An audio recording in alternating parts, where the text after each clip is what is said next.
Oh, yeah. What's going on, everybody? Welcome back to the Sin Bin Podcast Season 3, Episode 7. And of course, we are live and direct in stereo with all the sinners up in the his house. We got Sinner JP, also known as the Mexicant. Next up, we got Sinner Mr. No Fact Check Saucedo, also known as Tyler. And of course, we got Sinner Tony, also known as the Shiner. And I be your host, the Toxic Sinner Moods. Yeah. What's going on, my Cinecine scenes? Yeah. What up? Been a long, hot summer. Yeah, it is. I'm fucking roasting. Yeah. It is hot. It's like 100. I always get so much more amped up for podcasts now since we're like doing it way less often. Mm-hmm. Well, I mean, that's the point of the show. We do one show a month. So, every show is generally pretty exciting. And I was actually going to talk to you guys pregame about this too. We should actually change the record dates into the beginning of the month so we can talk about the releases that just got announced. I mean, I feel like that's what happens anyway. That makes sense. For the end of the month, and then a delay. Yeah, we'll pick it the last week of the month, and then a delay will happen. It'll be the first week of the month. Yeah. But this worked out really well because we had to postpone it till this week, and then I was like, well, the announcements are going to be coming out, so they'll give us something to bullshit about, and kind of go through the announcements. You blame me for this one. It was Tony's fault. It was Tony's fault. Yeah. What are you talking about? That we had to postpone. No, it wasn't. No, I'm pretty sure it was your fault. You got called into work. Oh, that was the last show. Month. That was last month. Oh, No, I thought you were talking about show. us postponing last week. Yeah. Wasn't that you? No, that was you. That was you. Dude, y'all are gaslighting me, man. No. Last month was my fault for sure. So it was last month. Tony got called into work because there was like a big power outage. And then so we were supposed to record last Thursday. And JP's big excuse is that his girlfriend finally moved in after 27 years of being together. Oh yeah, the dogs and cats weren't getting along. And he said his dogs and cats were fighting. I said I might not make it, and then I swear to God, Tony said something. I don't know. I just woke up and then I looked at my phone and said we're postponing. I don't think you said in the chat, and then you're like, well, if Moods doesn't respond to this, hit him up on IG and stuff. And I saw that I was tagged, and I was like, okay, and it has to be what was in the sin bin. I'm like, well, I got to read this.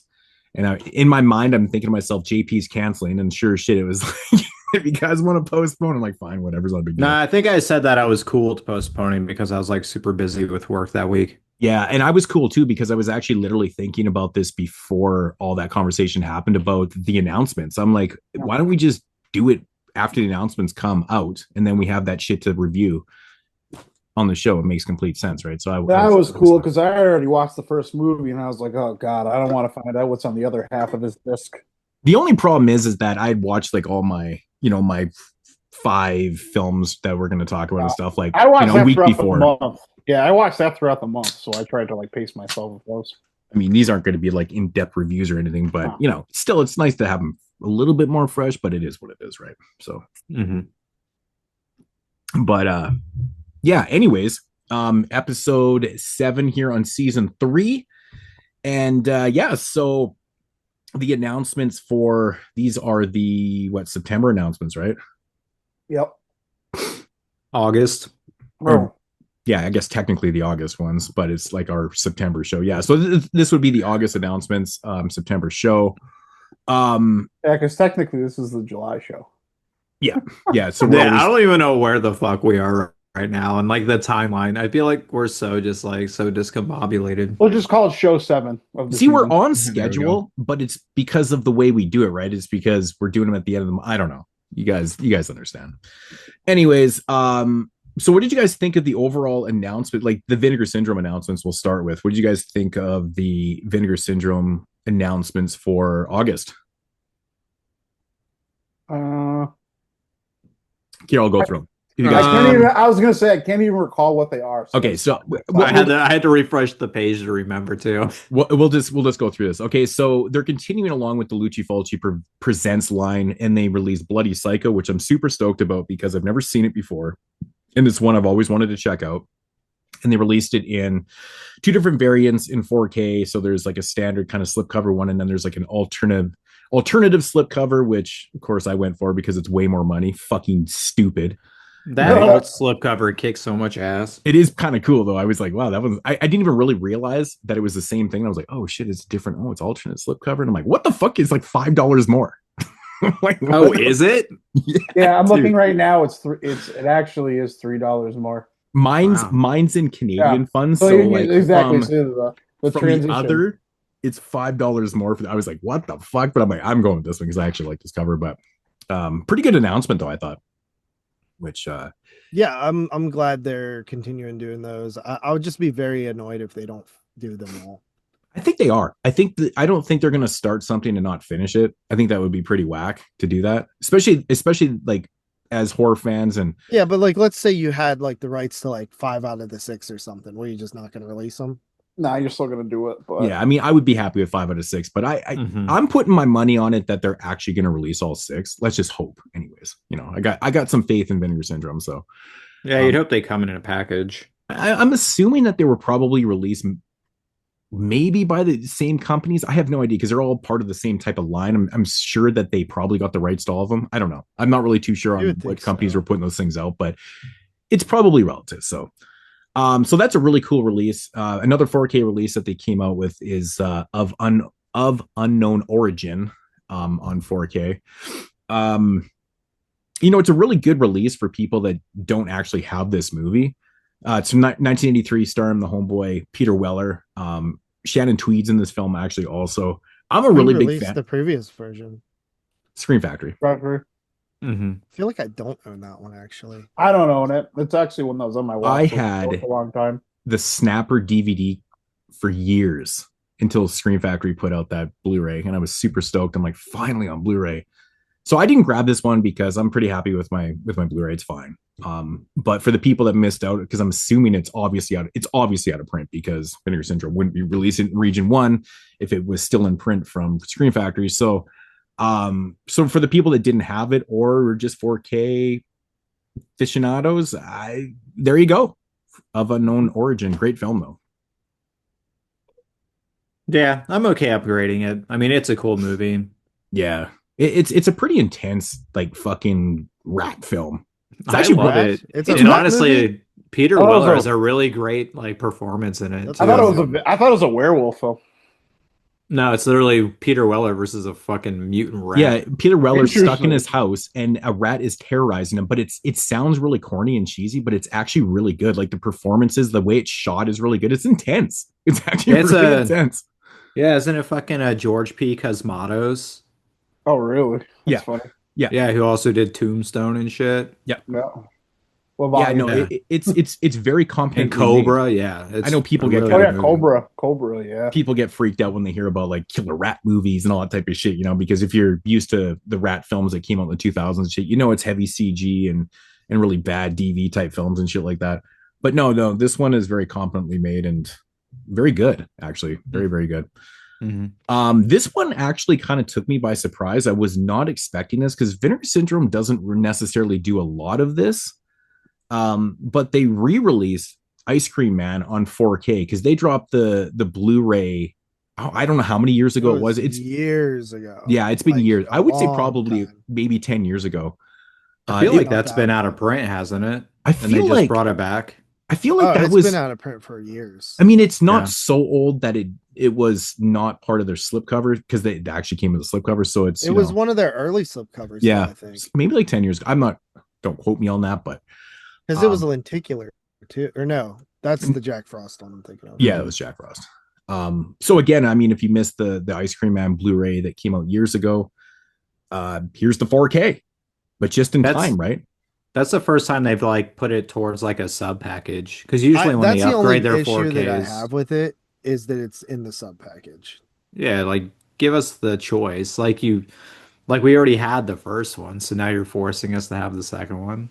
I thought maybe that might have been an issue for you guys too, being subs and stuff. If you already had it, like you're forced to getting this again, and it's like, It was well, spine number 198. yeah, it's so- pretty old. It's pretty old. You're gonna get it again, and you're gonna like it. But I Um, love Ice Cream Man, so I don't give a shit. So I'm Yeah, happy to no, have it. like Ice Cream Man is legitimately like one of my favorite movies ever. So like I have no issue with that. Right. But Right. like I do see the complaints where people are like, it shouldn't be in the sub package. Um, I think like the one thing about the sub package I wish they did a little bit more was I wish they just thrown in like a freebie that wasn't like included in the breakdown they give you every once in a while, you know what I mean? Right. Yeah. Just to like show some love. That would make it even more exciting to sub because you would be like, oh, I'll probably get something free too that I wasn't expecting. No, we just got free slipcase. I'll take those too. Those are cool. Yeah. Right.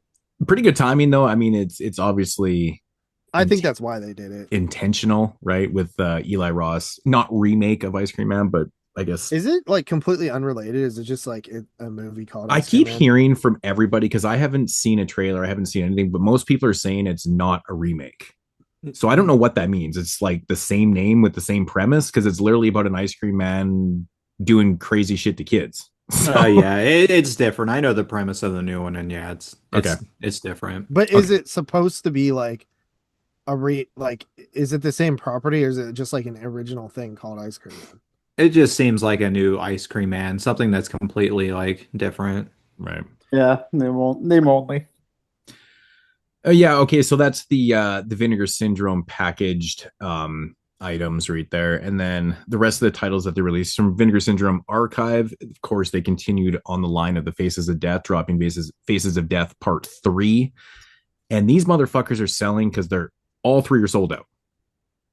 Yep. You know what I They did got notice? they got the completest by the balls. I did notice one thing. You know what's one thing I've noticed on the website, they don't show how much they're limited to until you actually get your archive and you see it like, written on the they top do. and stuff. It Do they says 3,333 Where does it say that? in the details. Doesn't really. Yeah, all of the limited titles say it in the details. What the fuck? Where am I? Oh, it does say there. Okay. Yeah, so I noticed that on part 2 and I got it in the post the other day and I was like, what's with the 3333? Is there something significant about that number? Because that's actually quite low. What was number 2? Was that 3,333? Yeah. I Does it mean didn't. they're releasing the trilogy and that's it? I don't know. Maybe the fourth one will be 4444. I don't know. No way. But I just thought The it was an shittier interesting. ones get the 'cause higher print numbers. The That'd be second one crazy. would have had to been 2222. Yeah, that makes no sense. But I just thought it was interesting that it was 3333 because a lot of the archive titles that have been coming out have been more like 4,000 to about 6,000. Yeah, it's Limited always like quantities. a hard like 1,000 number. It's never like a Yeah. fucking 33333. But that just it seems like a lower number. When the archive line first started, the first few titles were like 2,500 and maybe 3,000, 35. Those were low numbers because I think they were kind of fishing it out, like playing the market, kind of like we don't want to press up 8,000 of these copies and none of them fucking sell. But I just thought it was interesting because the archive line seems to do really well. The first one sold out really quick, and the second one was limited to 3333. I'm like, that's such a low limited number. It just seemed I know really some odd to of me. them have a high number. Yeah, there's a couple that are like 6,000, 6,500. Like that's Killers pretty, on Wheels is 5,000. yeah. And there's Did, ones up to 65 and stuff, I think, too. So Did anybody watch the Winding Through Faces of Death 3 that Oscar did? Yeah. Wait, did I watch that? no, I didn't actually. I didn't watch it either, but I heard people saying that watching Oh, yeah, that I did sold watch them it. on picking it up. What was it? Like why would it sell you on picking it up? I've seen people So say- basically, what he was talking about is that before it actually became Faces of Death 3, they were going to actually do a spin-off, whereas instead of like Faces of Death, it was going to be like Faces of Fear. And it's just mostly going to be like focused on fear and shit. And then they decided that that wasn't going to happen, so they recut it and added scenes of the doctor from the first two movies back in and then re-released it on video as Faces of Death 3. So the original cut just is called Fear, and it has completely different interviews with different doctors and shit. So it's almost like a different movie. So they're Are they including, releasing both? yeah, so the original cut of Fear is what's going to be on 4K, and then Faces of Death 3 with the extra doctor footage from the first two movies. But I think it's all original shit. That's going to be just from a standard source because those aren't, I think those were shot on video. See, that actually Right. makes Okay. it interesting. Like that actually makes it seem like worth picking up right there because Yeah, it's it's like cool. something that's never been released before. The fear cut, Yeah, and if you're on the fence about picking up, like I said before, they're sold out right now, which is fucking crazy to me that those like. But like, I made a point in our chat the other day. I'm like, well, if you bought the first one and you know that it's going to be Yeah. a bunch more, you're probably most likely as a collector going to pick up part 2, part 3, and part 4. Yep. So I've they're definitely selling. been- Yep. Are they Definitely doing been part there. 4? When are they stopping? I don't know. I'm just assuming, maybe they'll drop part. There's 5, right? I think there's 6. Is there 6? Oh God. Because I don't think I've ever. If there's a 6th one, I definitely have I not think seen that. from They're what gonna I release- remember, I think there's 4 main ones. Yeah. And I think 5 and 6 might be like compilation, like best of, like Oh, VHS you know what? only ones. You're right. I think the part 5 definitely is a compilation. Yeah, From and what I think remember. I think It would be both of those cool- are video only. It would Right. be cool to put those as like bonus movies, or like maybe put them like both on one disc or something. Yeah, that would Release them as a double feature on the Gosser. be right. They Exactly. do jack Show them- shit with that label. What if they just release all these individually, then a couple months later? Yeah, just- 5 they and announced a 6 box set. 5 and 6 were compilations Yeah. Okay. Interesting. with no new footage. So Oh no! So they easily can just put a little DeGosser little edition of those two. Right. yeah, I think you probably do 4 though. It's like Jackass with death. Or maybe on Yeah. part 4, you put the compilations as a bonus disc or something. That's what I'm Yeah. saying. Throw them as a bonus disc. Yeah, that'd be kind of cool. Yeah, just toss that shit on there. All right. Next up release from Vinegar Syndrome Labs, we have The First Deadly Sin from 1980, starring Frank Sinatra, Faye Dunaway, Joe Spinell's in the film. Have you guys, when we did the top 10 in 1980 on 22 shots, did anyone watch this one? I did. I actually picked up the DVD. I think it was released by Warner Archive, which I thought was interesting that this got released. I didn't. Because it's obviously one of the Warner Archive titles that they picked up.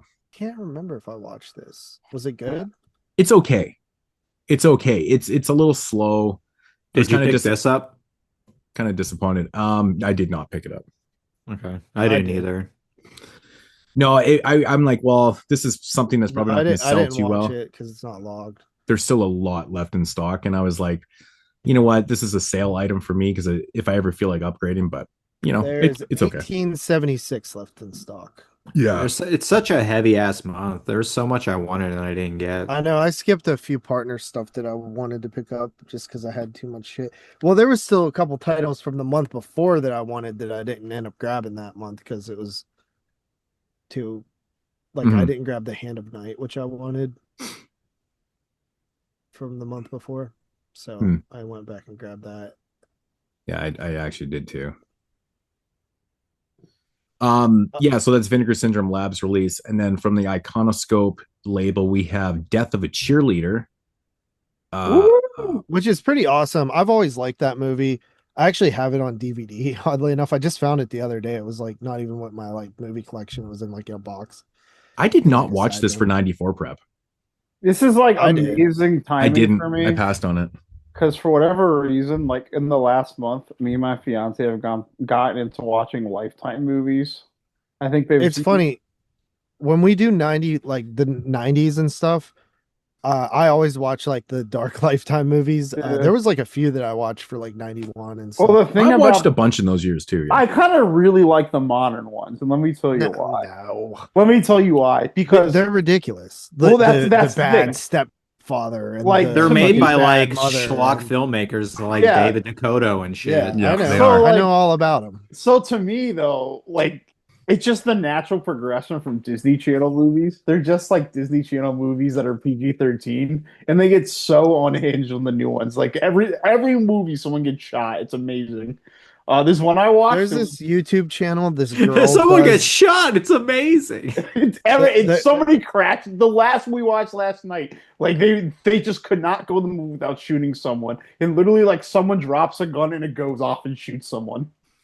But at some point, someone catches That's some soap them opera in the shit movie. right there. Dude, Damn, we watched- even by accident. We watched one a week ago. It was called From Dateless to Dangerous, My Son's Secret Life. And it was about this kid who's his sister somehow convinces him to ask a girl way out of his league to the dance in front of everyone, and he like gets all dramatic and makes an ass out of himself, and she rejects him in front of the whole school. Listen, So Tyler, there's this girl. What the fuck? There's this girl on YouTube who does like Lifetime movie yeah. reviews and shit like that. And she did a video a couple years ago, or maybe like a year ago, called "I watched every Lifetime wrong movie," because it's like the wrong husband, the wrong roommate, the Oh my wrong God, teacher, yeah. the wrong stepmother. Okay, there's 26 of those motherfuckers. It's so 26, fucking funny. It's dude. the same Between- movie over and over again. But- Yeah, between like 2017 and like 2024, dude. Like, listen to these titles: the wrong roommate, the wrong child, the wrong student, the wrong crush, the wrong man, the wrong cruise, the wrong friend, the wrong teacher, the wrong stepmother, the wrong boy next door, the wrong mommy, the wrong tutor, the wrong cheerleader, the wrong house sitter, the wrong wedding planner, the wrong stepfather. I feel like they did that one already, but maybe not. The Recycled it. the wrong cheerleader coach, the wrong real estate agent. Wait, did they have the wrong cheerleader and the wrong cheerleader coach? Is there Yeah, no that's movie called The surprising. Wrong Number? The wrong fiance, the wrong Mr. Right, the wrong Prince Charming, the wrong Valentine, the wrong cheer captain. You've got Wow, the there's trilogy three there. of them. The wrong blind date, the wrong high school sweetheart, the wrong life coach. No Wrong Number. Yeah. Dude, There's gonna have to- a big trope is like some woman getting upset and crashing out. Maybe Yeah, R.L. dude. Stein owned the rights to that one. Yeah. there's the newer Lifetime movies are pretty unhinged from what I understand, but the old Lifetime movies were actually like good movies. Yeah, yeah. And they were often based on a true story too, We- so it's like usually like fucked The up. wrong We cheerleader watched- is David Dakota, by the way. Yeah, we there's watched- yeah. We watched an older one that had Diane Keaton in it. And she literally like she sells drugs, gets addicted to crack, and then becomes a vigilante police informant all in 90 minutes. And she goes fucking like crazy at the end. Michael Rooker's in it too. And it ends with like her like holding a gun in Michael Rooker's face, like, do you think my son liked it when you held a gun in his face? It's so fucking amazing. It's so unhinged. I loved it.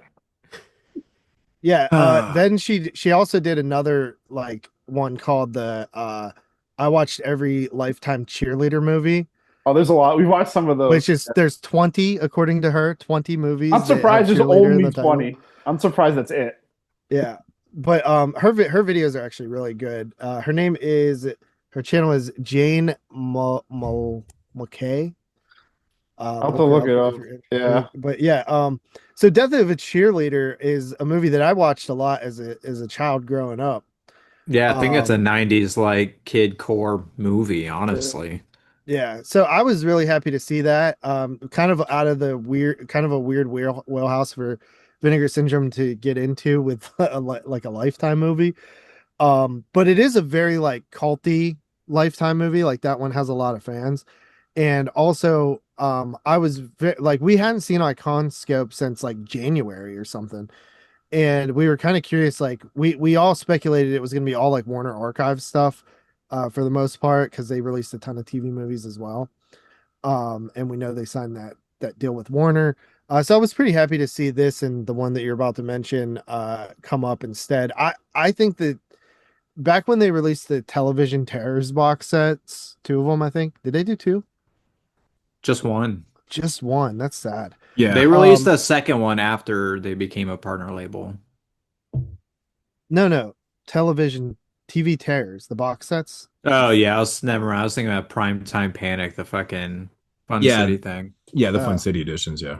Yeah. So when they like, I always thought that I mean, when we talk about releases and stuff that we grew up with and like stuff that never had releases or stuff that, we talk about the well like drying up for cool releases of unheard things or stuff that didn't have releases. We're getting a lot of re-releases now and stuff.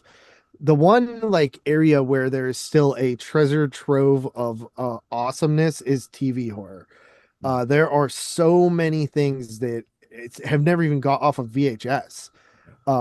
So Even if they made unfortunately, it I to don't- VHS.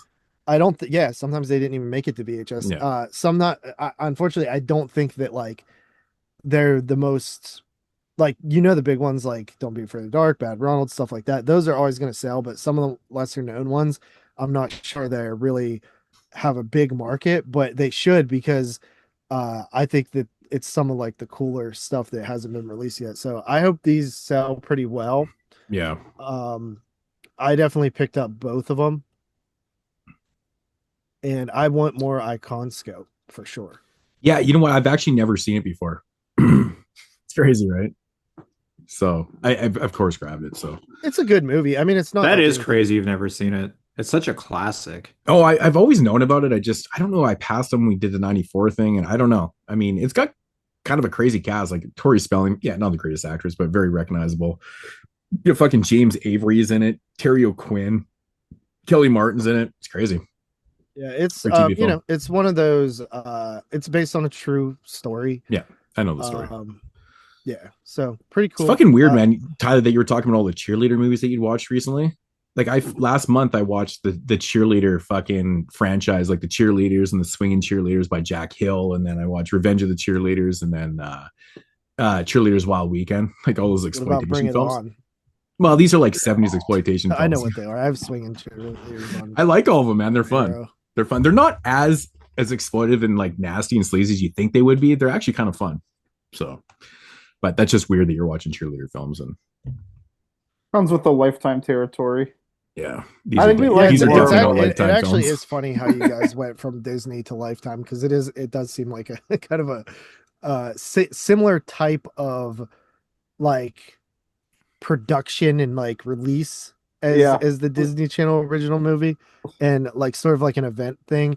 I grew up watching Lifetime movies like from the 90s to like 2005. Like, I mean, I would get home from school and like even my grandfather started watching them because my grandma watched a bunch of them. Yeah, my mom So, watched like a lot of it. I would literally like just sit down on a couch and watch some fucking Lifetime movie from like 2002 or something about some kid Yeah. addicted to porn. I or just find it something. so hilarious that you're always giving me shit for watching all the Christmas fucking. Those are legitimately horrible. we I know accidentally it's literally hilarious. You can watch 8 in a row and it's the same movie with just with different actors. And it's all directed by the same people. Yep. Well, Jeremy said that they film all those in Chicago. They'll do like 30 or 40 in the summertime, and that's like that year's batch of them. So it's like all the same directors, it's all the same people. Like everything looks the same, all the same sets. It's just very the narrative basically just changes minorly, and they change some of the actors. It's fucking hilarious, man. So funny. So you've seen one, you've seen them all. Really. Dust off the old template. Next up here from Iconoscope is Disappearance. Now this is I definitely grabbed this one too. I was very curious, and I saw the year that it was released, and I was like, that's wild. This is from 2002. My brain They don't do a lot of post 2000 stuff. That's exactly what it was, and I was like post 2000 like TV shit too. I was like, that's wild. We must have missed this one when we did 2002 prep because I don't remember watching this. I didn't know what this was, and that's what really piqued my interest. I was like, that's pretty cool, man, because I was really just expecting it to be 80s, early 90s kind of TV film or whatever. No, 2002. Kind of shocking. So, but pretty cool that we got 2 Iconoscope releases that are not the norms. So, is this like a road horror thing or something? Like road thriller? Yeah, I actually watched it the other day because I was curious. Because I'm like when they announced it, I remember the title because back in like the early 2000s, like on TBS, it's a TBS original movie. I just remember seeing just ads after ads after ads for it, but I never actually watched the movie. Dude, you know what? I think I might have seen this back at then. I'm not even kidding. I was going through the screenshots and it looks really familiar. That was cool. I went on YouTube and they have like somebody uploaded like an TBS actual like a recording. TBS like broadcast with like all the original commercials and everything. that's awesome. So I said, "Fuck it, Dude, I that watched stuff it." is so nostalgic. Like some of the Monster Visions I have like commercials in them and stuff, and I'm just like, this shit's so cool. Yeah, it was awesome. And it's sweet. It's almost like Hills Have Eyes-esque, but more like on a spookier, like lighter supernatural side. I mean, we'll get into it later. Cool. Yeah. It's one thing I used to do in my videos too. I used to splice in for like little interludes, like 80s cereal commercials and shit like that. I love doing that, man. Super nostalgic for me. All right, so yeah, that's the is that everything? Yeah, that's the Vinegar Syndrome stuff. Pretty good, like mainline and subline stuff, I think. I mean, Mhm. unless you want to count the Gazer Twin Cheeks limited edition deluxe LED VHS, which by the way is sold out already. And those are fucking expensive, man. It's crazy. All right, so partner label stuff here. Quite a few to get through here. First up here from there's a lot. From AGFA, we have the Acid Eaters and Space Thing. Man, I'm starting to not trust AGFA this year, dude. 2 of their releases were total fucking shit bombs that I've watched. What was the other one? Yeah. It was the Herschel Gordon Lewis shit. The I fucking skipped that garage one. band movie. Oh yeah. Well, I mean, Yeah. AGFA's gonna be hit and miss. They've honestly, I'm more entertained by their shit than I'm let down. Those were pretty shit bombs. I will admit, they're pretty shit. Nothing's as worse as what's coming up later in the show. I'll fucking tell you that. I feel like I do a pretty good job of navigating like through like the AGFA shit and like really pulling out the good stuff, but this time they really got us. And I watched that. Dude, fucking- the descriptions on Letterboxd were such a catfish. Yeah, I don't read that. I did watch one egg for release. It was the Katie Kelly like mixtape. It was based on that YouTuber. I'd never heard of her before on YouTube, but she had pretty enigmatic, like out there personality, but really funny and shit. Anyways, she passed away from like an asthma attack, like randomly one time, and like in 2019. But anyways, they put this mixtape together of her shit, and dude, I really enjoyed it, man. Her videos were fucking cool, man. Crazy dark sense of humor, and just the way she like projected and the way she fucking like just really good. I thought it was really entertaining, man. It was about 80 minutes, and she did like a short film too. I guess she completed the short film, and like 4 days later she fucking had an asthma attack and died. She was super young and fucking hot too, like really good looking, very good personality, like funny. Like she would have been cool to hang out with, man. But very sad, but a really cool mixtape. I'm glad that they did something like that for her. That's pretty cool. Did you ever get the chance? I don't know, like if it's gonna be for everybody. Like a lot of her skits and stuff, it just varies, right? It varies and depends on your personality and what you like, what you think is funny and stuff. But some of the shit was pretty good. But anyways, the Acid Eaters and Space Thing. The Acid Eaters, 67, 68. Did we watch Space Thing from 68, JP? Probably not, right? I don't think I did. Dude, there's so many. I only fucking watched movies. like 20 movies for that one. You know what's crazy? We should redo 68 one time because like there is so many films that have been discovered, well, that have come out that we probably had no access to. Oh my god. Okay, this release actually looks One of the hosts did a this top release 8. actually looks funny as shit. This space thing. Yeah. Like some of the screen grabs on there look funny, dude. Yeah, I think this one's it's more genre films kind of thing. So looks kind of yeah, cool. I'm sure this looks way better than fucking what we're about to talk about. From ETR Media, we got Action Figure Adventure. I'm assuming this is another one of their YouTube documentaries. And this motherfucker. Oh, actually, you know what I'm going to do here? I'm going to go back and I'm going to tell you what's left in stock here. So the Acid Eaters in Space Thing limited is 513 and standard edition 353. So again, these things are selling. Action Figure Adventure. Oh, it's season 1 and 2, so it's like an actual TV show or type of show or whatever. 440 yeah, it's 440 minutes. Holy shit, dude! What the fuck? Damn. No, it's got special interviews with Kevin Smith. Holy shit, man! I don't really know. Whatever. 99 copies left of the limited, and then the standard edition 459. So again, there must be a market for that. If y'all like action figures. Limited was only 500 copies. So. Oh, okay. All right. So Brainstorm Media, we have Affection. I think this is from 2026, movie, right? I think. Yeah. It says 25 on here, but it came up this year. I just can't bite on any of these new movies. I've already seen this. I've actually watched this. So, did you buy it? No. I'm well, then starting I guess to that's get a your little opinion bit, on the movie, huh? I'm starting to get a little bit more willing to try some of these new movies. I just don't want to own them. Like, you know what I mean? Like, I just don't want to buy it and own it. I want to watch them first. Yeah. Yeah, no, the only modern movies that I usually buy are stuff that is going to be either in my top 10 or maybe my top 15 of the year kind of thing. Shit that I know I'm going to rewatch. right? One thing I want to do eventually is I want to go back through all my top tens and make sure I own everything in all my top tens. Yeah, I've gotten to the point. I was doing that too because I used to use the website as a guidance, but that hasn't been updated in so long, so I don't know what some of my top tens are. And some of the films I realized don't even have physical releases. Yeah, I'm like, fuck, some. that's annoying, really annoying to me. So, from several features, we have Alois. Is that how you pronounce it? Alois? Louise. Elise? Oh, no idea. Okay, yeah, you're right, man. A lot of these things are limited to like 500 slipcovers. So this one right here is at 214 and the standard edition's at 449, which I'm assuming the standard is just standard. I don't know how many they press up of those, but this is a 1975 film, 117 minutes. It looks like it is French, so I'm surprised Tyler didn't buy this. La France. I have no fucking clue what this. No, I don't have an idea what this is either. It looks like I looked at this one as an option. it looks like a drama. Yeah, I think it is. Well, it's got the cast is really good, and like I'm wondering, like I've never seen Isabelle Huppert in a movie that old, so I was kind of curious what she'd look like. And Delphine Seyrig was a really big actress at the time, so I was interested. That caught my eye, but I've never heard this filmmaker, this movie, or anything. Right. All right. So from Deck Analog, we have Are We Not Cats? 228 left on the slip, and we have 460 left of the standard.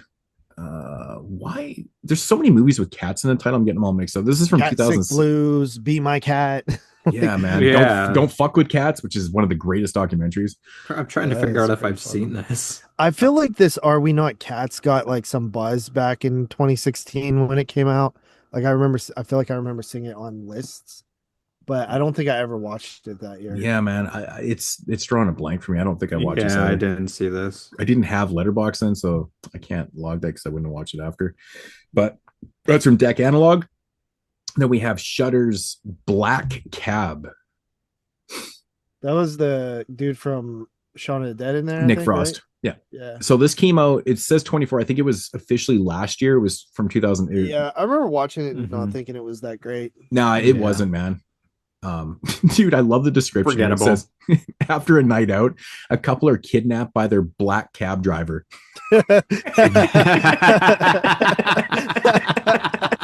That makes it sound so racist. It does. It makes it sound so fucking racist. But it just the color of the cab is black. Yeah. Is that like a UK thing? Like how ours is yellow? Probably. I don't know, actually. They Like have do they say like They're black. Yeah, I don't know. cab I'm drivers. pretty sure that they have yellow cabs in the UK too. But no, they definitely have That's so yellow cabs in the funny. UK. I don't know. That's funny. But by their black I cab. want to see the other movie, the, Like, about the if you black didn't- guy. If you didn't know anything about the film, you like they just called the driver black cab driver. It's hilarious. It's man. like they had to point out that he was black. Like, yeah. like you know what I mean? Uh-huh. Just in case you were wondering.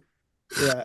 Oh fuck, that's funny. Yeah, it's kind of underwhelming to be honest. I did check it out, so. Shudder once again puts out all the shit that I don't want. Yep, literally buy nothing from Shudder because they do not put out. And I they, think they, I bought like 2 movies from them, fuck, maybe no, 3. man. Yeah, it's Yeah, I'm thinking 3 at the most. Maybe. yeah. I can't even remember what I bought, but yeah, it's probably like 1 or 2. That's it. It is weird though because there was a few years like 2019, 20, maybe 21 and stuff where they were just jacked up on good films, and none of those have been released.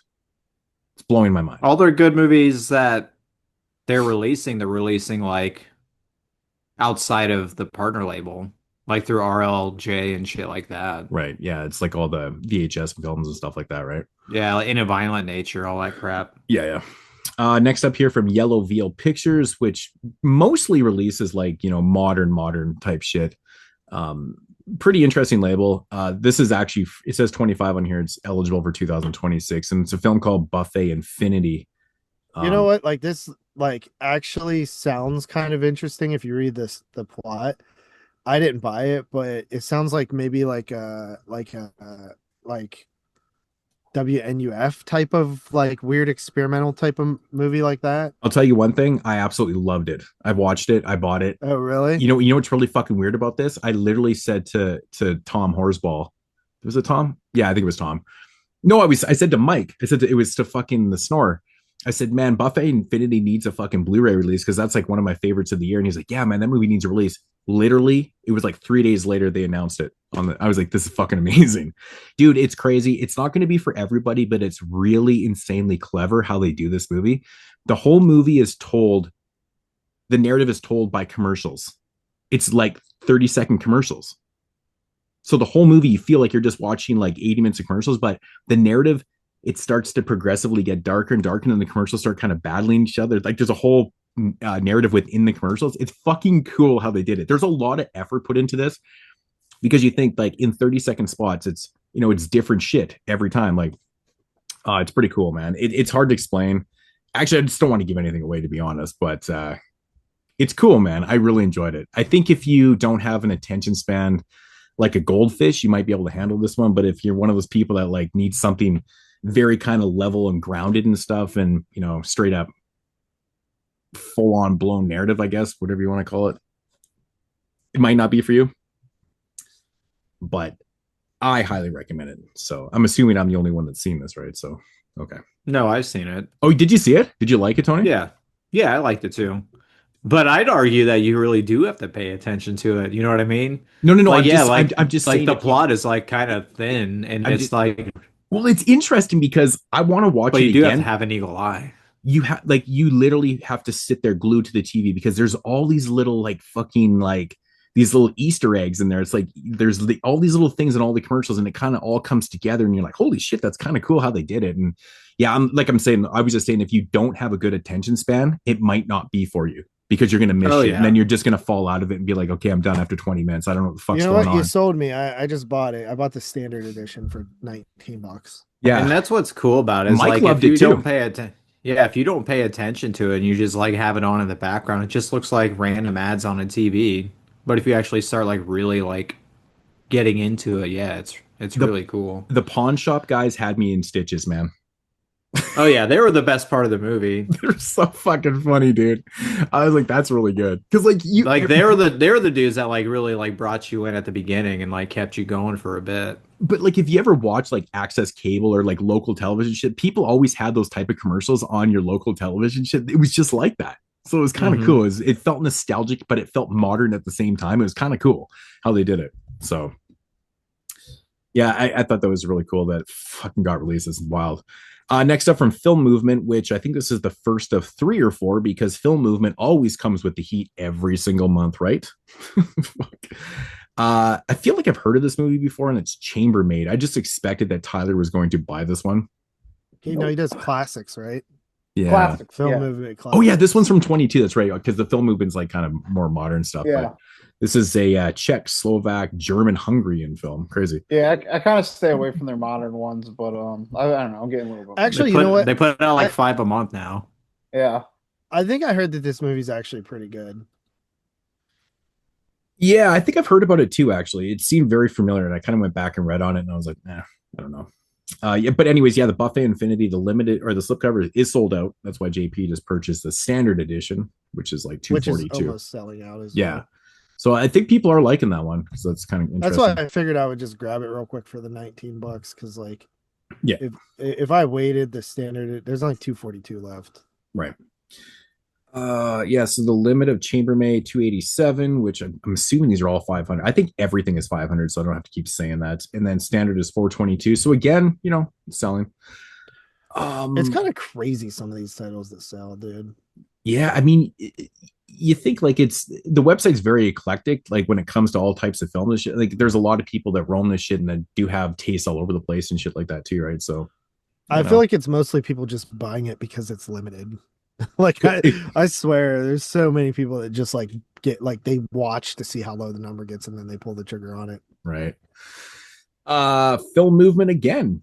We got Corpus Christi. I think this is That's a place in Texas, right? I believe so. Yeah. Isn't that Okay. like where they shoot NASA rockets? Corpus Christi. Yeah. Yeah, It's 2019. It's a Polish film. yeah, it's a city in Texas. Interesting. It's a Polish film. So maybe it means something else. It probably does. Looks like another drama thing or whatever. Limited has 76 left and standard 455.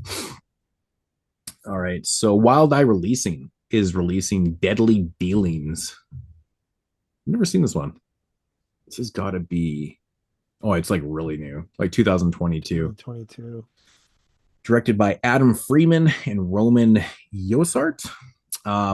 Limited slipcover sold out. Standard edition 394. It looks ridiculous. Yeah, it does. It's Wild Eye. I didn't buy it. Yeah. From Club Super 8, we have Exposed. I picked this one up. Thinking about grabbing this one. Well, the second I saw that Christina Lindberg was in it, I'm like, yoink, I'm grabbing this one. So 1971, of course, a Swedish film. Slipcover 695 is still in stock. What the fuck? Okay, so the slipcover, this one was limited to 2,000 units, and there's only 695 left. So that one sold a crazy ton. And standards at 351. So people like their Christina Lindberg, which I don't blame them. She's adorable. I should have grabbed this one, honestly. It sounds good. Yeah, pretty cool label. Club Super 8, doing all the Swedish stuff. Next up here from Umbrella Entertainment, we have Goodbye Paradise. I also grabbed this one. What is this? Slipcover is limited to 1,000. Okay, so they're not all 500. I'm glad that I noticed this because he told me about this. I didn't even fucking know that it's written in there. This one, I don't know how the fuck you never know. I don't know, man. I think I always scroll down to like the year and like who's in it and shit. I just don't really read anything. But yeah, the limited is 604 left and standard is 449. Umbrella, of course, releases Aussie I don't know films. anything about this movie. This one sounds really fucking cool. I picked it up, man. 1982. It's like a Australian neo-noir. And it says like a sunburned thriller that blends political satire, mystery, and offbeat humor. I'm just none of that sounds good to me. Yeah, see, I love neo-noirs and shit like that. But like some of the Aussie humor, like totally cracks me up, dude. Like there's something off about their humor. It's funny. I just hated the cover so much that I was like, nope. Yeah, the actual the slipcover is not as good as the actual artwork. I think it looks very 80s. It's very 80s. But yeah, so I grabbed that one. I know Tony grabbed this one. Wild Eye releasing The Hazing. We actually recently, well, within the last year, reviewed this one for 2004. Yeah. This was one of my 2 partner label pickups this month. I did not grab this one. I think I was just like, well, I'll wait for a sale or something like that. But yeah, the limited slip is gone. And the standards people jumped on that like a motherfucker. Yeah, that was I mean, this is a movie that's been not on Blu-ray, right? Yeah, it's just been on that shitty DVD. Really shitty DVD. So like, it was muddy. like a, and there is like a cult set on following. Halloween and shit, and it got a good cast and stuff. It's pretty cool. Mm-hmm. Yeah, man. It's got fucking my homegirl Tiffany Shepis in it. Brad Dourif is in it. Brooke Burke. Perry Shen's Brooke Burke, her role is so fucking random in that movie. Yeah, totally. Like, how the hell did she even end up there? Man, the artwork that they have for this is interesting. What? It's kind of crazy, actually. Not the slipcover, the actual artwork that they put on the case. Next up, Circle Collective. We have a movie called Honey June. This sounds very modern, doesn't it? 2025. Yeah. Not only does it look like something I don't want to watch, the description makes it even more something I don't in this light and dark comedy.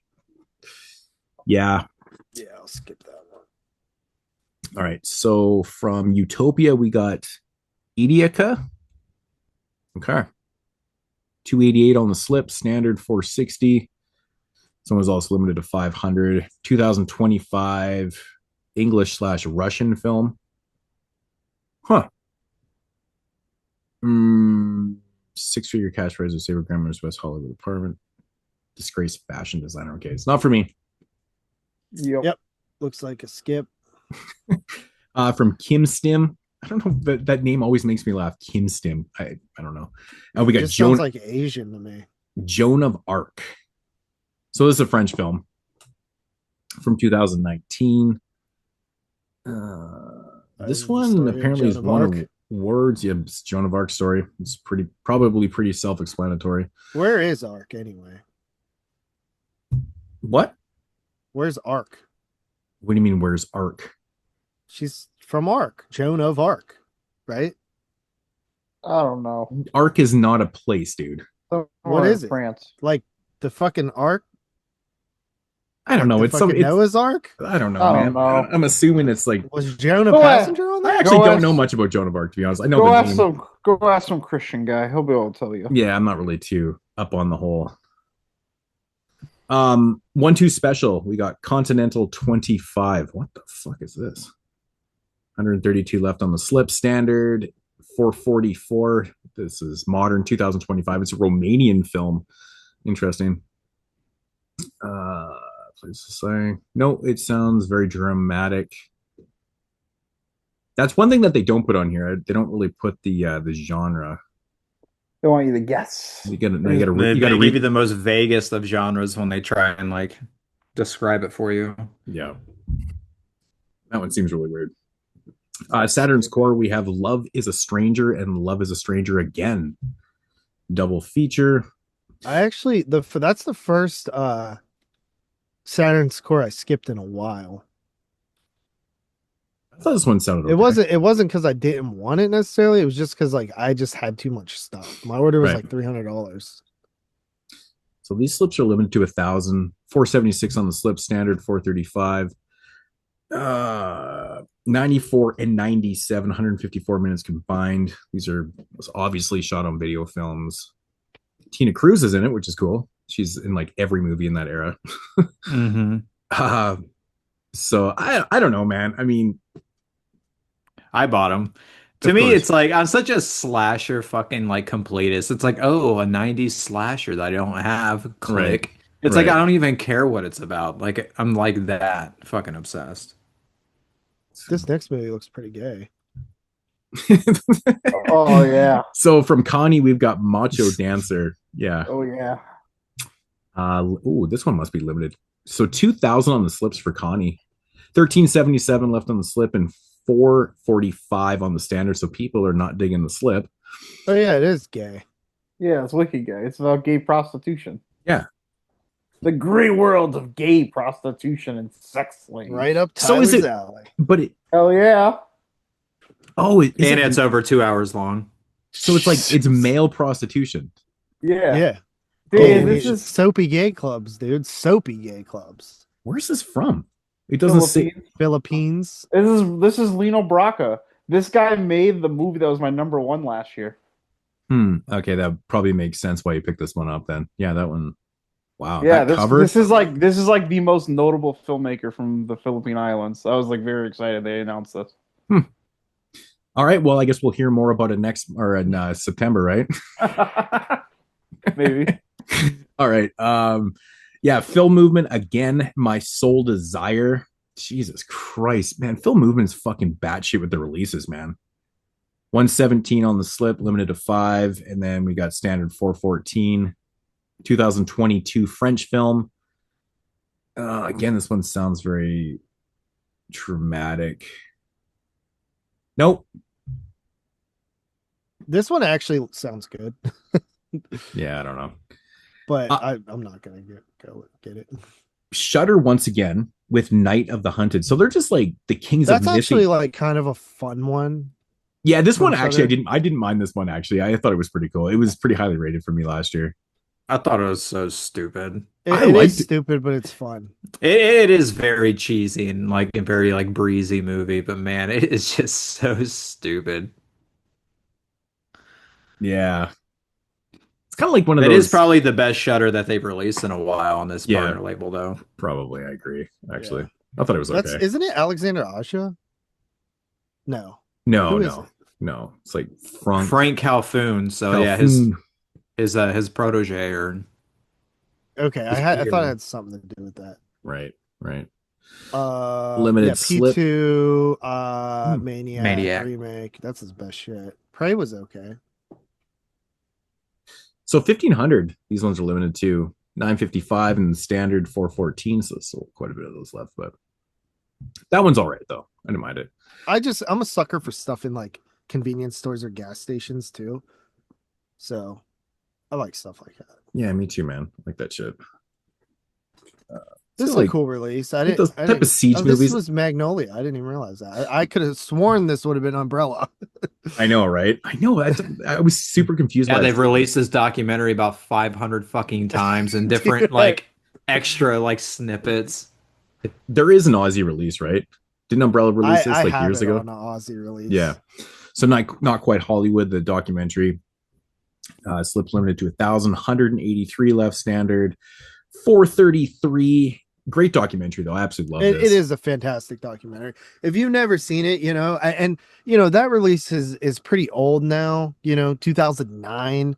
So I think a lot of people that are buying stuff from Vinegar Syndrome nowadays probably weren't collecting or really around back then. Mm-hmm. A lot of not everybody, but a lot of people. I see a lot of newer collectors hitting up this stuff. This is a great documentary that people will be happy with. One of my favorite documentaries, actually. So. Yeah, it's very informative, and it's obviously about Aussie exploitation and stuff. It's really good. Dark Star, we have Shakiro. Fuck, I don't know. What the Shiroko. Shiroko? How the fuck do you pronounce it? I don't know. In Lies We Trust is the subtitle on that. Jesus Christ. I did not nail that. 2024 English French film. It's got Aja Argento in it. Shit. And Gaspar They've been Noé. releasing a lot of movies with her in it lately. It's got Gaspar Noé in it. Does it really? Yeah. That just tripped me out. I'm like, I saw the name and I was like, he obviously makes like a quick little cameo in the film. Why? Interesting. Okay, what is this fucker about? In a sophisticated, near perfect society, that's the name of society, I guess. Citizens live with paper bags on their heads to dissolve differences. Okay. Tensions rise when the whispers of a mythical land. Oh, is this the animated? Without the bag start to float in fresh council members, sparks an accidental revolution. It's animated. Yeah, it is animated. It looks shit. It looks horrible. I hate this kind of animation. Yeah, me too. That looks like shit. All right, so from looks like a video game. Willa? Yeah, what the hell is Willa? Dude, I swear, every time I look at this shit, I feel like there's more fucking partner labels I never heard of. Yeah, dude, I think this is a new one too. Willa, the Shepherd and the Bear. The Shepherd and the Bear, limited slip 330, standard 459. It's limited to 500. It's their third release. Okay, new one this year. So set in the majestic French Pyrenees. Again, it's another modern film from 2024. Set in the high majestic French Pyrenees. Okay, right there. Bro, this shit looks boring as hell. I tapped out halfway through that first sentence. I'm not even joking. I was looking at some some screws. Just this guy walking around with like sheep and shit. Oh my god, that's awful. Dude, this looks like ass. All right, Factory 25 with soft shell, limited to 500. We got 290 left on the slip. Standard 449. 2026 English film. Following the death of the mother, a Thai American brother and sister navigate living in New York City and beyond. Unexpected revelations. Yeah, no, it's another drama. There's literally nothing in the description that tells you what it's about. Yeah, it's like navigate through New York. A series of unexpected revelations. I think that's what right. So it's a movie about nothing. It's literally about a movie of like these two people walking around talking to each other for however long this is. Yeah, 86 minutes. It's about right. IFC Films Sword of Trust. What the fuck is this? 2019 English film, limited slipcover to 1,000 or 685 left, standard edition 432. Oh my god, this thing looks like it's fucking super artsy. I was just about to say that, like super art house. I don't know. From Dark Star, we have Tenements. So it's Dark Sky Films Tenements. Limited slip is sold out. It's just limited to 500. Standard 392. 2024 is the Japanese film. Did you guys see this? No, I did not see this. No. I actually picked it up because the trailer looked really cool. I don't think I've even heard of it. Either. Yeah. So what does this qualify? Is it a 2024, 2025? You know what, man? It's been so long since I've like had to look at stuff like that. I can find out. 2026. Because there's a lot of 2024 movies that are like eligible this year. I've Yeah. seen this year. Yeah, for sure. This one could be. At Mhm. first, when I thought this, when this got announced and I saw it was released by Dark Sky, I was like, no, it can't be the Tenement. You know, the Tenement film from like the early 80s that Shriek Show released years ago, that apartment home, like invasion film. That movie kicks ass. Yeah, that's what I thought it was at first. And I got really excited. I'm like, I think Shriek Show had released a Blu-ray that years ago and it was like out of print super quick. But the Blu-ray, I think, was just like an upkeep or something. I don't even think it was any good, but so that, like, I would love to see a release of Tenement, that film, but This Tenement is a 2025 movie. Came out in October okay. on digital. Yep. 2025 October. Right. It doesn't look that bad though. Looks okay. VHS Shitfest, we have Toga Party Massacre. What a great title. 1988. Good shit, man. I should have picked this one up. So slip is limited to 1,000. There's 334 left standard. We got 440, 439. No, I shouldn't have. It's only 36 minutes long. Holy fuck, only 36 minutes. I never noticed that. I don't want short films. Mason said something like that, I think. He said that looks cool, but dude, 36 minutes. You see how many shorts are on this? Yeah. A whole bunch, yeah. Holy fuck, there's so much on here. Damn. It's probably like one halfway. This is a classic example of like one of those released this weird guy who made home videos with his friends' entire filmography collections.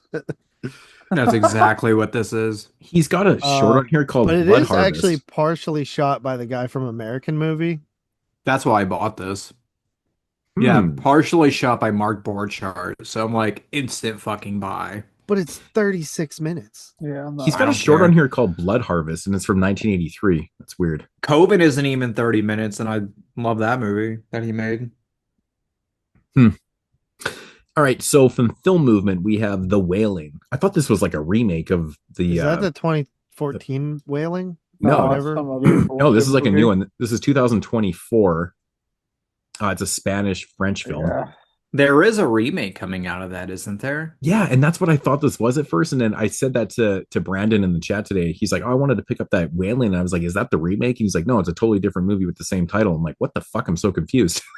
I'm like, shit. Name your movie something else, bro. I know. That's like such a distinctive thing because the Wailing came out, in like 16, 17, whatever it was. And that movie was fucking awesome.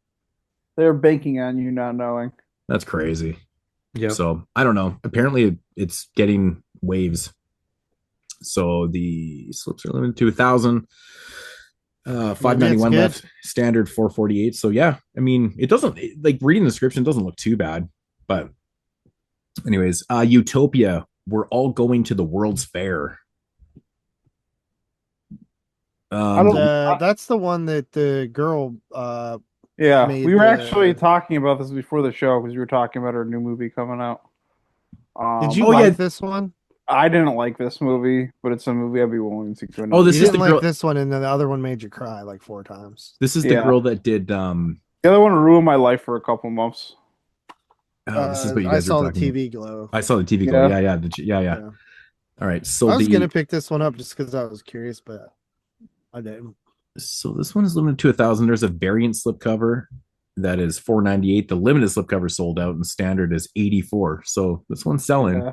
This was kind of they released this like forever ago. This is just like they re-released with a new slipcover. Oh right, the variant, right? Yeah, that makes more sense. Yeah, exactly. Yeah, this is like kind of a diet, low budget version of I saw the TV glow.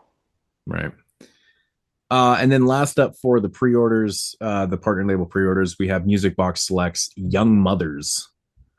So limited slip to 500, 288 left, standard 449. This is a film from 2025. It's a French film. Again, a lot of French films. It sounds like a Lifetime movie. A group of young women face the challenges. I'm out. No, And, women oh, bitching and then it about. says enjoys of motherhood while attempting to break free from the past. Oh, my favorite In a genre. delicate, women hopeful talking study about of their women on the problems. brink of new life from Masters directors Jean-Pierre and Luc Dardenne. Oh, it's the Dardenne brothers. What? What did they do? They've done a lot of stuff. They've been Anything making less movies. girly? Yeah, but it's like most. I'm not the hugest fans of them, but these are pretty Really? You got so well-regarded excited when you heard their filmmakers. names. I was just Yeah. shocked. It was the Dardenne brothers. It was like, oh, this Okay, is yeah, like so the these guys Dardenne are- brothers, right. I've literally seen none of their movies. I've seen one of their modern movies, the one like the kid with a bike or something, and I thought it was good, but it wasn't like as good as some people think it is. But they do have a big filmography. They've been making movies together for like 30 something years, and they're like well liked. And Dude, They're like all the their French fucking Coen brothers. posters look the same. yeah, because they're French. That's what French people do. Okay, is that a fact? Look at all these. Go look at French a bunch people of make French. the same posters.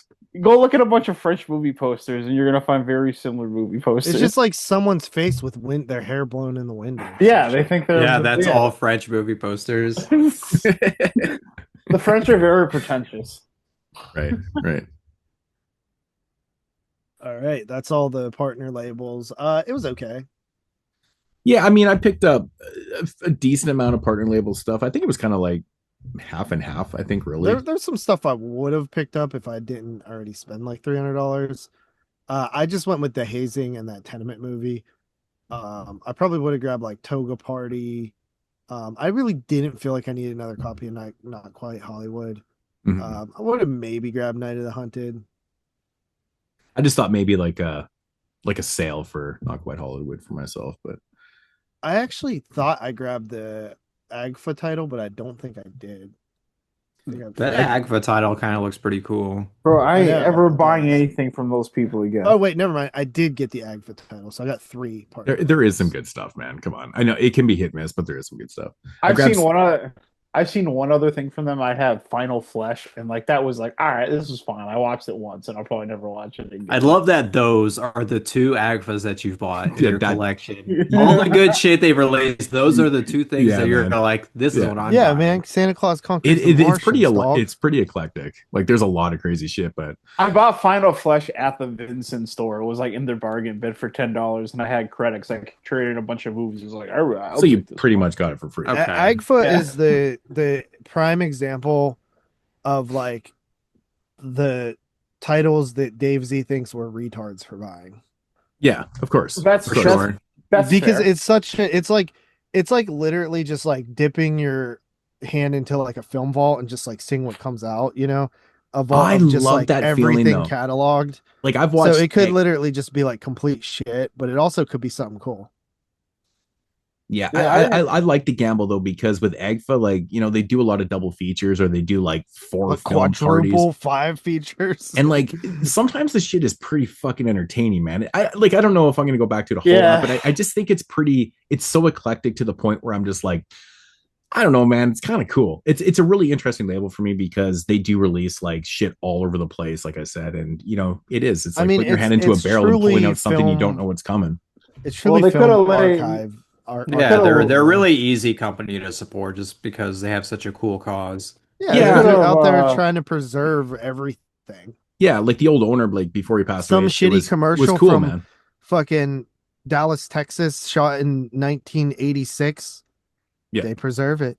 Yeah, they don't give a fuck. What And it that's is. that's why I like to support this shit because they put a lot of effort into these releases too. And you know, like you said, the cause and stuff, but it's just nobody else is gonna take the time to release this stuff, and that's what I love. You know, if Yeah, they're not and doing it's it, like- no one's doing it, and that's kind of a shame. And like honestly, with the discount, it's like $20. Yeah, and that's what I'm saying. I And don't you get get a that, lot like- for your buck too, because like I said, there's multiple movies, there's features, you know, those things. So could be worse. Could be worse. But yeah, no, I grabbed 6 of the partner labels: Buffet Infinity, Toga Party Massacre, Exposed, the AGFA title, Love is a Stranger, Love is a Stranger Again, Goodnight Paradise, or Goodbye, and just the 4 Vinegar Syndrome stuff. So Disappearance, Death of a Cheerleader, Faces of Death 3, and Bloody Psycho. So that was my haul for the month. So, yeah, it's fucking expensive though. It was an expensive month. Yeah, the hardest How much one did that you I had to spend? delete was Buffet Infinity. Well, What'd you spend? mine's different because I have the Canadian conversion on there, and I think he came out to like 450. Yikes. So I think American was 324. So we Yeah, think I this was can't this. believe you don't subscribe. Like you of all people. It's Like actually retarded. no, it's honestly I've come to it's the so conclusion that stupid. I'm a full blown artard for sure. Yeah, Yeah, I definitely don't know what's wrong with my head. especially because you buy so many partner titles. Like I that's know. the real reason. Yeah. Because like I'll tell you what, if I wasn't subscribed, I wouldn't buy nearly as many partner Oh titles. yeah, I wouldn't be buying shit if I wasn't a subscriber. Nothing. I know. Okay, guys, I get it. I'm dumb as shit. I know. It's crazy. I know. I'm just Like Like this I've was seen the actually prices for regular people. I think they're fucking insane for spending like all this like yeah. on a Some of the normal month. it's crazy because like even 4 or 5 years ago, like they weren't even close to those prices. It's insane how much they've gone up. I cry when I have to spend $35 to buy a fucking VSU. Yeah. And that's the most expensive for us. Yeah, like to me, dude. Some of those are Like, like dude, $60 here. Death of a Yeah. Cheerleader and Disappearance for 1749. Like Yeah, it's that's worth pretty it. fucking good price, dude. Right. You That's ain't worth seeing that these days for brand new titles. No, definitely not. Definitely not. Basis of Death 3 was 27.49. Yeah. How much did you spend, Moods? On the Faces of Death. Yeah. Or the I don't know. It 27.49. comes out to Besides, yeah, like it's shown in American, but like my total was can't be right. Or maybe that is after your version. What did you pay? It was 27. 27.49. It's in American. mine says 40. In American? No, it can't be. This must be.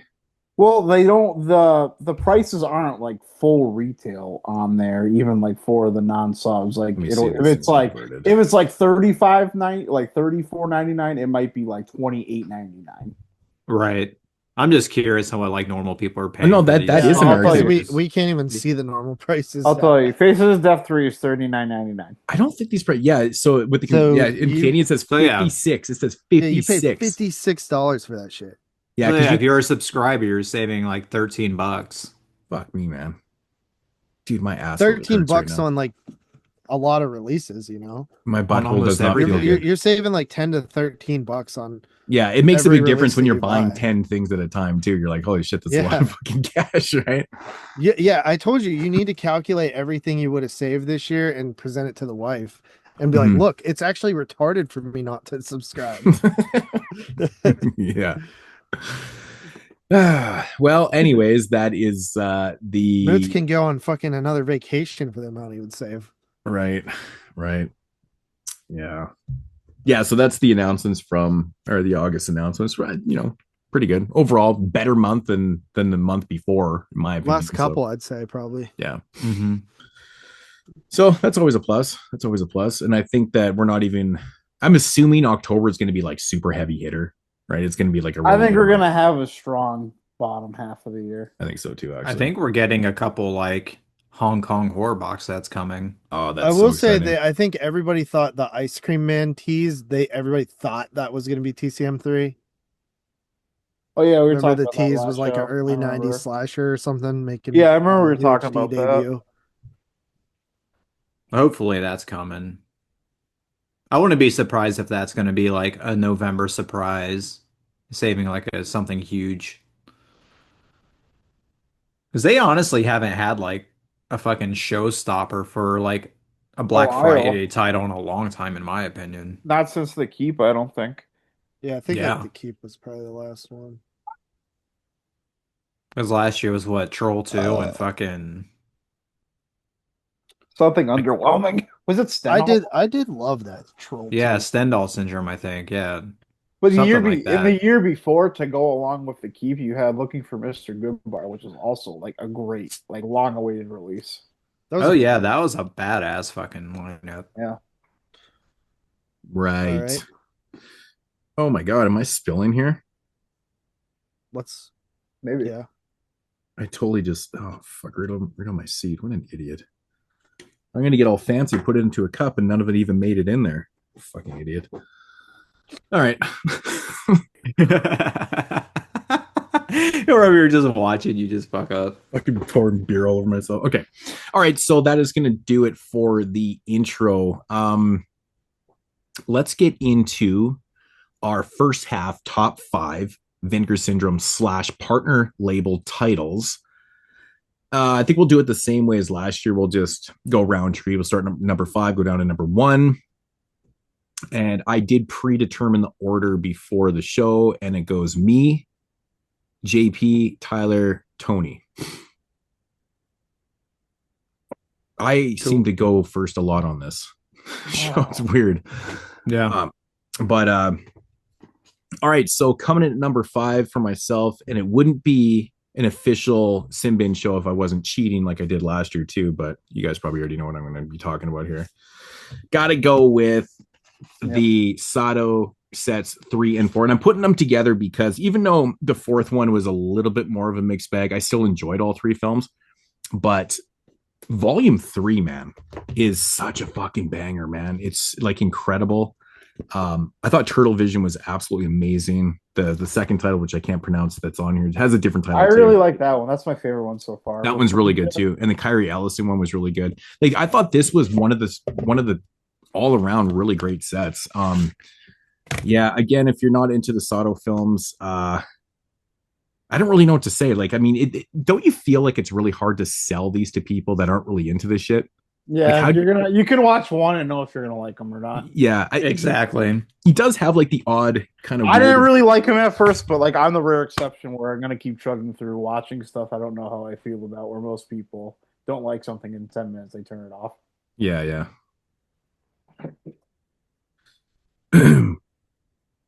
What was is that? Yeah, that's the comedy one, right? Yeah. The one it was comedy. I think that one works so well. Well, it's actually incredible storytelling. It's so different from his other movies. Yeah. Like offers something that makes it work better. Yeah, it's like so weird when you watch these and not knowing what you're getting yourself into. You're watching these like very highly sexual, which I find they're not really erotic, but they're full of like, the pinky sex and stuff like that. And they've got this really weird kind of voyeurism. Pretty much all his films have like that really hardcore voyeurism aspect to it. And then, it explores certain, core narratives to these films.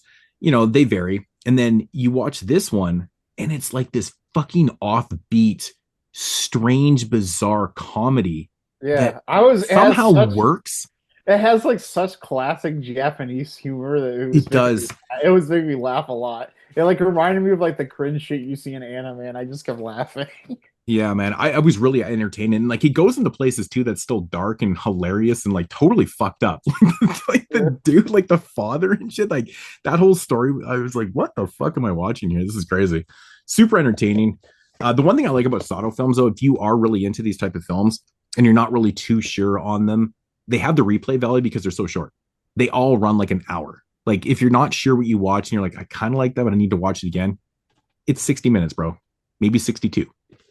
So honestly, you can get it down to like 45. You just zip through the sex scenes. Yeah, if you don't feel like watching somebody fucking rub some underwear with their nose or their toes or something like that for 5 minutes. I think you can get it down to 15 if you cut out the sex scenes. Yeah.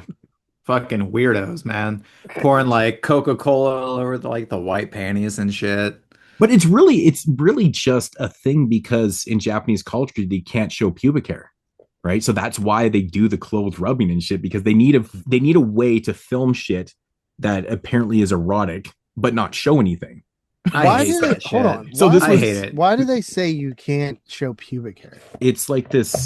They can't show vaginas. Well, this is the thing. No, it's like the pubic Maybe hair. it's against their religion. No, it's the pubic hair. It's not like they show vaginas that are shaved. Yeah, but I mean that's still kind of pushing the boundaries. Vaginas. They can't show vaginas. No, it actually is a pubic hair thing though. It really is a pubic hair. There's something about Japanese culture with pubic hair. It's really strange. I have no idea, but I'm not really too well versed in that. They I just know. Say that, but they mean vaginas. No, yeah. Well, they probably can't show that either. So you're telling me they can show vaginas, but not pubic hair? They probably can't show that either. No way. Also, like, won't let you show pubic hair. Could probably get away with it a little bit more If Sato was allowed to show a vagina, he would have. You will, yeah. Of course. Right.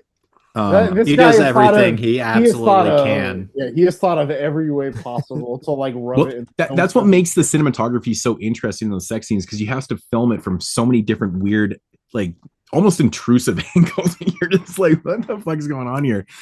To get around that. And it's really interesting how it's done. But yeah, I mean, like I said before many times with the Sato films, like it's not erotic to me. I can't even imagine anybody being aroused by those sex scenes, because it's just Well, so the weird. thing is, they Like, must not be able to show erections either, because they'll like have like these girls like rubbing their face, like sucking on their crotch, and the guy's like flaccid as a wet towel. And I'm like, not me if I was in that position.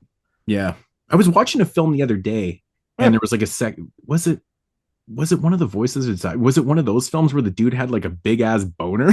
I was like, you never see that in films. It's kind of weird. Because isn't even their porn censored, which is insane. Yeah, that's Yeah, what I'm it's saying. really annoying. Yeah, it's- they have to like blurt out the penetration. That is like that. That's some fucking. That's like fascism, man. Yeah, I don't know how That's anybody could watch crazy. censored hardcore porn. It makes no sense to me. But yeah, Volume 4 was Soft Skin, Save the Last Dance for Me, and Survey Map, Paradise Lost, which was covered, I believe, was it last month that I did the? Yeah, I think I ended up doing these because these were supposed to be the main feature, and then things got mixed up. I watched the wrong set. I watched the wrong set, and then I realized the day we're supposed to record, my package came in today. All right, so same thing as last year. Volume 1 and 2 I put together, and those made a list too. So 3 and 4 from Sato. Yeah, definitely good releases. I'm sure we'll fucking see more because he has like 50 more movies. So. We'll get 5 and 6 the last half of the year. Yeah, exactly. Yeah. So that's my number 5. Who was up next? JP? Yeah. Yeah. My number 5 is a movie that I've seen once before, but it kind of really hit this time watching it.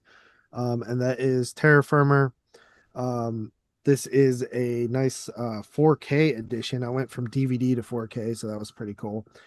We did a featured review on it. There's just so much happening in this movie. The cast is like insane. Classic trauma shit. Really good. So yeah. Number 5 is Terra Firma, which I think was also a title that we like swapped to the featured review or something because of something happened or something. I think we just. Oh, Greg was a guest, and it was his pick, and for some reason we had to swap to it. Something about Don't Be Afraid of the Dark. Oh yeah, because Don't Be Afraid of the Dark was supposed to be the main feature. Oh, because none of us fucking bought it except JP. Right, and JP. Oh yeah, and you were gonna be late that day, and we're like, we can't show off the WD or WB Blu-ray. Yeah, you guys were like, oh, none of us bought this shit because we're retards. And then JP just kept saying, just start the show. I think the Blu-ray looks great. And we're making a big deal out of nothing. I don't know. I think the Blu-ray looks really good. That was actually kind of funny because people were complaining about like how dark it was and like fucking blah blah blah.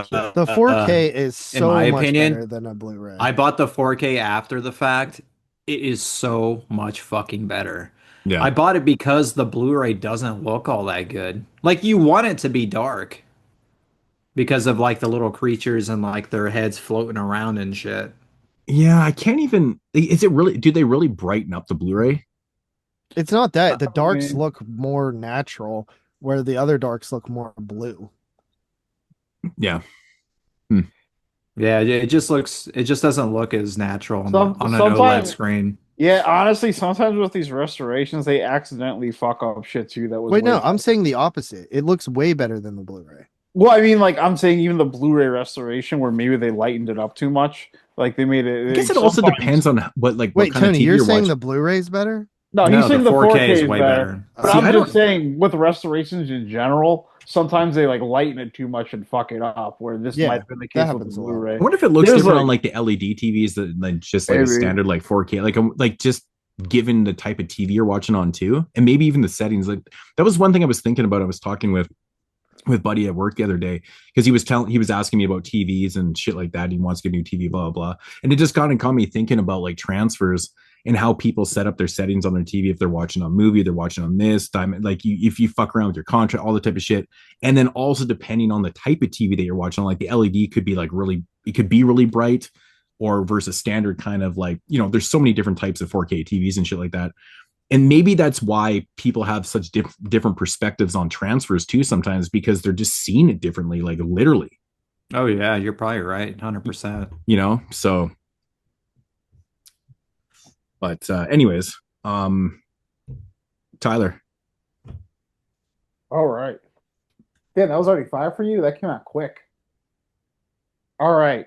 I'll say with my I'm not over with I obviously pick up a lot less since I'm not a partner, and some of the stuff that I do like that I would pick up, like that I would be a part of my sub. I usually will wait till the end of the year if possible. Like I'll give an example, like something like the Terra Firmer legitimately could have made my top 5, but I didn't pick it up, and I'm gonna pick it up probably around Black Friday because I have like the old DVD of that. So of the releases I picked up, mine for the most cases kind of just vibes of how much I like the movie and how likely I am to watch it again, with some other small factors. But my last couple could have been any couple. Probably my 5 slot could have been any couple movies, and this is kind of just, I guess, what I decided on today. But it's kind of like the mushy middle for me there, and I think with some of the movies you can tell that I reviewed this year have not also been as on point like for myself as previous seasons. So my top 5 is a little underwhelming, I kind of feel like, compared to the other years. But starting at 5, coming from Film Movement, it's a movie I reviewed, and it's Shanghai Blues. This was, I believe, the February release of this year. It's a Way Hark movie. This movie wasn't really on my radar at all to make my top 5. I didn't think this would.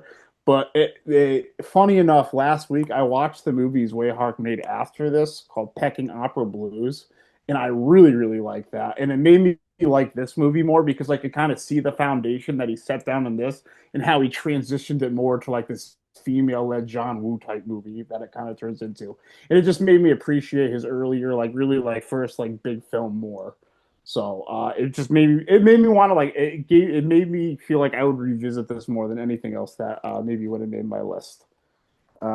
Next, coming from Connie, it is. No, we only. Hold on, whoa, bro. We only did 5. That's why you thought you think JP rattled his 5 in like 2 minutes? Yeah, that's why I was going fast. We actually may have done that last year. Actually, we did. That's probably why did. I was in my head. Well, this year we're doing a Roundtree. We're switching up the format. Yeah. Okay, that makes more sense. Oh yeah. Okay, so. All right, Tony, I'll just be slower next time. I was trying to like condense it all down. I like totally spaced.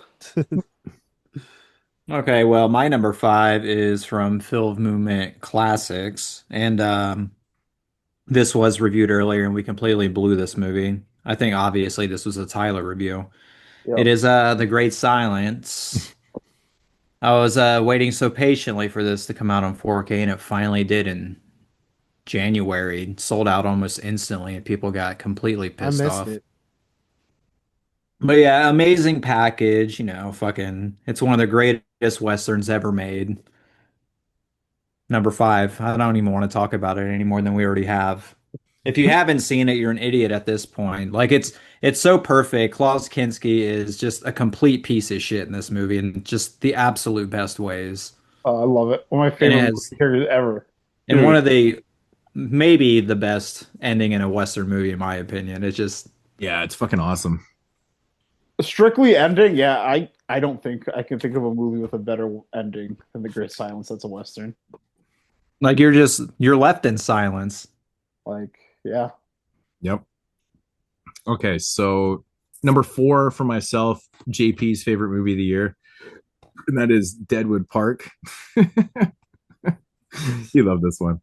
He's definitely the oddball one out here. Yeah, Eric Stone's a film that finally got a good release. This one's been out for years and years, and did a full length review of this one sometime earlier in the year.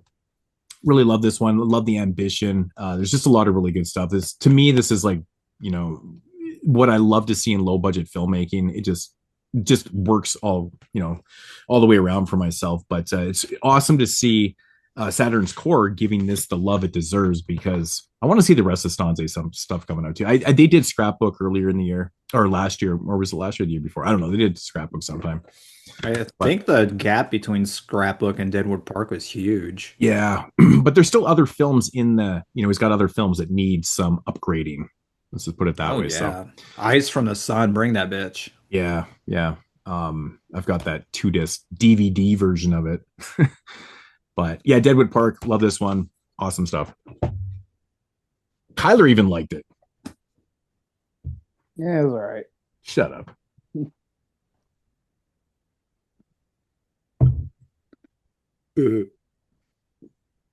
JP. Oh shit, my bad. I wasn't. See, it comes up fast. Yeah.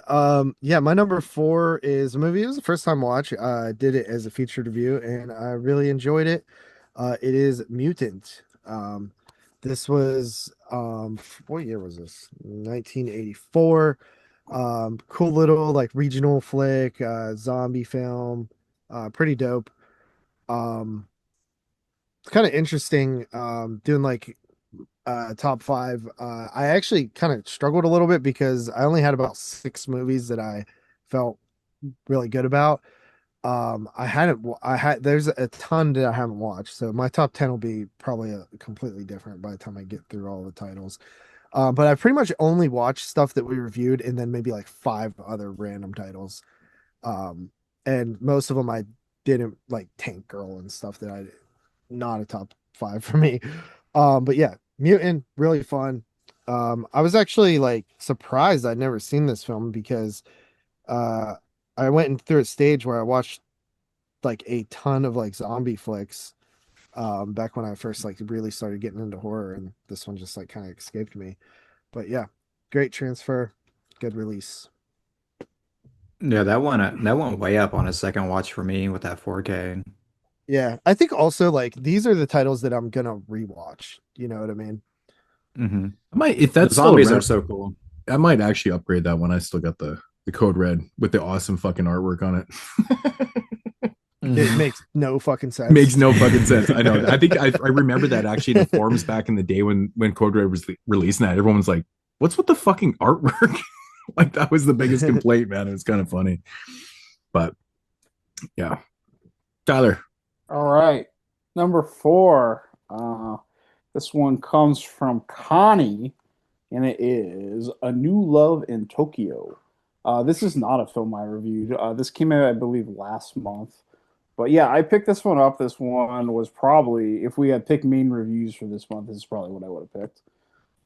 And yeah, I like this movie a lot. It's actually kind of similar to the Susie movie I did, where it's a hooker movie, but this is just so much more of a well-made movie, and it's like retrospective and kind of told in 2 parts. It's almost like this weird pseudo documentary thing, but they do interesting things with the editing, like while it's telling like these 2 storylines in between. It's really good. It's just like it's a story of like these 2 hookers like dominators rise to like the top of their industry, and just like a drama of like what happens like within like these sex worker industries that, well, I guess is kind of taboo for the time. This is a film from 1994. It's from Banmai Takahashi, who you might recognize from that film Door that who put it out? Terrorism put it out. That's a pretty Mhm. cool little horror movie. He made that movie as well. This is obviously very different. So this is shot like really well. There's a lot of it's really pushed. Like, and it's not like so much. It's not like a Sato film, but sexually this movie is much more pushed than some other films I've seen. It's like it's dirty pervert stuff. The opening scene is just this woman like absolutely like dominating this guy that like talking to him like she's paid for it. Obviously, she like handcuffs him down. She just squats over and like unbuttons this like little latch. You see it come down so she can like piss on his face, and that's what like Oh, starts the movie. fantastic. It just made me laugh. I just remember laughing really hard in the opening scene. Yeah, this was just a cool like it wasn't like something I thought was like great or like super memorable, but it was a really good watch, and it was something definitely worthwhile for a pickup. And it's one of those movies of the transfer and just the look of these things looks amazing. And yeah, kind of just hit the spot. Nice. Cool. So my number 4 is my feature review from the last episode, actually. It is Killers on Wheels, the VSA, the Shaw Brothers biker exploitation movie from the mid 70s that was super kick-ass. And like a really weird surprise. I don't know if they ever made like another biker exploitation movie or if this was the only one, but it's such a like a unique thing to watch because it just feels so like Sam Peckinpah, but also very Hong Kong at the same time. It was really cool. And it's not very like violent and super sleazy, but there's you got some nudity and like the rape is all like off camera and like behind like objects and shit, so it's not that bad. I just love how forgiving the dude is in that film where he's like, all this bad shit's happening and stuff. Like, no, they're just being mean. Like, it's fucking hilarious. Like, sometimes they're so being Right. mean. And they're what? they're like ruthless assholes. Yeah, dude, it's really funny. It's really funny. All right, so coming in number 3 is another film that we did a featured review on. I don't know, a couple months back or whatever, and that is The Horror from Beyond and Paradise of Terror on the Reviver Volume 2 release. JP brought to our attention that apparently there's like I don't know, like not lenticular ones, but like almost like a special edition Reviver ones. Like what do you call like them? like a metallic cover. Yeah, it's like a metallic type slip cover or whatever. And apparently those are being handled, like he said, 1 out of every 10 people are getting those. I didn't even know that existed until he showed me a picture and I was like, what the fuck, man? So what's the special edition things for the Reviver? They're like holographic covers. 1 out of 10 is what I heard. Holographic. Okay, so it's okay. Yeah. No, so which fucking surprised me because how does none of us get one? Did all 4 of us buy all well, I think we all 4 bought number 2, right? I've got 1 and 2. Yeah. So that's 3, 6, 9, 12. And the then, odds would say one of us would get that. And then if you factor in the odds of the at least 2 of us bought the first one, one of us should have got a holographic by now. Yeah, that's crazy, man. I mean, how many of you bought the third? Me. I've got the third one. Didn't that sell out? I don't know. Did it? I think it did. I skipped it. So I definitely didn't get the lenticular or the holographic cover. Third for the one third sold out. Only one that's not sold out is 1. Fucking random. Well, no, it did. There's a standard edition now of 1. But yeah, so both these films are from 1965, The Horror from Beyond and Paradise of Terror. Honestly, man, this was a really great double feature. Kind of shocking that these films were completely lost and to get revived on Reviver here in this little package deal was so shocking that, I mean, I didn't watch the first Reviver, but I've heard nothing but mixed bags, mostly poor things about it. And everyone was kind of like on the fence about getting this one. And then there was a bunch of comments actually after we reviewed this that they went out and like, oh shit, those sound really good. You guys are giving pretty good high recommendations on this. So they went out and purchased it. So probably helped possibly sell it out. I don't know. I'm assuming so because, we have such big pull within the community. Yeah, we got an extra 10 copies sold, maybe. Yeah, maybe 10, but some people bought them. But yeah, this was really, really good. There's a point in, I think it's in the first film actually, where there's a little bit of water damage and it actually like completely blends perfectly into the film. It actually kind of adds like this weird aesthetic to it. And it's so strange how it works. And like all of us thought the same thing watching. I'm like, that actually does work. Like it's almost like an unintentional effect on the film, but pretty cool stuff. Really, really awesome release. I'm not really overly insanely stoked to watch the third one because it's like all shorts and stuff, but it's going to be a mixed bag, but we'll see how it goes. I'll check it out. I've liked the Reviver project. What was Tony's number 4? Killers on Wheels. Okay. All right. My number 4 or 3 here is probably one of the cooler releases that they did this year because it's like a title that I believe did not have a Blu-ray, and that is Demon Warp, which you guys covered on a featured review. I missed that one. But yeah, this movie is pretty crazy. It goes completely batshit, um, with the UFOs and shit like that, and the fucking it's like a Bigfoot shit. It's pretty cool. Definitely one that I'll probably revisit it again before the end of the year, just to sort of refresh my memory. This was a what, like February or March or something? It's a couple months back. Yeah, I think it was February. Yeah. Yeah. But I didn't really know anything about this movie. I know that Tony was a little familiar with it. Uh, did it have a Blu-ray? It didn't have a Blu-ray.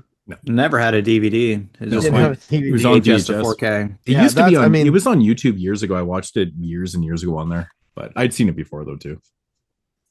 Yeah, but yep, that is my number 3. All right, my number 3 is also Reviver 2.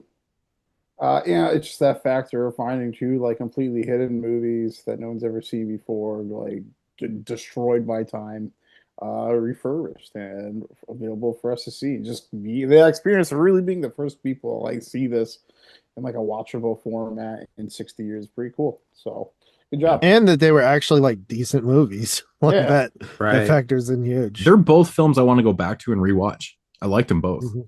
Mm-hmm. So, Yeah, they would probably make my top 10s of 65 or whatever the hell that is. yeah, it's crazy. All right, so my number 3 is from VSL, and it's probably the most perplexing like title in that line. It is Intensive Care, the 1991 Dutch slasher with Yeah. George Kennedy. Yeah. Yeah, this was a first time watch for me, and I just completely fell in love with this movie. It is just so cheesy, and I love when foreign countries try to emulate like American culture, so they just completely just like overload the movies with just everything they can think of. Like there's Smokey American. the Bear in this shit. Dude's yeah. favorite. Yeah. Yeah, And like which- anything you can think of. But yeah. The kills are fun. Like George Kennedy's not actually the killer. The guy who plays him looks more like Steve Martin. But it's just a fun little slasher, decent body count. And yeah, I had a really good time with this. Yeah, it's shocking it was a first time watch for you. I think the first time I watched it, I think was when we did what 91 on the show, on the podcast. Yeah. Yeah, I think it was the first time I watched it. It was like it's pretty good actually. skipped it back then. It was fun. All right, so number 2 is another repeat here. I think we've actually only had one so far, Yeah, this one. which is crazy, and that is Killer on Wheels from VSA. Hong Kong biker exploitation. This shit was funny. Killers on Wheels. Killers on Wheels. Absolutely hilarious movie. Like it's intentionally funny at times, especially when you're watching the subtitles. Like it's fucking some of the shit that they're saying, dude. It's just like so ridiculous. It's too over forgiving. I'm like, no, this is a bad situation, bro. You need to react to that bad situation. It's too funny. Make sure you watch the English dub too if you can. Yeah, Super goofy. Yeah. But yeah, even the subs was just ridiculous. But yeah, I think the next time I watch, I'm gonna watch the dub because it'd be pretty funny. But great stuff, man. Very unique film, like Tony said. I mean, I don't know of any other biker exploitation films that came out of Hong Kong. It's really fucked up too because this is like in the middle of Shaw Brothers' heyday. Like it's 1975, they were still doing tons of their kung fu and wuxia films and all that martial arts films and stuff. And then this random one comes up. This is crazy. Like who thought of this? So I'm glad they did because we have it now, and I'm really happy that Vinegar Syndrome put that out because that's a really good release. Killers on Wheels, good one. Yeah, the print's like a little on the beat up side, but Yeah. it looks good to me. Like I love that type of grindhouse type looking shit. Yeah, me too. I mean, with a film like that, where it's like kind of like a rape revenge film, and it's just got so much crazy, like it literally has like a 10-15 minute like biker chase scene, like a race scene in it in the middle of the film. And it's hilarious. Mhm. It's so entertaining to watch. You're like, what the fuck is this? Because everybody's just like popping off their bikes after like not even getting hit by anything. Just like fucking falling off of like jousting. turns. These guys are jousting on the beach. Jousting for pussy. Jousting for pussy. It's absolutely batshit insane. I'm so happy that thing exists, but pretty cool. Yeah. All right. My number 2 is a repeat. It is Reviver 2. Number 2 is Reviver 2. Yeah, I See what you mean, did dude, there. this thing was, I mean, Tony watched Reviver 1 and really hated it. I found it enjoyable, although I agreed that it was pretty bad. I kind of just like it's sort of like the AGFA situation where it's just like the exploring just like three random things on a disc. Um, but Reviver 2, when they teased it and we watched like the winding through and stuff, uh, we're like, okay, this actually looks like it could redeem it, the series here. And we did it as a featured review, and we pretty much all thought it was pretty fucking awesome. Both films were good. The water damage thing, we did a whole review on these things. Was Mike on that episode? I feel like somebody was on that You episode. might, I think Mike was on that one. Yeah. Yeah, I think so. Yeah. I will say one thing that I would request from Reviver going forward, if anybody from Vinegar Syndrome listens to this damn show, or hears anything from here, I think that it would be a good idea to make a reversible slip and the blurred out stuff. Like, I love the concept, like I like the gimmick, like it's fun and stuff. Yeah. But like for future stuff, can we just get the unredacted on the reverse? Yeah. I think that would be cool. Yeah, because it's really nice to have the credits and all the information that you can read off the disc, like, or off the Yeah. case. It's really nice. Again, we appreciate the sentiments and we appreciate the creativity, but you don't have I forget what the movies are called because of this. You don't have, right. dude. I'm not joking. Right. I had to write it down. I couldn't tell you. I know. I had to I write really it down. don't remember what they're called. Like if you were to say the title, you'd be like, "Oh yeah, that's from Reviver 2," but I couldn't tell you what either of them Yeah. are called. Right. So I mean, it's I like, did just say them twice. after Yeah, you get you through did the say it. I was exact- like, "Oh yeah," but like if I couldn't come up with that myself. after you get through the like first experience of like opening it, watching it, like that type of thing, like future viewings, I would like to be able to look at the titles. It's gonna be one of those cases where you're doing like a shelf by shelf on YouTube, and you come to the Reviver 2, and you're like, "Yeah, there's 2 movies on here. I can't fucking remember what they're called." Yeah. I have them logged on yeah. Letterboxd somewhere. Yeah, right. So yeah, that's that Reviver 2, big knock out of the park moment. Mm-hmm. All right. My number 2 comes from a label called Saturn's Core, and it is a film called Deadwood Park. Oh, he just barely liked it. Fucking guy. JP walked away too. That's I know. I know. That's crazy. That's awesome. I did not expect that to be on your list. That's wild. I would 100% watch this movie again. I really fucking liked this movie. And the JP. thing about Oh, you're fucking lame. Dude. No, dude, you're fucking wrong on this Dude, shit. that movie is not good. Yes, Yeah, it dude, is. you're literally the only person I know that doesn't like that movie. Go look on Letterboxd. Oh, for fuck's sakes, Letterbox All right. dorks. Well, like, here's the thing about this movie and Stars. Like, I would definitely say some things about, like, I think the acting in this movie is not great. It's But not bad though. But like, sucks. the thing about this movie though, what I really like and kind of makes it stand out for me, and what I remember from this movie is actually a similar feeling that I got watching The Shrouds, where I feel like the horror and the mystery in this movie, and the way it just lingers on shots, and it's all a distraction, like from this character to from moving on with his life and like moving and like having a kid and leaving like this part of his life behind. Like this, even though it comes to be something true, I think like at its core, this is all just a way for him to like subconsciously distract himself. And I think like this is like this really like messy movie that's like intentionally piled on top of like this mystery that makes it just it does so well with the atmosphere that it really stands out to me. And I thought the mystery was good itself too. I like the way how it kind of told it in different sections and went back and forth. Mm-hmm. It kind of gave me the feeling of reading the book of it, where it kind of cuts back between chapters and you learn a little bit about Derry and all that. It was the same way with this. I like that. Just like this old like lot town that's a little like a decade behind civilization. I love that setting. There's a lot of places like that just north of where I live in New England. So yeah, I really would recommend this movie. I like this movie a lot. It's a lot of the time when you take a a movie that's this much of a micro budget seriously, and really like try to like make like a drama, it doesn't come out well. But I think they really surpass like those limitations in this, and I really like this a lot, honestly. So yeah, Deadwood Um, Park 2. Also, real quick, I think I didn't understand how the lenticular or the holographic thing worked for Reviver. So I just thought it was like the slipcover, but I think it's actually the sleeve.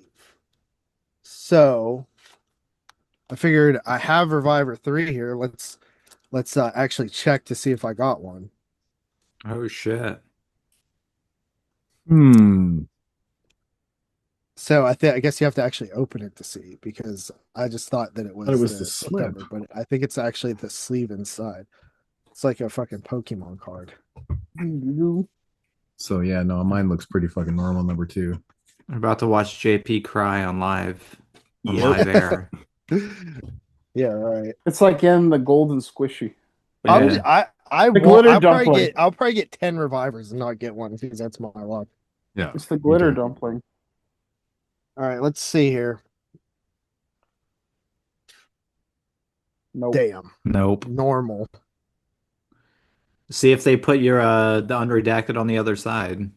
There's no Yeah. way. There's no way it's 1 in 3 or 1 in Nope, 10. no unredacted. Bummer. Redacted. There's no way it's 1 in 10. There's no way it's 1 in 10. I don't No. think so. No. I feel like I would see more people showing them. It could be. Oh yeah, that's like true. one out of that. What do they sell them? 3,000 or something? 3,000. It's like 100 out of 3,000. You would have people on the Vinegar Syndrome page trying to sell those like for profit. Yeah.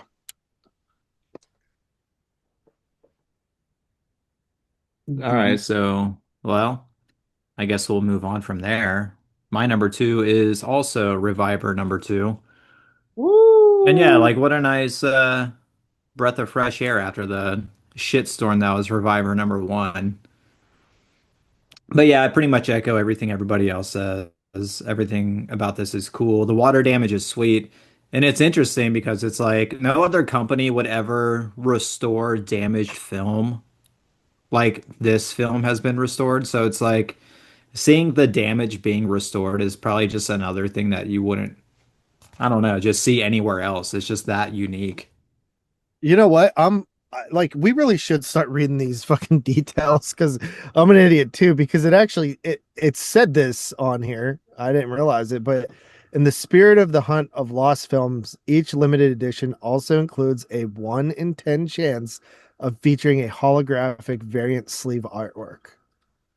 I've like literally never heard anyone mention this before. So apparently we're not the only idiots that doesn't read. So the none of print. us, we never just read the details on anything. Yeah, I definitely don't have that on mine. Yeah, no. All right. Do we want to do 2 heartbreaks right now? Oh, I do. Yeah. Mine's Is still this it? sealed too. boy. Oh, okay. All right. Mine's Uh-oh, still. here we go. I had mine. I ran out there to grab it. Okay, so I'm gonna open up this. Oh no, I don't. This definitely isn't it. This isn't it, right? That's what you're not. It's kind of cool. This is actually one of the only No, What ones does that's the not inside it. look like? Okay. I hadn't opened up yet. Was this one? So that's kind of funny. Kind of works out pretty He's gonna good. get one. Watch.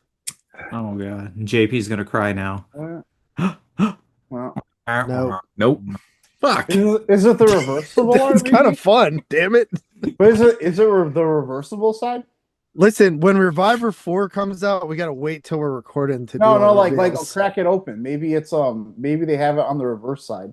If it's Oh yeah, just double check maybe. No, the reverse has like totally different artwork. Yeah. That's I what was mine wondering. is. Maybe they just like did that instead. They just had Yeah. it reversible. Yeah, interesting. But Nope. yeah, if they So do a there- Reviver 4, let's save them to open up on the So JP, Yeah. show. this has totally different artwork. It doesn't have the credits on the inside. No, none of them do. Yeah, you're probably right. Yeah, I was just Yeah, wondering that maybe lame. maybe they put the reversible on the inside. Yeah, this is on the inside of 2. Yeah, I flipped that open. I thought it was just like an orange one. See, Tony, Right, if you would have yeah. grabbed Reviver 3, we would have been able to do a triple reveal. And then I probably would have made you cry, because I definitely would have had Yeah, He's it. gonna wait till the like, last one of you possible guys moment, need to grab it, and then make me get one. cry. Surprise, guys. Fuck. All right. All right. So is it back to me? Number one? Yep. Okay. Yeah. So number one is yeah, I mean, I don't think I was waiting as hardcore as Tony was for this, but to be honest, I kind of forgot about this film. And that is, of course, Demon Warp. This is pretty cool that we got this. I love what I love about collecting, films that have been stuck on VHS and didn't have any other releases that are getting released in these golden age of collecting times. It's shit like Demon Warp. It definitely brought a lot of new eyes to this. I've read a lot of reviews. People are like, "Oh, it's first time watch, and Demon Warp was fucking amazing." It's like a kitchen sink of goodness. It really is. It's a good way of describing this one. It's one of those things that's kind of hard to talk about without giving everything away, unless you're kind of looking at the cover. You can see some random shit on there, but it really is a kitchen sink of goodness. Super awesome. It went from VHS to 4K craziness. That's always fun. Awesome release. It looks great. It looks really great. I'd seen this movie a couple times before, and it always looked like shit. It was VHS, of course, but this is fantastic. Great release. Absolutely great release. All right. All JP. right, yeah. My number one is definitely like a favorite of mine. I actually love this release, despite how difficult it was to open up at first. And that is Don't Be Afraid of the Dark. I kind of figured so. Yeah. Yeah, Same. like to me, this is the one out of everything that came out this year that I will watch the most times. So far. I mean, there's still, some months left, but yeah, this is like a perfect like October film for me. Like this used to be in my rotation more often than it has been over the last few years, but now that I got this nice 4K edition, which I think looks phenomenal. It's a short movie. It'll definitely be something I revisit a lot. So yeah, Don't Be Afraid of the Dark. It's it doesn't feel super great having like my number one as a film that's like not really that new of a title, hard to Monumental. get. Yeah, like, but at the same time, like I just don't want to lie to myself on like what I actually like. So Mhm. Mhm. Yeah. My number one, I'm sure, is no shock. Yeah, it's The Great Silence. Absolute squash match. It was never not number one, but one of my favorite movies ever made. Probably my second or third favorite Western period ever made, and I do like a lot of them very much. So yeah, did a whole review. Amazing movie. Finally got on 4K. It sold out really fast for a reason. If you haven't seen The Great Silence, immediately get that movie on the screen. Oh, So obviously my number one is Demon Warp.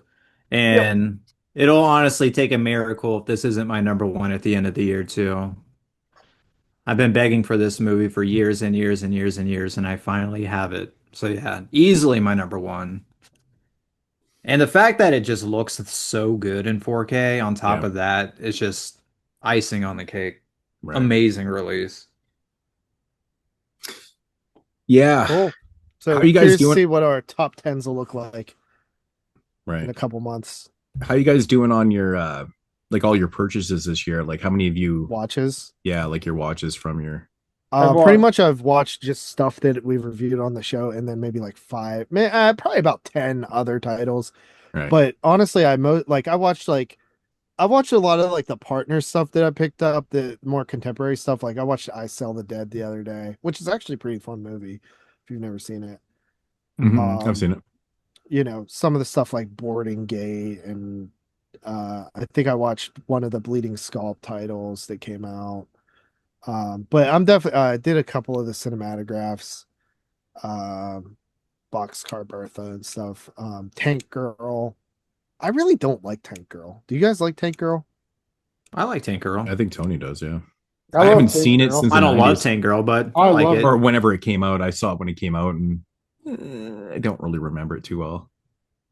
But yeah, I got to get more like I want to check out I was saving like Ghost Galleon for like this October. Want to check that one out. Honorable mention was Portuguese Nun. I just felt a little weird about it. Tony made me feel real weird about it after I reviewed it, even though I thought it was pretty good. I can't lie to myself. It's got to be in my top 5. Well, I was the one that brought up the fact that the girl was like, what, 14 in the film or some shit. Yeah, that's a tough thing. Yeah, that sucks. Yeah, it's just, it's different laws over there, but to us it's weird. But before saw some shit about like Der Fan from Germany been getting a 4K like restoration re-release in theaters. I'm like, damn, it's crazy. That's crazy. One I'm not gonna go fucking see in theaters because that girl's like girl 15 underage too. Yeah, that's a good movie. Isn't that Mondo? Who put that out? Mondo Macabre. Yeah, I have that. That cover is like beautiful. It's a really good movie. Yeah. I don't know, man. Very, very underrated, man. 14-year-olds, that's not cool, man. I would absolutely never watch a movie where they exploit a 14-year-old. Valerie and her shit dog. Oh yeah, but that movie's fine. That movie's an art house masterpiece. That was the joke. Criterion put that one. I'm not gonna lie though, man. I'm not gonna lie. When I was watching that film and I paused it to look, I'm like, how old is this girl in this movie? Yeah, 14. I'm like, what the fuck? I'm like, I knew she was young. I'm like, this should not be happening right now. I used to kind of. It's a good movie. Like, not that like isn't that to some degree, but I would kind of like excuse a little bit as just like complete cultural differences that are just fucked up. Not that it's okay, but you could kind of explain away like that. But then one day I made the mistake of watching the special features, and the guy that plays the priest on it was like, yeah, like none of that stuff was in the script. And we get there on set, and the director's be like, I have a brilliant idea. I want you to do this. And then all like that's where a lot of that. And he said he felt really weird about it. It so made me like kind of go, oh man, that does not sound good, dude. Yeah. That is a little bit weird, actually. Change up the script to get a 14-year-old girl naked. Yeah, like he had that guy. Was it Victor Salva? The guy that played the priest that does all the weird stuff, like had a lot of negative things to say about the movie and the special features. Yeah, it makes sense because he was a part of it and it's awkward and weird. That's like that time we laughed about that kid in fucking The Possession of Joe Delaney or whatever the hell it was. And then some dude like fucking roasted us in the comments. It was like, that kid had traumatic like experience on this. He came out and talked about it years later. It's like, okay, bro, didn't know. Dude, when you read out my 2-word review, you started laughing. Oh my God. Nephew's Nuggets. Nephew's Nuggets. You gotta admit that's kind of funny. Canceled, man. But I mean, fuck, I didn't know at the time. I'm like, this little kid's balls are hanging out. I'm like, fuck, that's kind of funny. But whatever. There's a movie. It is what it is, man. There's a movie, the guy that Don't Look Now made called Walkabout, where like his kid is just he cast his son as the baby in it, and he's literally just like walking around like naked for half the movie. And I just like remember thinking, watching, like, dude, I'd be so fucking mad if like my dad put my little baby dick in a movie. Why? Dude, what are you, the Nirvana kid? The guy like sued them. I'd just be like pissed. Yeah, that guy's a piece of shit, man. I wouldn't sue anyone, but I'd be like, Dad, what the fuck? Your mom never showed your friends your little penis on. I mean, it could be. She probably did, but I wasn't. But she didn't make a movie about it. I mean, what's worse though, if you're like just a little kid where it doesn't really fucking matter. I mean, there's naked kids in movies all the time, even in America. It's like when you're like 2 years old, it's like whatever. I forgot her name, but like the mom from Child's Play 2's in it, and she's like naked all over, and she's like 16 in that movie too. So those, I don't know, they're kind of weird. Crazy. All right, can we get off of the fucking underage nudity? I mean, it's no more awkward than when you watch, Argento filming his daughter naked too. And I'm like, I mean, we've heard stories that he was on the set and stuff. And I'm like, weird, I mean, bro. It's still weird. It's still your daughter regardless, but she's an adult, which makes it's awkward for me. He didn't waste any time making her do that either. No, she was 18 for a second. Yeah. Yeah, I'm pretty sure she was underage when she did it in fucking Trauma. Yeah, because she was, I think. That movie came out when she was out of age in Italy. Yeah. But according to our laws of where you're at. Yeah, exactly. Which happens to be the fact for all these movies that we're talking about, really. Yeah. Mm-hmm. All right, so that is going to conclude the first half top 5 VS partner label lists. Let's get into these solo reviews. So, We just did the same order. yeah, you wanted to just go round. Yeah, we'll just go Roundtree. Same order. Easy enough. So how I did my picks this time, I think last year I watched things that I was actually recommending. This year, I picked all Vinegar Syndrome titles. Yeah, a bunch of out of print shit. Hey, shut the fuck up. Fuck you, actually, on this one. Okay, so I picked all Vinegar Syndrome proper and things I had never seen before. I just wanted to dig deep into the fucking collection and just, grab a couple things. So, of course, 5 films. Yes, there is one that's out of print, and I learned my lesson. Okay, I'm going to explain this. So I watched this movie, and then I was like, oh, fuck, I should probably look it up to see if it's fucking in print still, and it wasn't. And I was like, The fuck. first one. The very first one I watched, I was like, shit. So I actually put a couple back on the shelf because I looked them up and they were out of print too. They were sold out, and I was like, fuck. So I ended up picking different titles. So this first one actually is sold out. It's an older title, but all the other ones are still readily available. So I did change up. So I learned my lesson after the first one. I should have remembered after last year. But anyways, I digress. This first one is from 1974. It is called 5 Loose Women. Yes, this is a porno. It's about sloppy vaginas and other nasty shit. No, it's totally 5 not. of them to be exact. No, it's totally not. No, if you're wondering why you've never seen this title, What's the spine number on there? This is an older one. This is 204. So if you're wondering, this is the title you'll probably see on the website, Fugitive Girls. So very exploitive. But the real title actually is 5 Loose Women. So when you look it up on IMDb and whatever, it comes up as 5 Loose Women. Interestingly enough, this movie was actually I think the story was written by Ed Wood, of all people. And it's like a straight up kind of like women in prison escape type exploitation film. Ed Wood actually has a couple parts in this film. I think he plays like a sheriff at one point. I think he has a voice over in another part, but he kind of got involved in stuff. It's from 1974. So basically the premise of the film is about these 5 women that escape this like low facility, kind of minor jail or whatever. It's like a minimum security prison. And it's so fucking funny, guys. It literally looks like they're escaping out of like just a cabin at like Camp Crystal Lake. That's what their prison looks like. It's fucking hilarious. Like a little bungalow kind of thing. It's hilarious. Is that a maximum security prison? No, it was like a minimum security. But yeah, of course the film starts out with like this girl gets wrongfully accused of shooting this guy at this liquor store and stuff. Anyway, she ends up going to jail. She's totally innocent. She had nothing to do with it. So the beginning of the film opens up with like her going to jail and being initiated into the women's jail where, there's a lot of lesbian action. This girl's like, oh, I like you. You look sexy. And then all of a sudden it turns into like this 10-minute fucking lesbian munch session. It's hilarious, actually. It's actually not bad, though. Anyways, a couple of the girls are like, fuck this. They're hardened criminals and shit. We're like, we need to get the fuck out of here. So they all break out super easy, I might add. It's absolutely hilarious. Like I said, it's like they just walked out of a cabin. And it's basically just the journey of these girls being chased by, the police and stuff like that, and in their interactions with, other people.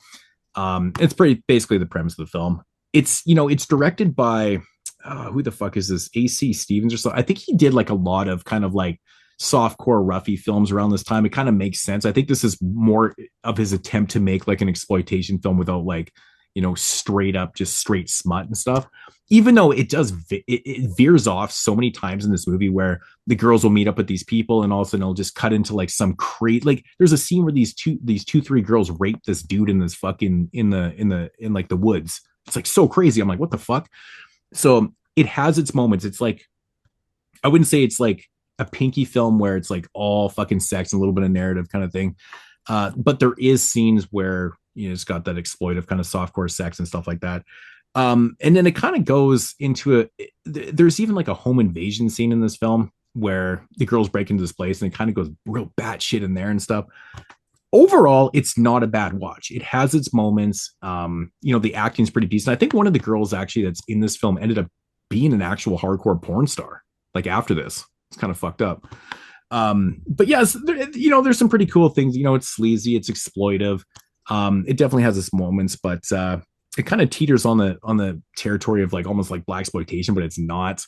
Um, yeah, I don't know. It was a decent watch. I wouldn't give this like the highest of recommendations. I can't even really recommend it anyways because you can't buy it. It's out of print because I'm a fucking idiot. So next year I will learn my lesson and I will pick films that I check out first that are totally in stock. But yeah, I mean this one's pretty old. What spine numbers are we at right now? Because this is 204. What are we in the 600s? 650s? Does anybody know? No idea. I don't Because know. I don't have like any of my collection near me. yeah, I want to know when this one actually came out. So the most recent I have down here is Demon Warp, and that is 527. So we're in the 500s. Okay. Yeah. Okay. Yeah. So this is, 200. Yeah. It's pretty old. Makes sense. It is out of print, even though a couple of these ones that I watched are pretty old too, and they're actually still not sold out. So, but yeah, anyways, if you like minor women in prison films, I would actually prefer if this film actually was just a women in prison film. I love those things. I love all the Pam Grier ones, all the Corman films that he did and stuff. Those are fucking fantastic. This one just kind of feels like a lower level, lower budget kind of thing, but it does have its moments. And you're like, fuck, you know. The description's kind of like misleading in this, where it's like, the girls escape and everyone they come in contact, they kill and stuff. There's not really a lot of violence in this. Maybe one or two people die and stuff, but for the most part, we got one good girl and she's kind of our hero, like our hero here.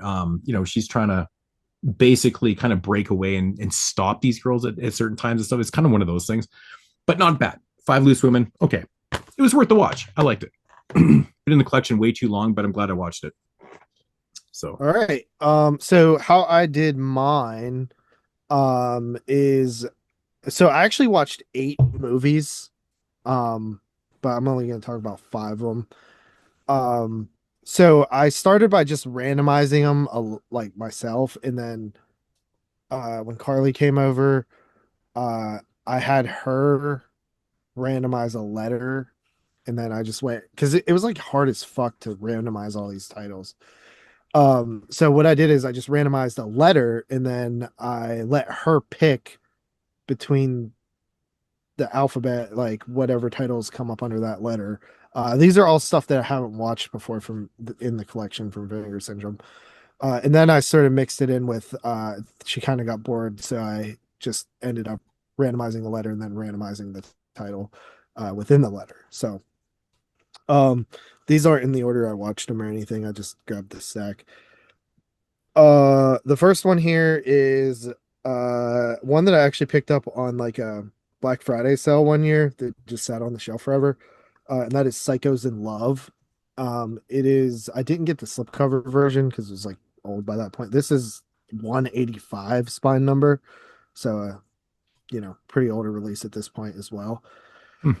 Psychos in Love, I've seen this film before. It was so funny because like when I brought it out for us to watch, I thought it was Unmasked Part 25. Like that's the movie I was thinking of in my head. Both like sort of satirical type things, but I was like, oh yeah, this is like a parody satire thing, like slasher film. And then like as I was watching it, I was like, I don't think this is the same movie I'm thinking of. And it wasn't until like a couple minutes ago when I realized that the whole time I was thinking of Unmasked Part 25, which is also a Vinegar Syndrome release. So yeah, Psychos in Love. It's about these two guys, this guy and this girl, who are both basically like serial maniac killers. And they end up meeting each other and falling in love and revealing to each other that they're both serial killers. And so they like kill some people and then bicker a little bit and then decide to retire from killing. And then there's also like a plumber who's like a cannibal out there that they cross paths with. Oh, and they both hate grapes. That's a big thing in this movie too. They hate all kind of grapes: green grapes, grapes, purple grapes, seedless grapes. just fucking weird. Do you feel like they beat that joke into like the ground by the end of the movie? I think the very first time you see it, it's kind of funny. But if you ever rewatch this movie, I think in general, rewatching this movie, it like is so much less entertaining. Because I'd seen this a couple years ago. It wasn't like that far ago. And watching it again, I was like, honestly, this is like not that funny. Like it's kind of funny, but um it's a little absurd. I don't know. I didn't find it very like good. I think I gave it like a 6 or something, but I remember liking it more the first time I watched it. I like the whole breaking the fourth wall shit and that stuff. Yeah, there's a point where like the boom mic actually like comes down into frame and she just like pushes it back up. Yeah. Um I don't know, maybe I've seen so much stuff like this at this point that it's just like not as like cool. What year did that movie? But What is it? 87 or 86 or something like that? Like it's 86, yeah. 86. I probably watched it for 86 the first time. And then Yeah. I think somebody gave it to me as a Patreon review on 22 Shots one time. But yeah, I thought it was all right. Carly didn't really care for it. So Psycho's in Love. That's a review. All right. So the way I did it this year, like last year, I did 5 random partner labels that I had. I just had a randomizer, and the 5 I got, and I'm just gonna rank them based on how much I liked them. One thing I did do different this year that I noticed I had exactly 5 different partner labels that I had unwatched this from. So I did select some movies to get a representative from each label. So I have 5 different partner labels. And as long as I can do that going forward, I think that's probably what I'll do. It just seems like a cool way to watch some movies that I haven't watched yet, and to just like spotlight partner month, I guess. So our big loser of the night, Big L, comes from Cartoona, and it's a modern movie called Hundreds of Beavers. This movie had I saw that. Back when I used to do the Fantasia reviews, I picked that one time. yeah. So this movie actually had a ton of hype for me going into it. I know a lot of people that really like this movie that are very, very high on this movie. I've heard mostly good things about this movie, and I kind of saw it like the outside opinion is maybe being Grinch's, but man, dude, this movie is not for me. Man, I'm so glad you're saying this, Tyler, because I fucking hate that movie. Like, I Really, watched that it's with a pretty group of funny. friends, and we all were like, "What the fuck is Like, this?" I won't say Those I hate this haters. movie or it's a bad movie, but I don't see myself watching this movie again anytime soon. Too Uh, long, yeah, I think this would be great if it was like 30 minutes long. right?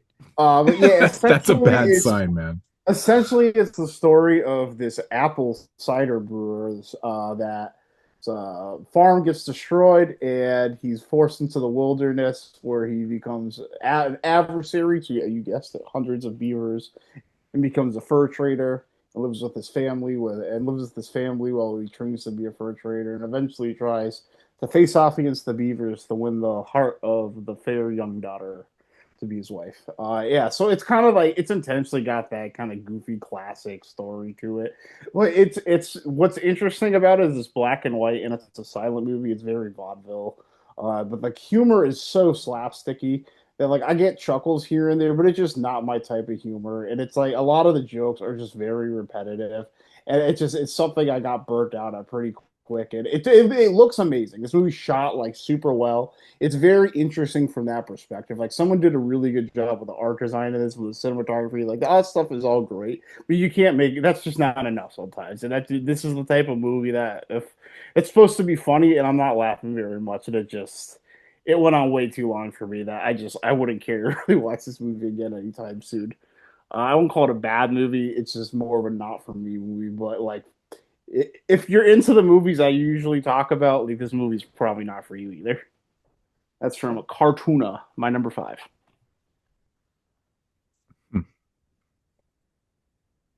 All right, so for my top five, I randomly selected 5 VSAs in my collection that I haven't watched yet, and I am 100% complete on VSAs up to this point. And so this first one is actually VSA spy number Do you 14. do you also did you even get Dal D for Demons? I did, but I'd already watched that one, unfortunately. So, Oh but man. fortunately, I don't have to watch it ever again. So that Me ain't gonna too. come up. Me too. So yeah, this is number 14. It's been out for a while. It is actually number 317 out of 5,000. It is 1984's Alley Cat. So this is basically just like it's like a crime thriller slash rape revenge movie. So, Mhm. and it's all centered around this lady named Billy. You really don't know like who she is or what she does. She's just an alley cat that lives in the fucking city. But one day she saves this prostitute from getting raped by these like street gang like hoodlums, and before too long, in like true like rape revenge fashion, things go back and forth and escalate, and then eventually her grandparents get attacked and her grandma dies. So Alley Cat's like trying to get with the police and trying to like figure out what's going on, and she starts like getting hot on and getting a little smoothie with one of the cops. But the other cops are just a bunch of assholes who are just corrupt. They don't give a shit about anything. And somehow, some way, they end up pinning a crime on her and her in jail and in prison longer than the guys who were rapists. So randomly throughout this movie, like it just turns into a women in prison movie for like maybe like 20 minutes. And I thought that was probably the best part of the movie. And I honestly wish like most of it was more of a women in prison. It's funny. I just said the But same thing about my last film too. you're right. You said that. I'm like, well, I'm about to just fucking repeat exactly what you said about this.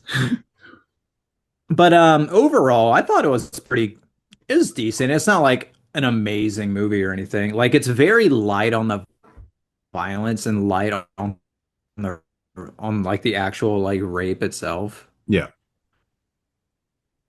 But in terms of like sleaze and nudity, like there's quite a bit of that. So like, but Billy herself, the alley cat, she's got some like gigantic hooters, and of course she like lets those out, and I'm very happy that she does that.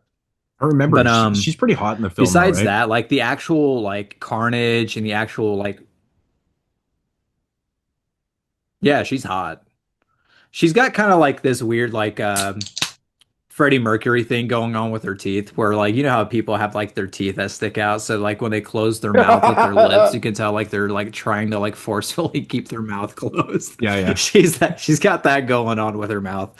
But yeah, she's cute. Yeah. Like the fight scenes are okay. Like she does a pretty decent job, but like some of the more like hardcore like moves, you can definitely tell it's a guy wearing a wig and like a female jumpsuit.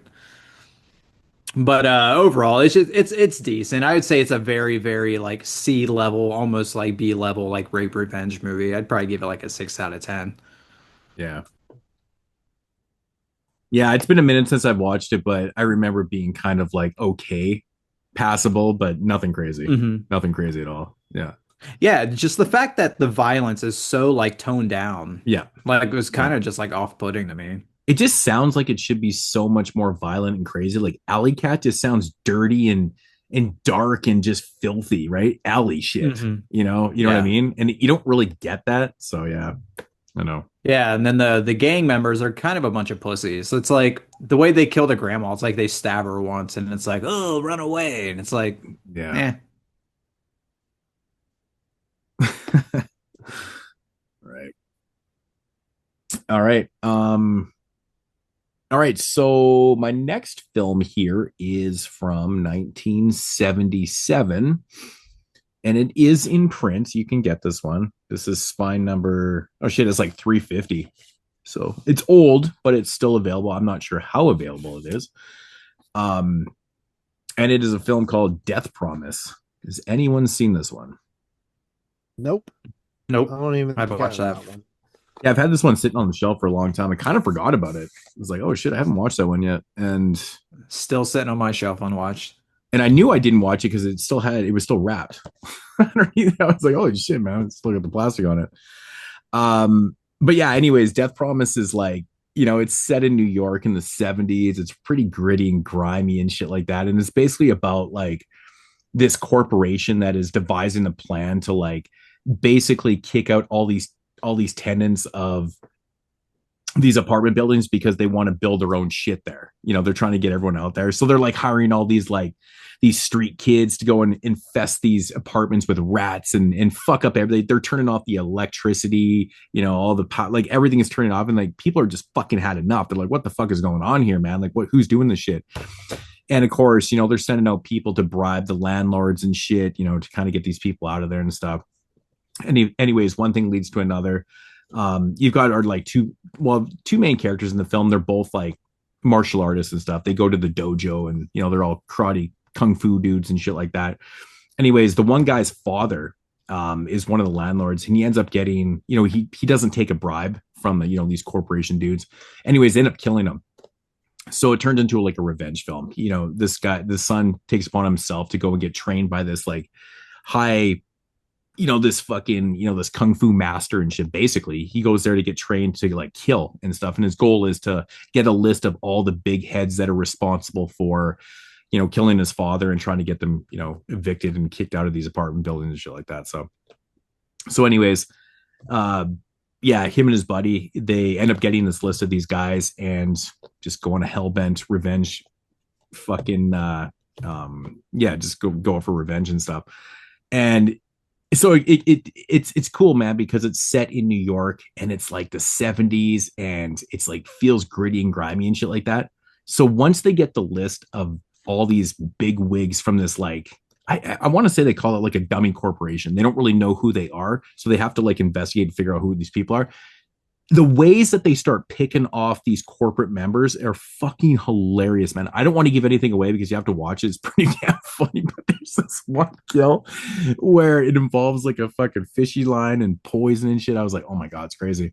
But yeah, so it's pretty awesome, man. Like there's a lot of good action sequences in this and stuff. And it just feels super gritty and grindhouse. And like, it's pretty awesome stuff. And it feels like it's going to be like straightforward. And then there's this fucking twist at the end of this movie. And you're like, what the fuck? I'm like, I didn't even see that shit coming, man. So there's a lot of scenes in the film where all these corporate guys are sitting around this big table and they're just devising their plan. They're being all fucking super baddies and shit like that. And it keeps panning over to like this dude that has this huge ring and he's petting a cat. Like Dr. Claw from Inspector Gadget. I shit you not. It's the same fucking thing. You can't see his face and you just see him petting this cat. I'm like, oh my God, it's Dr. Claw before Inspector Gadget. I'm like, this is amazing. I wonder if they got the inspiration from Death Promise. I doubt it, but it's kind of funny. But then, there's kind of reveal there and stuff. And it's like, it's totally fucking awesome, man. I love this movie. It was so much fun. The fight sequences are hilarious. Like when they finally make their way up into this building, like just how they get in there. Fantastic, bro. It's fantastic. I love this shit, man. This is a blast. This is definitely a Tony movie. I think you would really love this. Tyler would probably hate it. JP be on the fence, but Tyler will love it. Or Tony will love this one. It's great. Highly recommend Death Promise from 1977. Fun shit, man. Definitely rewatch. Who originally put that out? I don't know. Maybe Code Red. Is it Code Red or something? Like maybe somebody put this out on DVD years ago. I can't remember. It does seem like a title that Code Red would have put out years ago or something like that. Yeah, I don't know. I did not realize this was just about a fucking shitty ass landlord. So yeah, I'm totally down to watch this movie. It's fun, man. It's fun. If you like gritty 70s, like, 70s New York and shit like that, just with, it's just a revenge film, really. But like the way they go about it is hilarious. And it's super entertaining because there's like 5 or 6 of these like, big slumlord type guys and stuff like that. They're big corporate dudes. There's a fucking hilarious scene in this film. It was Code Red. Yeah. Okay. So, there's a funny ass scene where all like 5 or 6 of the dudes, all the baddies are driving in like this fucking limo and they're all talking about what they're going to do with the riches after they kick out all the fucking poor people and shit. It's like, Jesus Christ. It's like so ridiculous. And this guy's like breaking down his whole scenario, what he's going to do. And this guy's like, fuck, it's so ridiculous, man. It's kind of a satire on like what was actually happening at the time too, because that was a real thing. Right, that was actually a real thing in New York at the time. It's still a real thing anywhere. Just pick a place on the planet and put your finger there. I'm sure it's happening. Yeah, where all these fucking rich folks are like, okay, well, let's knock down these apartment buildings, get these fuckers out of here, and we'll build some. You ever see people under the stairs? Yeah. It's, gentrify the fucking neighborhood and shit like that. But it's like an early version of that, really, 1977. But it's fun. It's fun because, like I said, it combines like action and like kung fu and like these ridiculous kills. It's fun, super fun, man. Never hear anyone talk about this. Crazy. All right. Next up for me, one that was picked by Carly there after the randomizer. And that is Evil Laugh from the year, I think it's also 86. Yeah, I think it is too. 1986. Yeah, this one I actually must have skipped this when we did our prep for 86. I didn't remember anyway. It's a slasher film, spy number 415 from Vinegar Syndrome there. Directed by Dominic Braccia Jr., who played Joey in Friday the 13th Part 5, A New Beginning. He was You I want a guess, the chocolate cause bar? yeah. Just forget it, Vic. Yeah, I You're got really out the of line. tattoo of an axe going through a candy bar right there on my arm. Oh, okay. Yeah. Also accused Corey Haim predator. Corey Uh-oh. Haim's mom was the one that came out and said that this was the one of his abusers, that guy, which he He died denied. though, right? He did die. He died a few years ago. Yeah. How Um, terrifying. He looks like Shrek. yeah, I know, right? Like, I'm not letting that guy molest me. Hell no.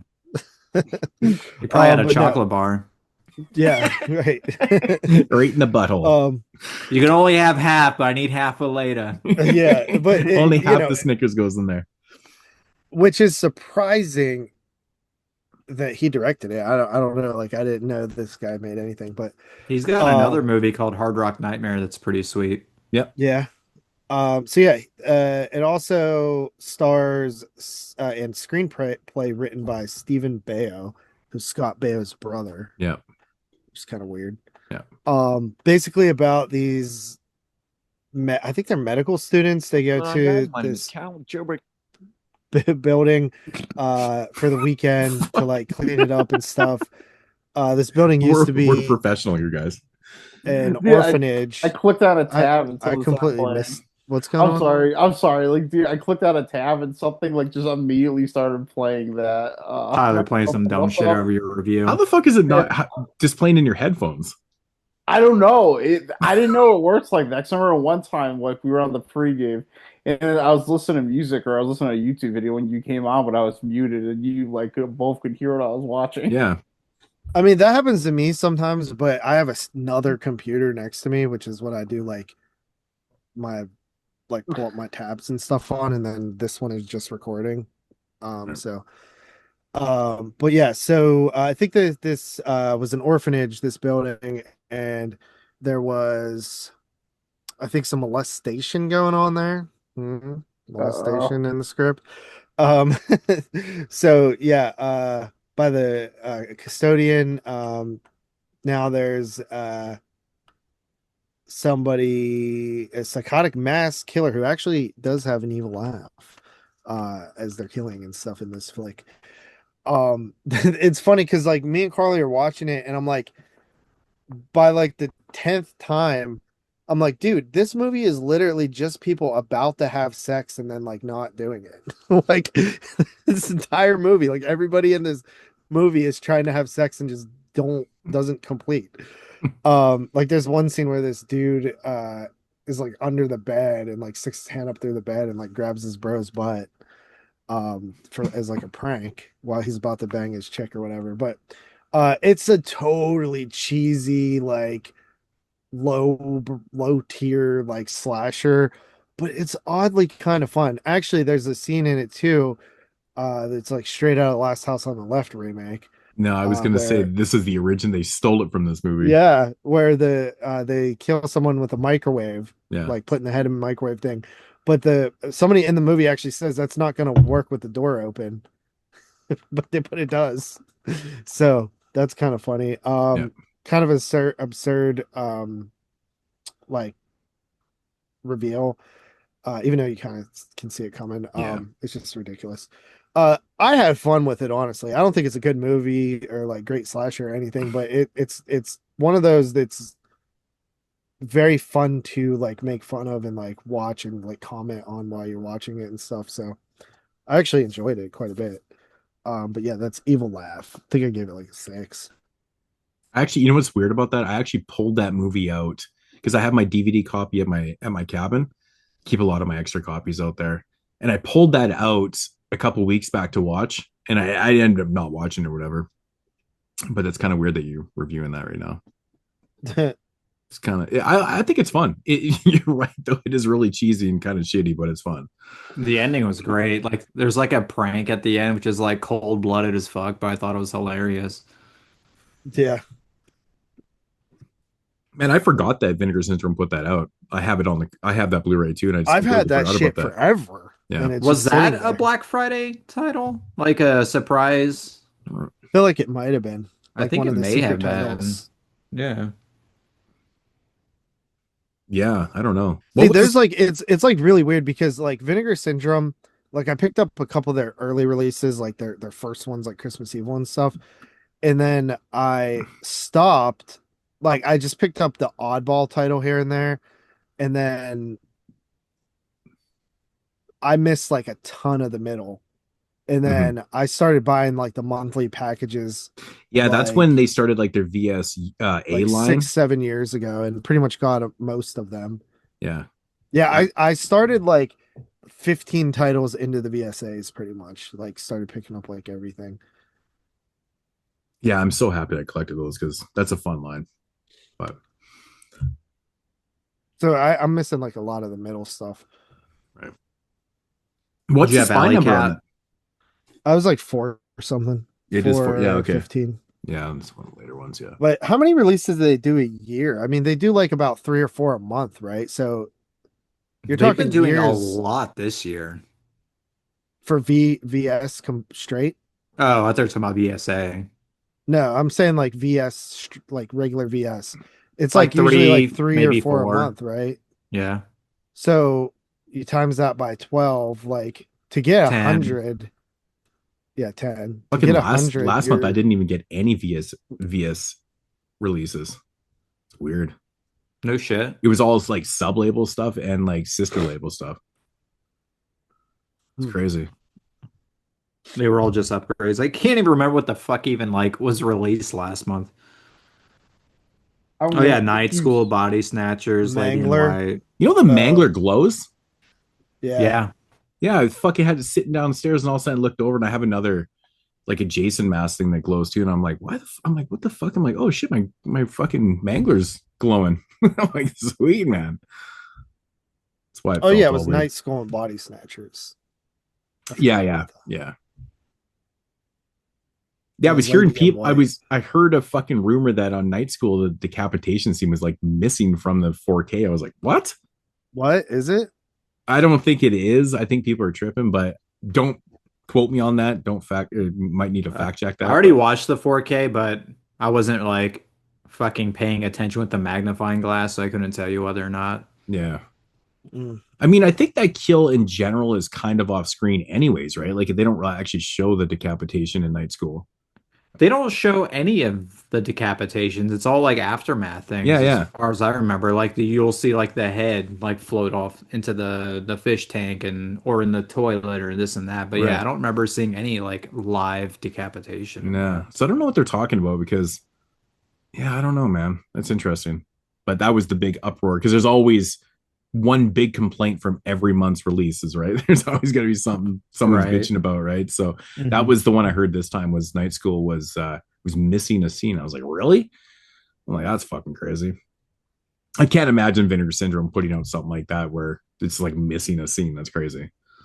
Yeah, them of all people. Yeah, it doesn't make any sense to me. But Tyler. Yeah. All right. Number 4. All right. So unfortunately, number 4 is really not much better than number 5. This one comes from Film Movement Classics. And it is the 1996 film Girls Town from Jim McKay. This movie, it's kind of like a punk rock, not literally punk rock, but you know, like the spirit of punk rock, independent movie. But the soundtrack's actually mostly hip hop. It's got like Salt and Pepper on here. It's got Yo Yo, Luscious Jackson. It's got a bunch of people moods would know. So the music in this movie is really good, actually, and kind of what they're getting at with the philosophy of this movie, I think is also gonna something that's been done plenty of times successfully. But the problem with this movie is like just the casting is some of the most in writing in general, some of the most unconvincing shit I've ever seen in a serious movie. It's about the story of these three girls that come together after the suicide of a friend and how it affects their lives. And it's centered around three high school girls, and it took me like a half hour to like actually understand they're in high school because you literally have 30-year-old women trying to play like 17-year-olds in this movie. And they have like give them like one of them is literally like literally has a kid in like her own apartment, and she's also supposed to be in high school, and she's not like, and she's a complete like dumbass. At some point in the movie they're like, is like your friend like stayed back a couple of years and she's got kid, like that's like their way of explaining it in a way. But yeah, this movie is just over the top melodramatic, and between all the good things, the acting and just the casting is just so unconvincing in this movie, and it falls flat, and just it's so hard to look past it. It's not even like it's bad actors in the movie, but you just can't like play third. Like, you could have just not had them be in high school. They could have had them be young adults. I thought they were in like some sort of alternative, like post high school education or community college or something in the beginning of the movie because they just like nothing even look about this looked like high school either. None of the people. It was like it was bizarre. It immediately threw me off, and I couldn't take the movie seriously. But it was like the sentiments that I was getting at, I can appreciate. And it was like it's only like 86 minutes, so something I'd probably watch again. So it was all right, but I also like really did not like this movie. It just I guess I would watch this again before Hundreds of Beavers, but it's in the same tier of like it's not bad, but not for me. So yeah, I definitely wouldn't recommend this one from Film with Classics, Girls Town from Jim McKay. When did they release that? End of last year. Okay.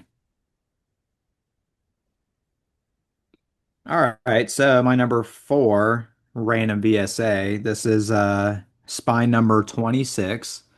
And I have copy number 3,450 out of 6,000. This one. It is a it is directed by a guy called Worth Keeter. Interesting name. It is from 1986 and it is called Unmasking the Idol. So basically, this movie is an amalgamation of pretty much every kung fu adventure fucking like action martial arts movie from America you can think of just rolled into one. But it's very like lighthearted and tongue in cheek and very charming.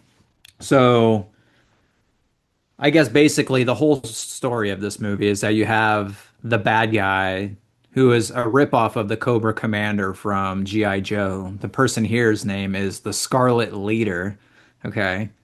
So this is like the level of ripoff we're talking here. And they sound just like Darth Vader. And their whole scheme in this movie is that they need gold, basically, so they can buy nuclear bombs to start World War III. Like this is like pure fucking retarded, like American, like fucking like I don't know, like Cold War type shit right here. It's like the most dumb plots that just the only idiots can follow along. But you have this like it's like an Avengers level team of like ninjas in this movie, led by a white guy named Duncan. And he's got a and he's got his That sounds trusty little gangster. exactly, he's got his trusty little baboon sidekick ninja named Boone, naturally. And then them and like their little gaggle of like ninjas have to go off on like a little adventure to stop the Scarlet Leader from acquiring all this gold and starting World War III and all this shit. But I mean the movie's fun. It's obviously it's I think it's rated PG, so there's barely any violence. It's all just like stupid, wacky fucking like fights. It's like the Scarlet Leader's like most devious thing they have is they have like a piranha fucking pit like in front of their throne. It's like this type of shit. Is it But yeah, made the for fight. kids? Like, Oh, for sure. Like this is definitely like I don't know. It's kind of like a weird tweener movie. Like it's definitely a kids movie. Anybody can watch this thing. yeah. But yeah, like it's completely fine for adults too. It's not like it's Right. 100% for kids. But But it was fun. It was a decent little time waster. Like there's nothing special about it. One cool thing about it is that there's a pro wrestler in this movie playing one of the bad henchmen named Dan Spivey, who was like one of the skyscrapers back in the late 80s, early 90s with Sid Vicious. Right, right. That's And, crazy. and he played Waylon Mercy in WWE in the 90s for a random second. Yeah. He was a random like Wow. henchman in this movie, and it was like one of only like two movies he was ever in. I thought that was kind of cool. Hmm. But yeah, decent little stupid American Ninja like hodgepodge of a movie. I'd probably give it a 6 out of 10 too. Yeah. Most of That's these are probably out of print, yeah, one but I'm not pulling them because of that. yeah, I that's one of the few. Yeah, I didn't check to see if any of mine were in print.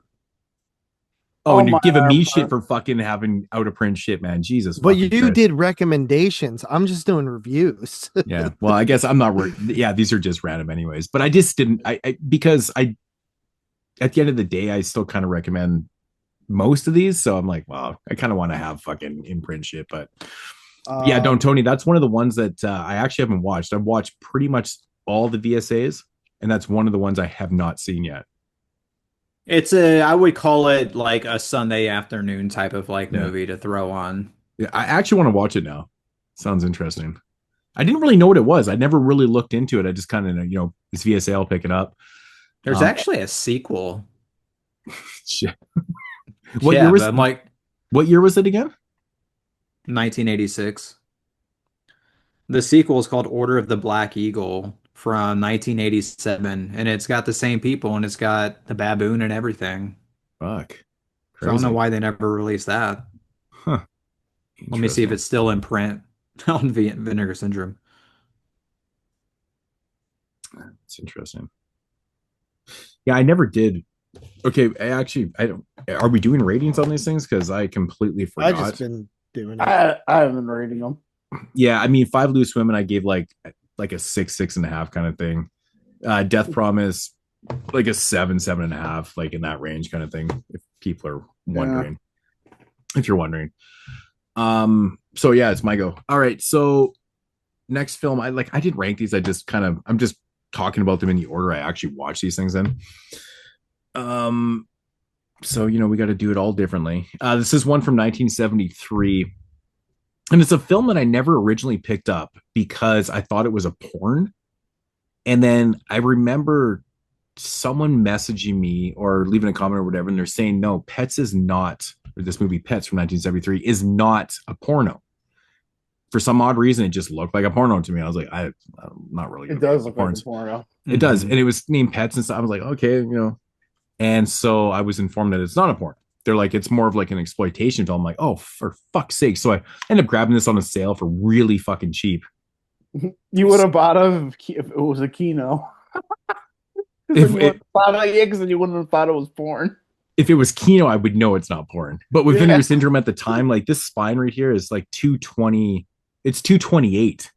Yeah, and with it being Vincent, it's definitely excusable. Like, yeah, it could have been because at the time I started getting monthly packages and stuff like that. Like they still had, remember, they still had porn mixed in with their genre films and stuff. That's how they started. So I have a few porns and stuff. I'm like, well, this one was just a random one, and I'm like, well, fuck, I don't know.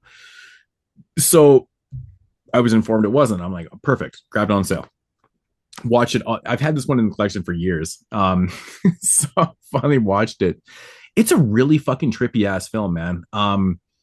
So it's basically about this girl that escapes her brother. Like, she's not like in a relationship with her brother, but she's like, I think it comes across as they live together because maybe their parents are gone. I have no idea. But he's very abusive and he's very protective of her, and she wants to kind of get away from that shit. So anyways, one thing happens one night with these people. Anyways, she sees an opportunity and she fucking banks off from him. Anyways, she starts like kind of roaming like the streets and like the countryside and shit, just on a mission, like just kind of a lost soul, really. Anyways, she ends up meeting this girl on the streets, and like just kind of leads to one thing after another. But anyways, so she meets this girl and they're kind of walking down the streets. They see this guy's got a nice car. They're like, yo, man. He's like, I'll take you guys for a ride. And she's pretty innocent. She's very, very innocent. She has no idea that the person that she met right now is kind of crazy. She's carrying a gun and shit like that. Anyways, they start going on this ride. The girl pulls the gun and she makes this dude basically pull off onto this, like, you know, this kind of oceanside kind of cliff kind of thing. Anyways, they tie him up and they want to rob him and shit like that. So she gets all hugged up in all this crime and shit like that. Anyways, that whole scene, I'm not gonna give everything away that happens there. Anyways, she breaks away from that whole thing, and anyways, she's down at this random market and she goes to steal an apple, and she ends up meeting this woman who takes her in because she gets caught stealing this apple. She takes her in, and it turns out this woman is she's an artist, and she's like, man, you're very beautiful. I could use you as, you know, a model and stuff. She's like, perfect, man. So she brings her into her house. She lives with her and she, you know, paints her and stuff like that. It turns out this woman's actually a lesbian. They start a relationship and other shit happens. So anyways, I'll just leave it there. This is an interesting film, man. It's like this coming of age thing with like an adult, you know, kind of a lost soul that doesn't really know what she's doing. But this one goes into really, really fucking dark territory. Something happens in their house where someone ends up breaking into this house and someone ends up getting killed. And then, you know, there's this really odd fucking art dealer that's, you know, the woman's, you know, art dealer and stuff like that. She puts on all the expos for, you know, her paintings and shit like that. But anyways, he comes into a factor. But where this one goes is really fucked up. It's like a fucked up premise. And I don't want to give anything away, but the whole third act in this movie is just like a total head scratcher. You're like, what the fuck? It's beyond exploitive. It's absolutely insane to me. It's like, it just has this crazy, like almost like nihilistic feel to it, but it's like this total womanizing, just like, oh man, there's so many words. I just don't want to give it away. I really enjoyed this. I thought this was really cool. Now, really interesting enough, the girl that plays our lead character, Bonnie, in the film, what's her real name? Candice Rowson. Fuck, man, she's so fucking beautiful. Actually, she gets naked in the film a few times. Like, you see her titties quite often in this one. Hell yeah. So her look in the film, she's wearing, you know, if you can see right there, kind of like, you know, white little top and like little bottom and stuff. Anyways, Quentin Tarantino, turns out, was such a big fan of this movie, which I did not know until after I watched it, that he based the character in Jackie Brown, played by Bridget Fonda, how she's dressed, off this character right here, off her. So that's where he gets the whole look, is based off this, and the way she acts in her performance and stuff like that was all based off her performance in Pets. I'm like, that's really fucking crazy. I had no idea. I was just kind of looking up shit after I watched the film. Like, this is a really interesting movie.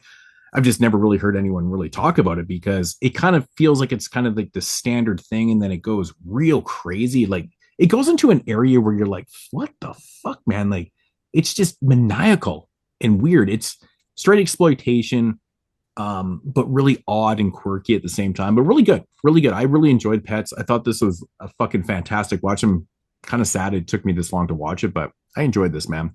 I give this one like probably like 8 out of 10 or something like that. Good shit. Really enjoyed Pets. Again, it's one I just don't hear a lot of people ever bring up, and I think maybe people are just afraid to watch it. I've had it forever too, and I haven't watched it either. So I think you'll really like this, Tony. I think this is right up your alley. It's an interesting watch, man. Good performances. It's just quirky and different. It's a different type of like exploitation film. Yeah. So. All right. The next one up for me, which was not one Carly wasn't happy about. She said, we got T on the randomizer.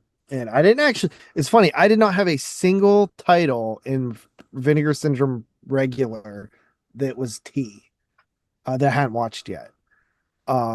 So I went to the other sub labels, and I went to VSA, and it was TC 2000. Nice. VSA spine number 19. Not nice. Billy Blanks. This movie kind of sucks, bro. TC 2000. I didn't really care for this. Yeah, it's not your type of movie. It's mine not and a Tony's JP type. movie at all. No, it's mine and Tony's watching movie. It, I come to the realization that, like, I think American martial arts films kind of suck. Dude, but you have to, okay, I'm gonna stop you right there. You have to realize that this is really, really low budget. This is straight to video in like 94, whatever it Yeah, came I out. Billy Blank understand. shit. This is not your typical shit. This is Billy I Blank did shit, look man. up a little bit. Yeah. So like martial arts films are not my favorite thing.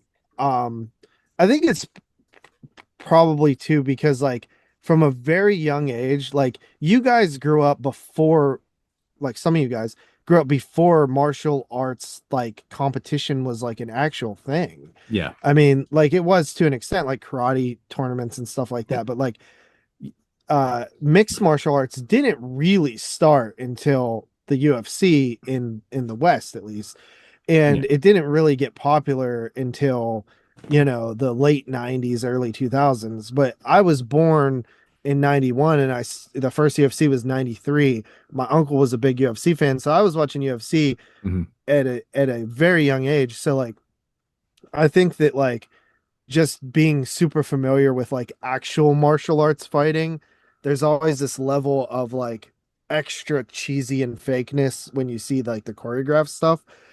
But I feel like that doesn't apply to stuff that's not American. Like if I watch like some like Asian martial arts flicks You or like watch some Jackie Jackie Chan films Chan because shit. it's so choreographed. But the beauty of watching Jackie Chan films is that he's actually a real martial Yeah, no, artist. that's what I It just doesn't have said. to cut. Like It's like Jackie so Chan good. stuff works for me. Yeah.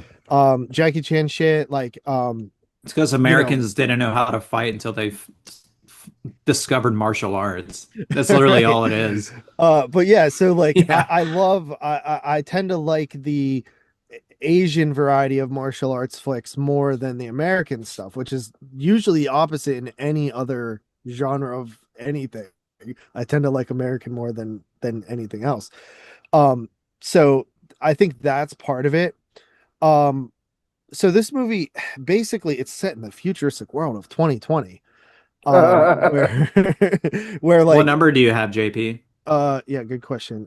3,949 out of 5,000. Um, so yeah, do you ever just wonder though? I think I brought this up before, but do you ever just wonder like if somebody accidentally like wrote like the wrong number, like what would they do? Like you can't like scribble it out or anything, like Yeah, they you would know just what I wing mean? it. Yeah.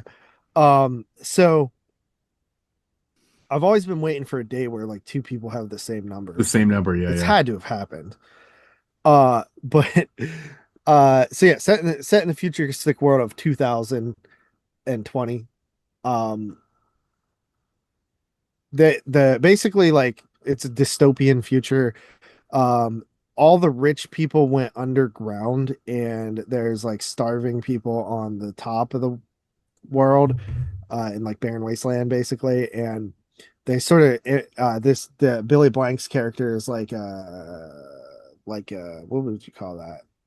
Like a bodyguard type thing, kind of type guy.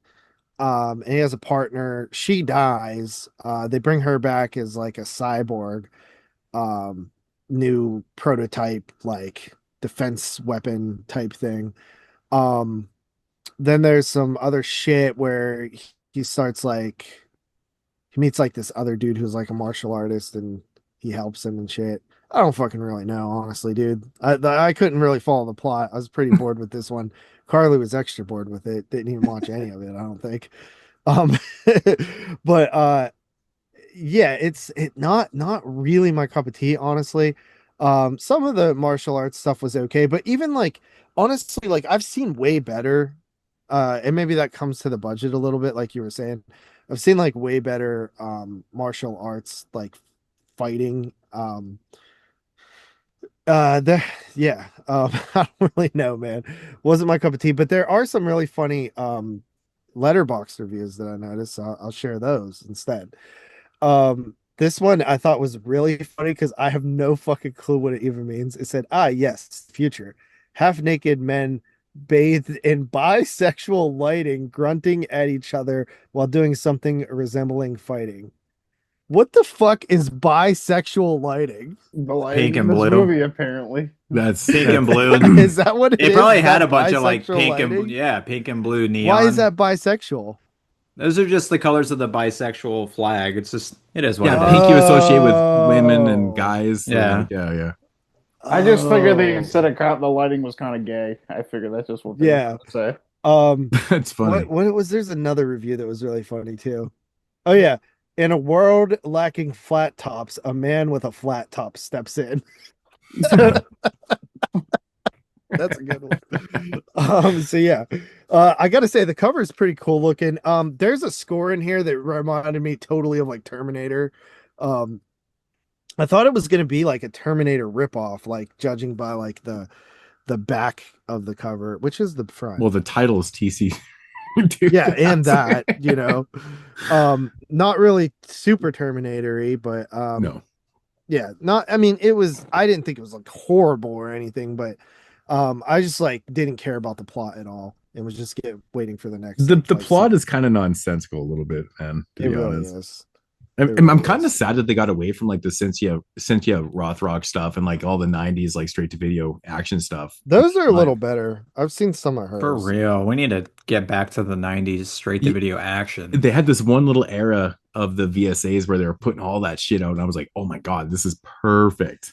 Yeah, I remember that's kind of when I started collecting this stuff, and I thought Yeah. that's just what the VSAs were. I mean, this is like the definitely the era. Like, I like I like when the VSAs like hit the. This is what you'd find in the video store thing. You know Those what were I mean? video That's store why I titles. think They the were straight to Faces of video. Death Yeah. like really fit those. And like a lot of their early releases, like a lot of these action flicks that they put out, I think they did a couple Billy Blanks ones. Yeah. Like all those look like they fit perfectly in the video Yeah. store. So yeah, that's a review. All right. Number 3. Really whiffed by 331. These movies are so interchangeable. I will give all these the same rating. They were all great. And it's really just comes down to this viewing. These three could flop all over the place on any viewing. But for today, at number 3 from IFC Films, I have the 2024 film Ghostlight. This is an American film, independent film from 2024. And it is the story of a grieving father who's tied in a legal entanglement with his son who's committed suicide's former girlfriend. All the meanwhile, his other child is acting up and like having a really hard time adjusting to school and is like on the brink of expulsion. Just a lot of really bad stuff's going on, and she's like lost interest in a lot of things that she did when she was younger, like acting, interest in literature. And he's a construction worker that's just losing it. And it's starting to come out in anger and affect his life. It affects his livelihood, so he doesn't know what to do. And it bubbles over to the point where he actually has on a construction site has a blowout and crashes out on some civilian that's being a dickhead and gets permanent. It gets put on permanent leave. And by chance, he basically gets dragged into this community theater group, where they basically just convince him sit down and read this play with us for the next hour, and you're free to leave after that. And he's playing a little hooky because he just lost his job, so he humors them, and it starts to build where starts to find he likes doing this community theater trope, and this community theater is like all like old people, like this guy's like your 50s late 40s dad. And as in this sort of thing starts to end, the play that they're doing is Romeo and Juliet, but there's no one anywhere close to age appropriate to play any of the characters. So just picture that. And it's something that he uses to start reconnecting through his family, and it becomes just like it's just a really good drama. But the thing about the characters is they're just like super real, super relatable people, where a lot of these movies just have these people that are just not, they just don't actually feel like real people. Things get overly dramatic, even like in this movie when it gets to like the really like payoff build up dramatic moments, like it never feels like inauthentic. And the writing in this is really creative, how it's able to like tie the play of Romeo and Juliet back to his family, to him being in this theater group, and like the becoming this almost like revelation, or this this experience of understanding that like the art starts to imitate his real life. And I really liked this movie a lot. It sounded I helped Dan the cameraman to recommending this movie to me for like 2 years, and I thought it was gonna come off as really dry and snooty, and it's just not that at all. So that's really why I put up watching it for so long. I almost picked this to be my review like last year one time, so I think I picked it up by the end of the year. But yeah, this movie was great. It's also got Dolly DeLeon in it, who is she's been in a couple Hollywood movies. She's probably best known for being the maid in Triangle of Sadness. But she's in a lot of Filipino movies. She's a notable actor in the Philippines.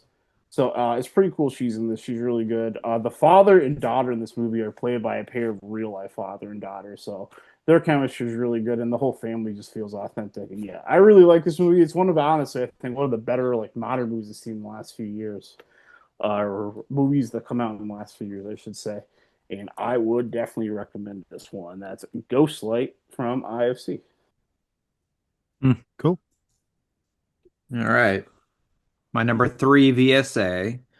This is spine number 12, so this is a pretty old one. And I have copy number 13 out of 4,000. 13, goddamn. 13. I don't Right. think, man, I don't think I have anything that low. Right, this might actually be my lowest. That's crazy. I was gonna look. But yeah, it's Edgar Allan Poe's House of Usher from 1989. Directed by Alan Birkinshaw. So these late 80s like weird little string of like Poe remakes are interesting because they're super fucking loose and like wacky as fuck.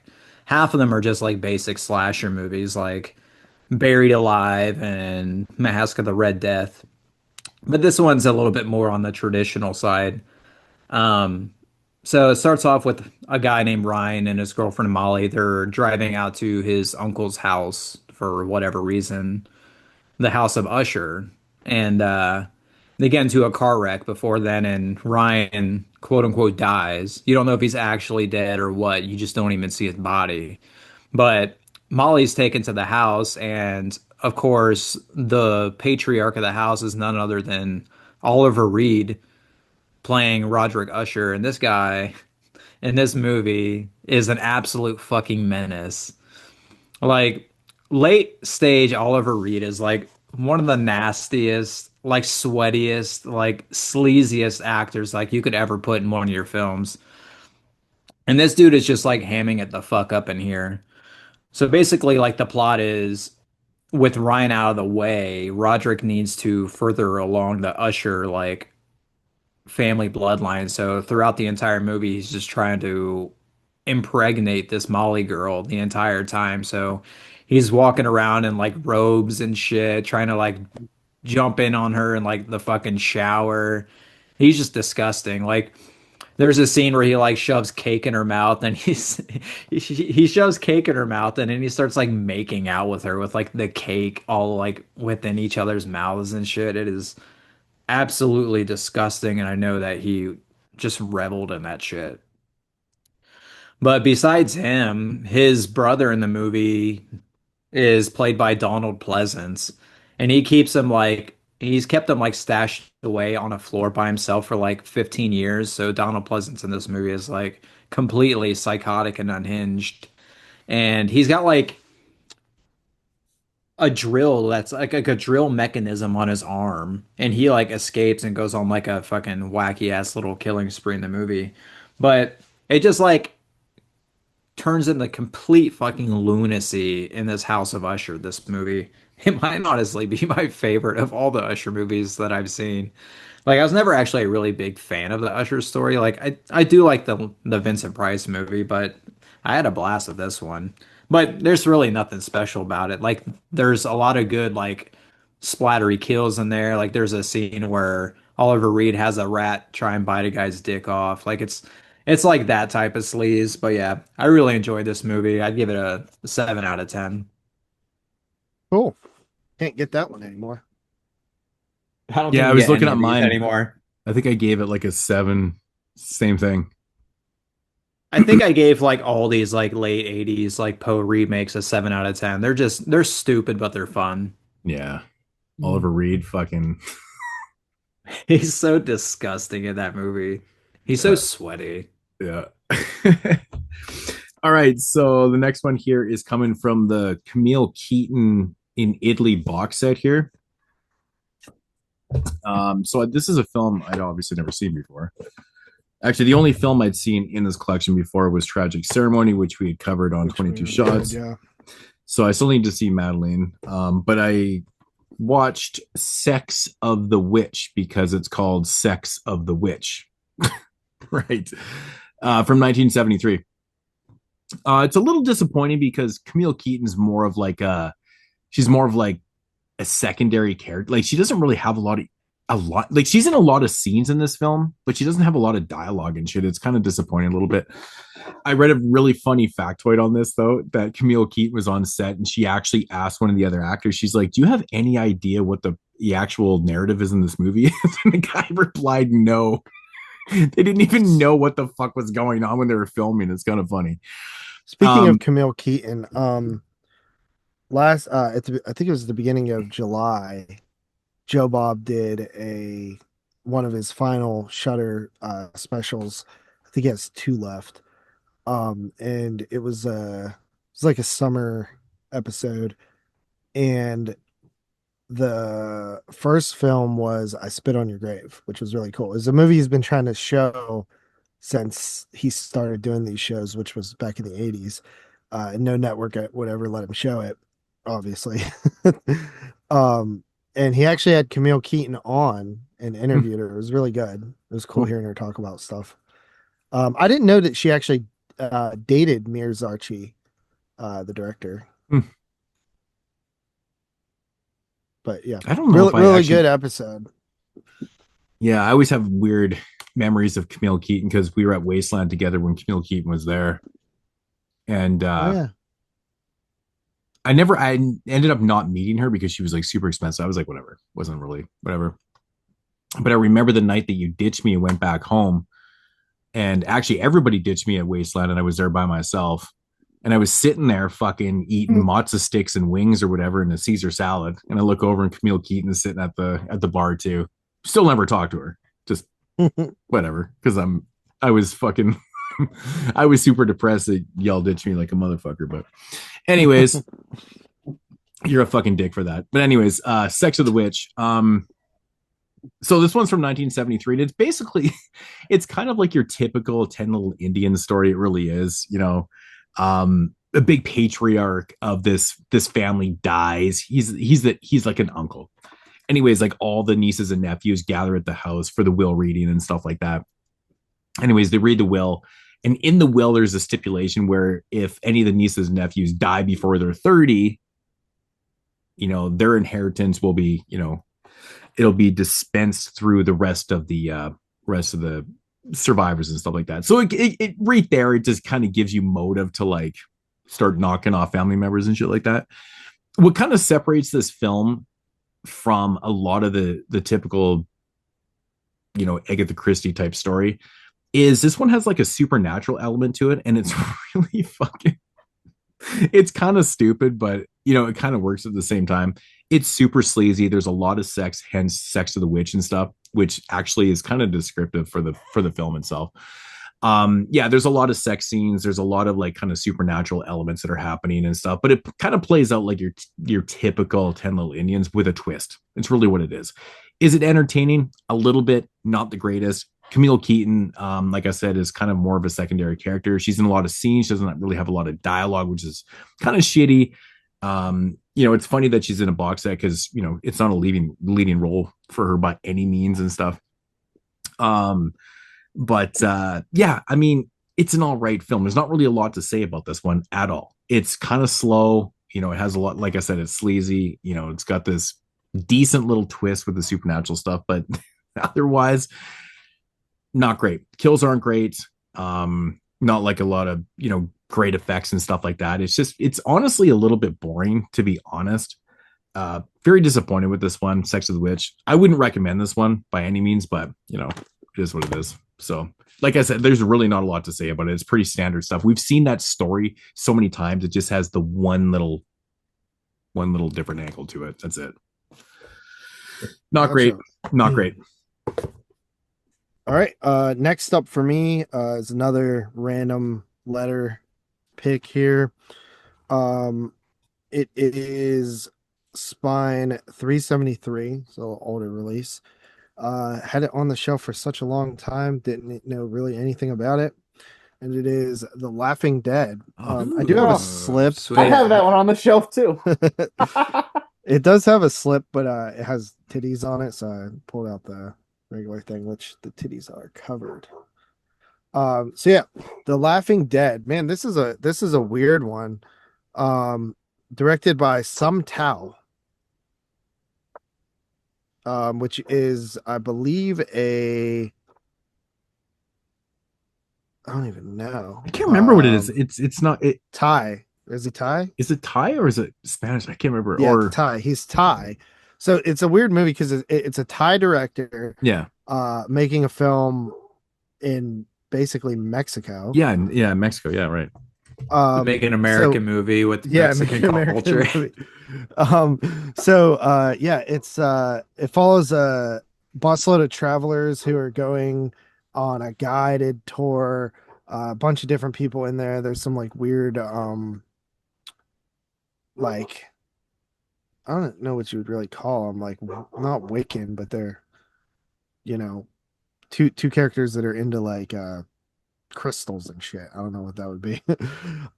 There's like a preacher, there's a kid and his mom, foul-mouthed kid and his mom, a couple of other people. And they stop at this basically Mexican village. They're on their way to like an Aztec ruins. And one of the townspeople get the priest to do an exorcism for them, but it's actually part of like a ritual where they're trying to like bring hell on earth basically.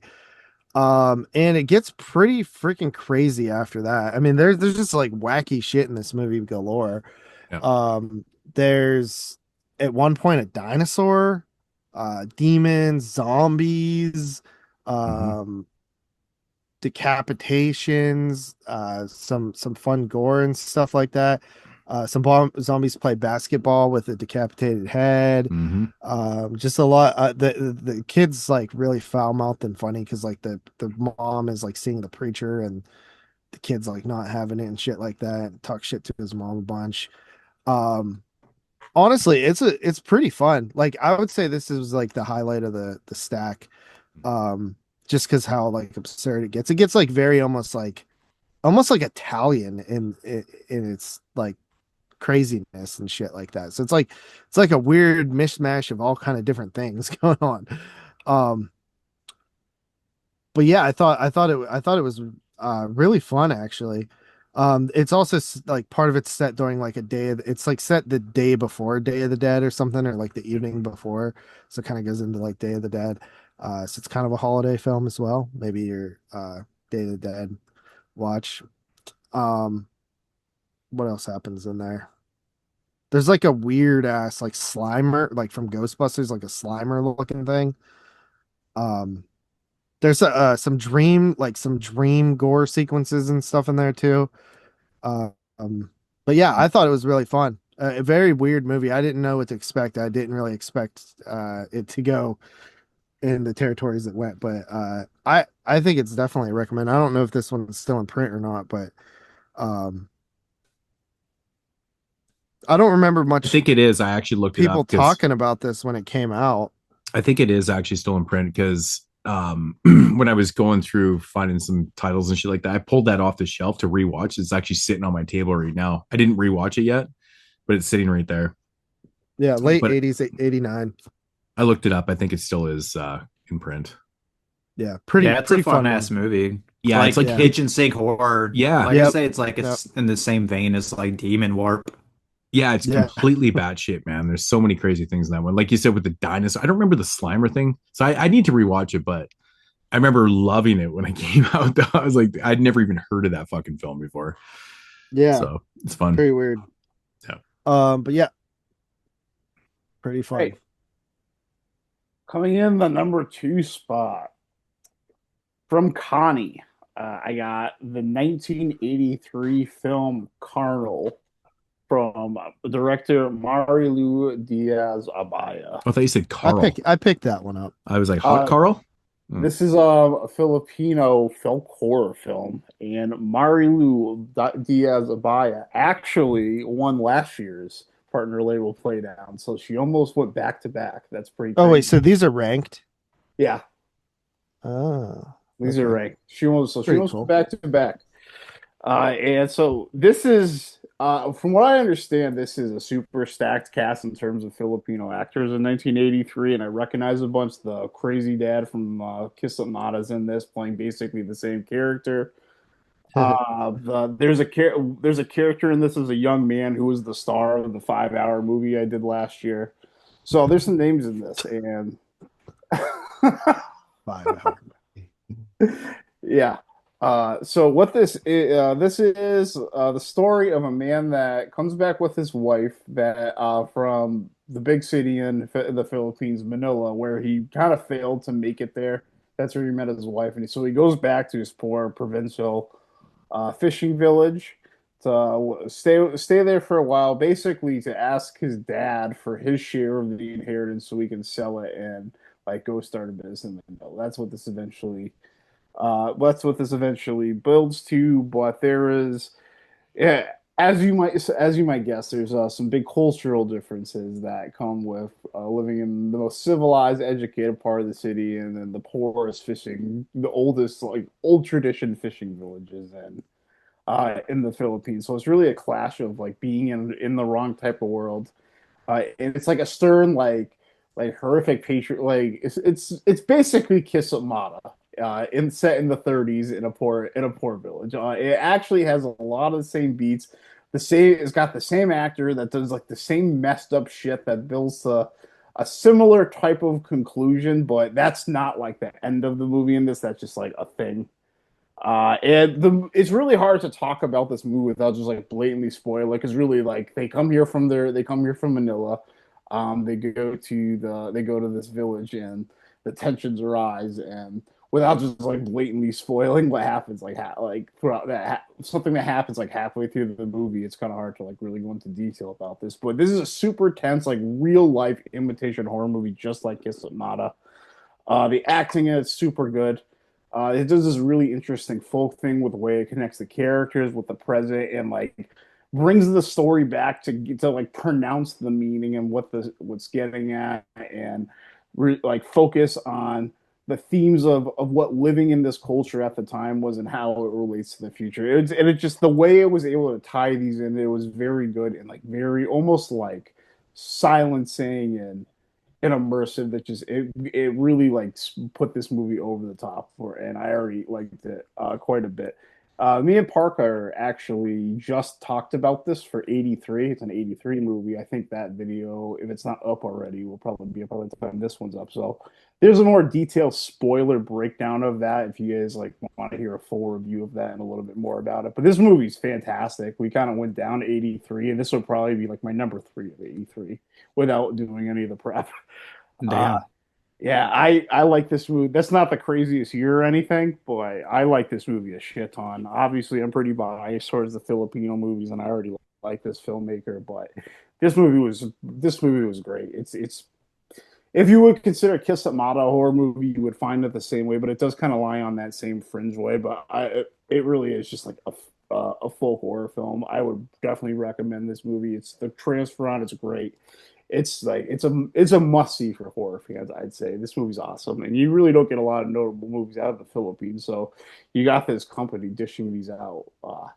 Well, it'd be a great time to take I did advantage not know that was a when horror they're on film. sale. Yeah, I Same. her other film's not a horror. Her other movie's not a horror film, but yeah, this is really. If you like Kiss Amata, you will like this movie. They're very similar films. All right.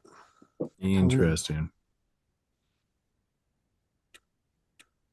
Okay, so my number 2 VSA, it is spine number 27, and I have copy number 2,127 out of 5,000. And this is right up JP's alley. It is 1994's Red Sun Rising with Don the Dragon Wilson, Yep. I got that. I got that who one too. I would say besides like Chuck Norris, I would say Don the Dragon Wilson's probably like the most legitimate actual fighter that actually became an actor. I think he's like a 10-time like world champion like kickboxer or some shit. Yeah. Like this dude's a complete badass.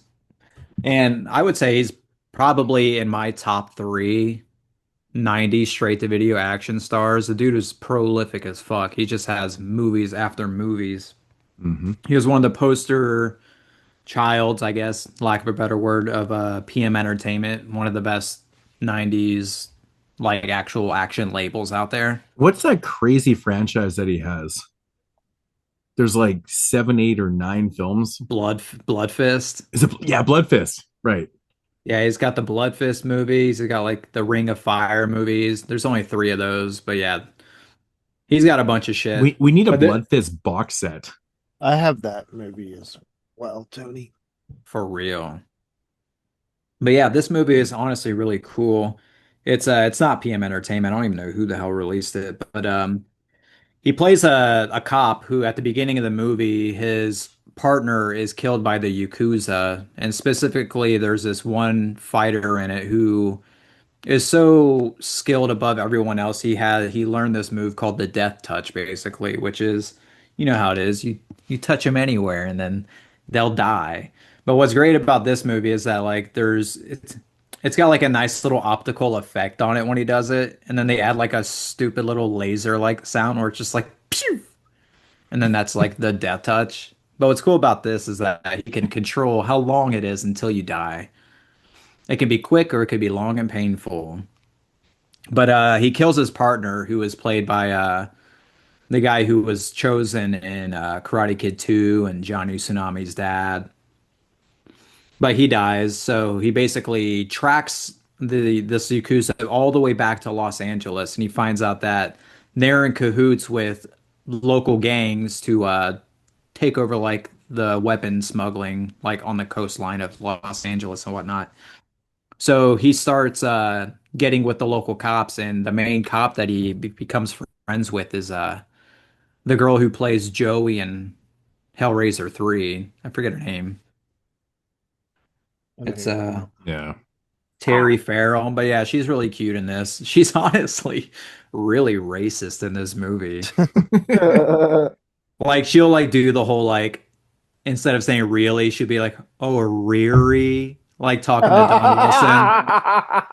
I Like love it. it's weird. Like their dynamic is almost like the same as Jackie Chan and Chris Tucker from like Rush Hour, except that you can tell she's got a lot more like malice behind the words that she's saying, and it's not like full blown comedy. So I'm like, she kind of hates, but they're also romantic like interests, so it's like also kind of weird at the same time.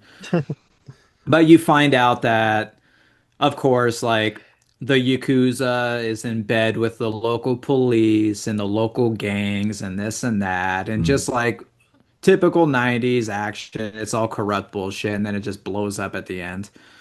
But yeah, this movie is a lot of fun because it's got Don Wilson in it. The fight scenes are a lot better than any of the other like martial arts action movies I've been watching for this show. Um, the cast is honestly like really fucking stacked. You had those people, but then you have Mako in it, who is Don Wilson's like teacher in this movie, and he's like the straight to video basically Mr. Miyagi. Like he was in like the Conan movies, but then he was like the Mr. Miyagi and Sidekicks and like A Dangerous Place with TJ Roberts. And I really like that guy. He's cool. Michael Ironside is in this as like the captain of the police force. He's awesome as usual.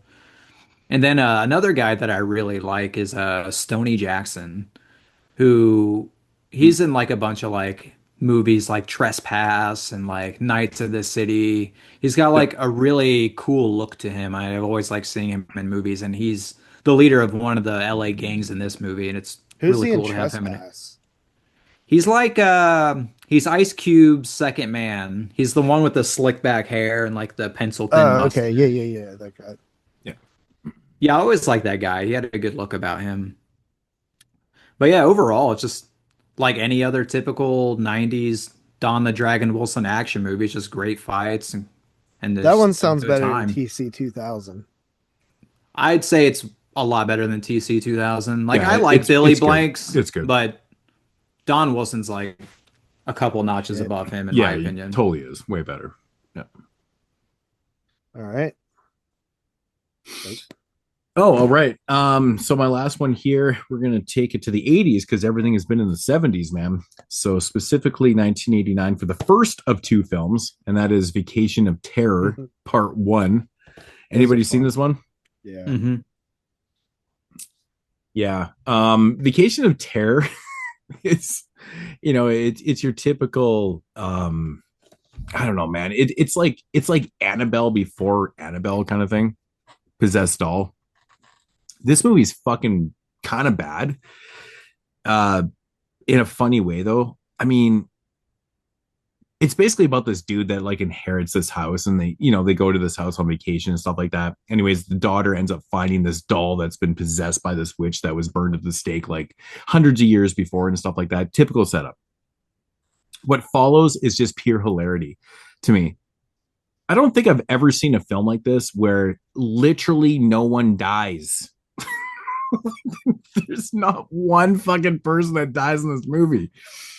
But the cinematography, like I actually really like the setting of this movie and the atmosphere is pretty cool. But it's just like a bunch of nonsense, man. They're just killing time throughout the whole movie. It's like the kids are doing dumb shit all day, like breaking windows and falling down wells and fucking doing all this stupid shit. And there's like a whole pile of like nonsensical things that are happening. Like, you're seeing shit's happening and stuff. But like when they realize that like this doll is possessed, every fucking 3 minutes, the camera just pans on the eyes and they just do like this shimmy thing. They must do it like 40 or 50 times throughout the film. It's so funny to me. It's so funny. But it's kind of like a stupid time waster. But what like really kills me in the movie though is that literally no one dies. Name another horror film where no one dies. I think there's one. April Fool's Day. April Fool's Day. But this is not a joke. That's supposed to be a joke. It's like the craziest thing to me where at the end of the film, literally no one dies. I'm like, this is fucked up. I think it runs really short though. It's only maybe 80 minutes. I can't remember. Let me look it up. Yeah, it's about 80 minutes, and it's done by Rene Cordova the third. So I think he is the grandson of Rene Cordova, right? Which we know. I think Rene Cordova did what? Beaks and like all the crazy ass Spanish films and stuff. But yeah, this one right here it's a pretty average film. Honestly, it just feels like it could be so much better with a little bit more budget, but they just spend so much time in this movie just fucking around. It's okay for what it is, but at the end of the film, you're like, wow, that was April Fool's Day. And it's, so no deaths, whatever. So I was like really disappointed in this. I kind of give it like a 5 out of 10. I'm like, it's entertaining, but it's like kind of shitty. And I'm like, oh my God, how bad is Vacation of Terror Part 2 going to be? So moving on to Vacation Part 2. Actually, what's crazy is that all three of those Cardona's directed movies. Oh, his father did too, because I thought his grandfather was like the original. Like he's the guy that did. His father did Beaks. His grandfather did movies as well. Did I say grandfather or father? Yeah, his father. Yeah. So Beaks would have been like just, prior to that. Late 80s. It's kind of crazy. So they were directing films at the same time. His grandfather did Night of the Bloody Apes. Right. Okay. Yeah. So Vacation Terror from 1989, moving into the 90s. 1991 Vacation of Terror Part 2, which is really just a sequel in name only, even though it brings back the main character, Doesn't it have Julio. like, yeah, I was gonna say like it has the same people in it. Yeah, so Julio returns from the first one. He's like the big hero, and he kind of saves the day in the first one and stuff like that. Anyways, he returns in the second one. Totally, I think he's same character, but like totally different storyline, like unrelated, different family, blah blah blah. Anyways, he ends up getting like invited to this birthday party that takes place on, it's like a closed like movie set basically. Anyways, he notices that there's a doll there that kind of resembles the first one or from the first film kind of thing, and he's not wrong. It is like a possessed doll, but in this version, where in the first one it's literally just a doll that like moves its eyes back and forth, it's like really fucking stupid. The difference in this one, they up the ante, the budget, everything. So this fucking possessed doll morphs into this like crazy like dinosaur lizard looking fucking witch, and it just goes batshit. People die, there's carnage, there's blood in this one. Actually, Vacation of Terror Part 2 is actually pretty fucking fun. Tons of chaos, man. I really like this one's got pretty good atmosphere. It doesn't try to hold it doesn't really try to be like the first film at all. Right away, it tells you, it's like, well, okay, what we're going to do differently in this film is that we're going to actually have kills and blood and gore, and it just gives it to you right away. And I'm like, okay, so we're up in the ante here. That Pedro guy's from Hell's Trap too. Oh, okay, that's where I recognize him. Okay, I could not place where he was from. Yeah. There is this really funny scene in this film where they're in one of the studio places where they do the effects and stuff, and you look on the wall and there's a fucking Tom Cruise cocktails poster on so fucking random in a horror film. You think you would have like a horror film poster? No, they chose Tom Cruise cocktails to be in there. I thought that was really funny. But this one is just leagues better than the first one, man. Like I said, we get a witch that just morphs into, it's not a killer doll, it just morphs into something totally different. A lot of kills, a lot of blood and gore and stuff like that. It's pretty fun fucking film, man. Narrative wise, like people are getting sucked into like the nether world, and you gotta suck them out of there before dawn and stuff to like save their lives and shit like that. It's a killer doll film, possessed doll film that doesn't really need to make a lot of sense. I don't really care. At the end of the day, this was entertaining as fuck. There's like some really ridiculous like fireball pumpkins and shit that are in this whole pile of just off the wall shit, use of miniatures, and there's all this craziness that I love in films. So it's awesome. It's pretty awesome. So I highly recommend Vacation of Terror Part 2. Pretty fun shit. What is the spine number on that? What does that say? 430. My light is I can't see it. 431. A little bit before there is when I started buying like the monthly packages every month. Because I remember I was living in the hotel whenever I watched that I got the package in and watched those two. All right. My last one here is the first randomized title that me and Carly did. And that is Rabid Grannies from the year 1988. 788, yeah. I'd never seen this movie before. Oh, fuck off. You picked a great time to watch it for the first time. Dude, that movie's so much. The fucking dub, man, is hilarious. Because every release before that one has been absolute dog shit. Oh, okay. I get what you're saying. So Troma's DVD and then that Blu-ray they came out, which I never picked up because everyone was swearing it was the worst thing they'd ever seen in their lives. I actually remember people talking about that. Yeah, it was a big thing.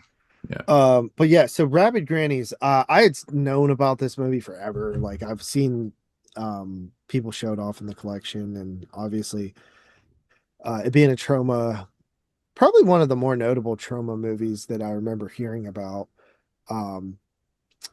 Obviously not produced by Troma. It's actually a French-Belgium film, which is surprising. Yeah.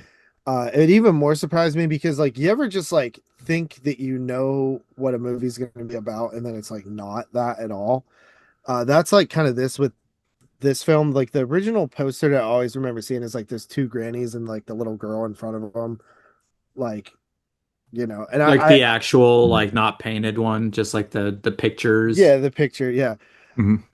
I always like pictured this movie being like these two like grannies or like multiple grannies like in a suburban neighborhood where there's like some kind of like rabid like rabies like animal or something that infects them, and then they basically turn into like, you know, infected cannibals. Like that's how in like a suburban neighborhood killing like the children. Like that's what I pictured this movie being my whole life.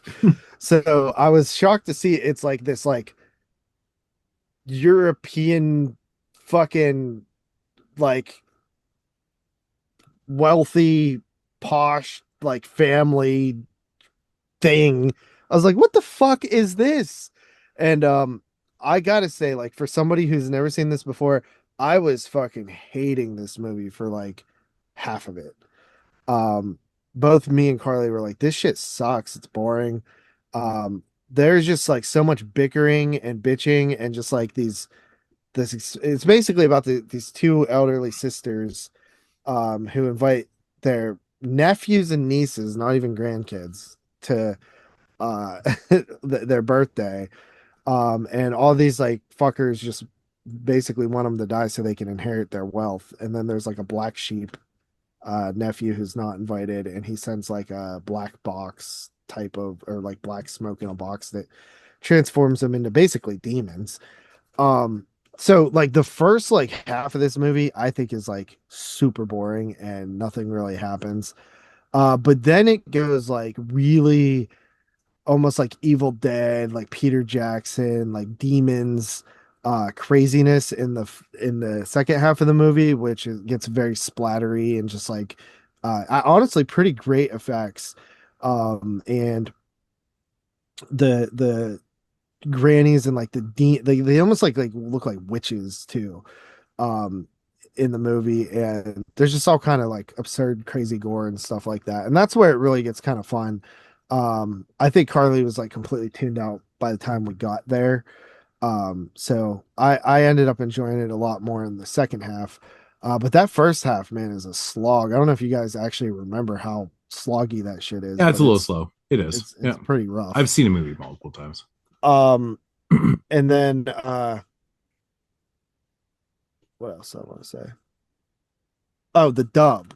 That's what I said. The dub is fucking hilarious. The dub is really funny and ridiculous. Um, but yeah, it won me over by the end, and there's actually some like scenes that are like a little creepy too. So yeah, I would if I think I was also just really taken back by like the like tone and vibe of the film being completely different than what I expected too, that I was kind of like off put by it. But I think I would, watching it again, I'd probably appreciate it a little bit more. What knowing that it's going to get really gory and crazy at the second half of the movie. So yeah, it was an experience. It's so funny watching these things with Carly because like she will like just like tune out if it's something she's not interested in. Um, she's like a slasher girl at heart and like like movies like that. So like we when we get to the featured review ones, man. But yeah, so that's Rabbit Grannies. Yep. All right. Rabbit Grannies. All right. Awesome lenticular slip on there too. Pretty cool. Yeah, it works Is good. that the last one they did? Yeah, I feel like they haven't did a lenticular slip in a really long time. Yeah, you're right, man. They haven't done one forever. But when they do them good. Jack Frost, amazing. Yeah. Yeah. Oh, Jack Frost. Such a classic video store lenticular cover. All right. So the winner of this year's partner label playdown goes to Yellow Veil Pictures, and it is a 2023 French Canadian film called Falcon Lake. This film, it's kind of like I wouldn't call it a horror movie, but it is like a soft ghost story. wrapped in a coming of age movie. It's the directorial debut from this director, Charlotte Laban, and it is the acting debut of Sarah Monpetit, who is the girl from Human as a Vampire Seeking a Suicidal Person. And she was really good in this. She won a bunch of independent awards. So yeah, this movie's in French because it's a Quebec film, like that film also. So I'm assuming that's where the filmmaker's probably also from as well. And it's about the story of this 13-year-old boy that goes to a lake with his family to their vacation home or to their cabin, whatever it is. And he ends up spending the summer with this 16-year-old girl who and like has this unlikely friendship despite their age gap. And it's really just like it's a very down to earth, relatable, just coming of age movie about this like under this kid that's like out of his league with this like getting attention from this girl that's 16 years old, and just like balancing like the anxieties of like not knowing what to do, being inexperienced, like the fact there's also other older people, like guys her age there and guys older than that interested in hers, and like what are you in trying to be like the person that like still stands out in this crowd and that the older kids think is cool. So it really captures that like kind of being like a young underdog really well. I think I really related to this movie in a way. The summer after like my freshman year of high school when I was 15, that was like the first year I really had like a girl I spent a lot of time with, and she was my age, but there was definitely an You experience say she gap. was my Asian? She was my age, but there Oh, I was thought an you said she was my experience gap. Asian. But like in this movie, like she was like way ahead of me experience wise. Like well, like this girl was also like way ahead of him experience wise. So like I kind of like related to like being in that position, like kind of like with like not having the power and like not knowing like really what to do and like the anxieties of what happens next. And like funny enough, like when I bring up like the older guy scenario, this girl had a falling out that I was with her ex who was older than me, and then the end of the summer he got a car and there she went. So like that is also like the whole like idea that coming of age like life lesson you have to learn sometimes that like girl like you're just outmatched sometimes and like girls sometimes just will not care about your feelings and just go do what they want to do. It all comes together really well, but what really sets this movie apart that like will is the thing. Not only is it just filmed like super like handheld and well, the cinematography is good. Like it has lots of handheld like scenes of these kids just talking together, like hanging out, parties. It's all very realistic. All that demographic is handled really well. But the ending of this movie, it's like it does not hold your hand at all. But like it ties in like this little like local legend ghost story of a kid that drowned in the lake with the whole movie, and it's like super subtle that like I like it's like I watched the ending and I felt like I was supposed to get something big and I kind of didn't get it, and I literally rewound it and watched it again. And I understood this time. And it's not that hard to understand, but if they do not hold your hand all, it's very, very subtle. But like if you can connect the dots to like this story, it's one of my favorite endings I've seen in the last few years. And like it's so strong that like it will stand out to me where I'll like always remember like this is the movie that's really good for this and it has an amazing ending. And I'd watch it again because of this. I think it's just a super one of the better, maybe even like the best modern movie, like addressing like this sort of like age demographic or this type of story that I've seen. Like I don't as far that I've at least in the last few years, maybe I don't know how much, but yeah, I like this movie quite a bit. I've never heard anybody say a word about this movie. I think I just probably bought this because it was on a daily deal or something or just super cheap. But yeah, I would definitely recommend this one. It's also like one of the stronger movies I've seen that's come out in the last couple of years, I think. Great film. It's a love and a ghost story, so they're pushing that ghost thing on there, trying to get you horror fans in with Yellow Veil. What's the title again? Falcon Lake. Falcon Lake. Well, fuck me. Never heard of it. Yeah. If I was really, really down bad that year, I might cheat and call it a horror movie, but it's like It would be like the most God damn ridiculous it. like cheat I'd ever like make. What year was that? In 2022. Hmm. It says 23 on the case, but it's 22 on Letterboxd, so it probably came out in 23. All right. Yeah, 23 was bad. All right, so my number one, random VSA. So yours are ranked too. Yeah. So I I ranked should all have these did that I that. I'll do watched. that next year. So yeah, this is the favorite of the ones that I watched. This is spy number 13, and it is number 45 out of 4,000. Another low number. It Wow. is 1989's Grave Secrets, Hmm. which I have that one as well.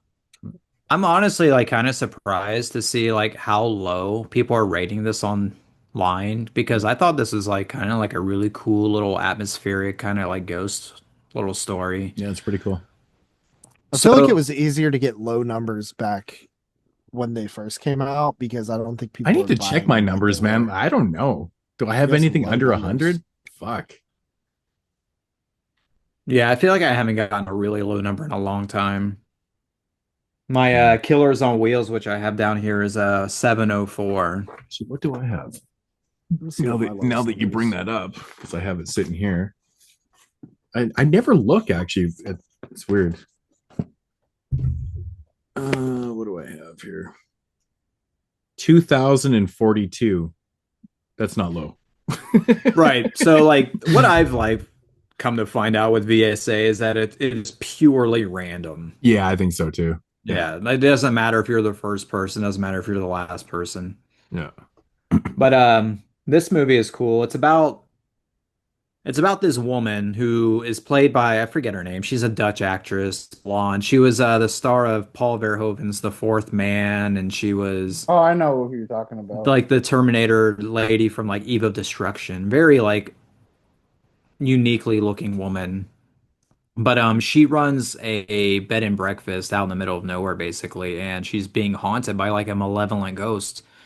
And then meanwhile, on somewhere else, I don't know where he's from, you have Paul Lamont, who is basically a professor, but he's also like a paranormal researcher and a psychic. His wife had just passed away from something that was like dealing with like their research, and at the same time he also just got denied a grant for whatever case study he was working on from the university. So he's kind My of lowest down. number is 57. It's Iron Angels.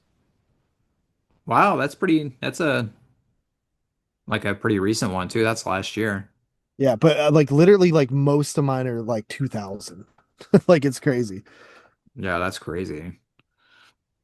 But yeah, one day the lady she comes to Paula Matt because she doesn't know what to do about this like malevolent ghost on her bed and breakfast property, and he's down bad because he's broke and he's lost and downtrodden because he lost his wife and his job sucks and all this. So he takes the case basically and he goes and he stays with her at the bed and breakfast, and they basically just try and uncover the mystery of who this ghost is and why it's pissed off and this and that. But I honestly thought it was a really cool mystery, and it gets really dark in places, and it was such a surprise to me. But I thought it was cool. The atmosphere was nice. The soundtrack I thought was like maybe the biggest surprise of everything because it was the soundtrack is by a guy named Jonathan Elias who did stuff like Leprechaun 2, Vamp, and most importantly, he also did the soundtrack to Children of the Corn. And if you remember That's a the good soundtrack. soundtrack to that, you have like it's super atmospheric, and then there's like a lot I of just watched like that the other night. I love a soundtrack that has like children like chanting and singing in it. Like Amityville. Amityville and Children of the Corn. Like this soundtrack has that too. Like he basically just rips off his own Children of the Corn soundtrack for this, but it kicks ass. But yeah, I was like really surprised and like how dark this movie went, and yeah, it was just cool. The cast was really sweet because besides the one lady, you have Paula Matt, who you would probably recognize from Puppet Master. He's like the main psychic in that. And he's also in Death Valley, the early 80s slasher movie with Peter Billingsley and Wilford I Brimley. love that movie. Yeah, it's cool. Recently just watched that out at the cabin on the projector. I seen that shit at the drive-in. It was awesome. Yeah. Same thing.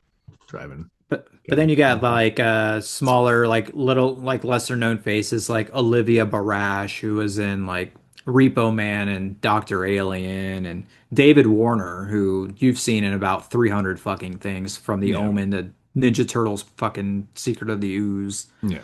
But like the most random actor in this movie is Lee Ving, who was the singer of an old punk band called Fear. He's in this movie in like the most random ass role ever. It was so random, but I thought it was kind of cool. But yeah, Grave Secrets. Fuck. Bless you. It's honestly really underrated in my opinion. I'd probably give it a 7 out of 10 on this one too. I didn't see that one coming in as a number one. Nice. That's It's cool. fun. I It's own fun. that one. It's fun. That one, I've been looking at that one for years, like just wondering what it was. But yeah, out of my 5, my lowest was a 6 and my highest was a 7. So they're all within that same range. Yeah. Yep.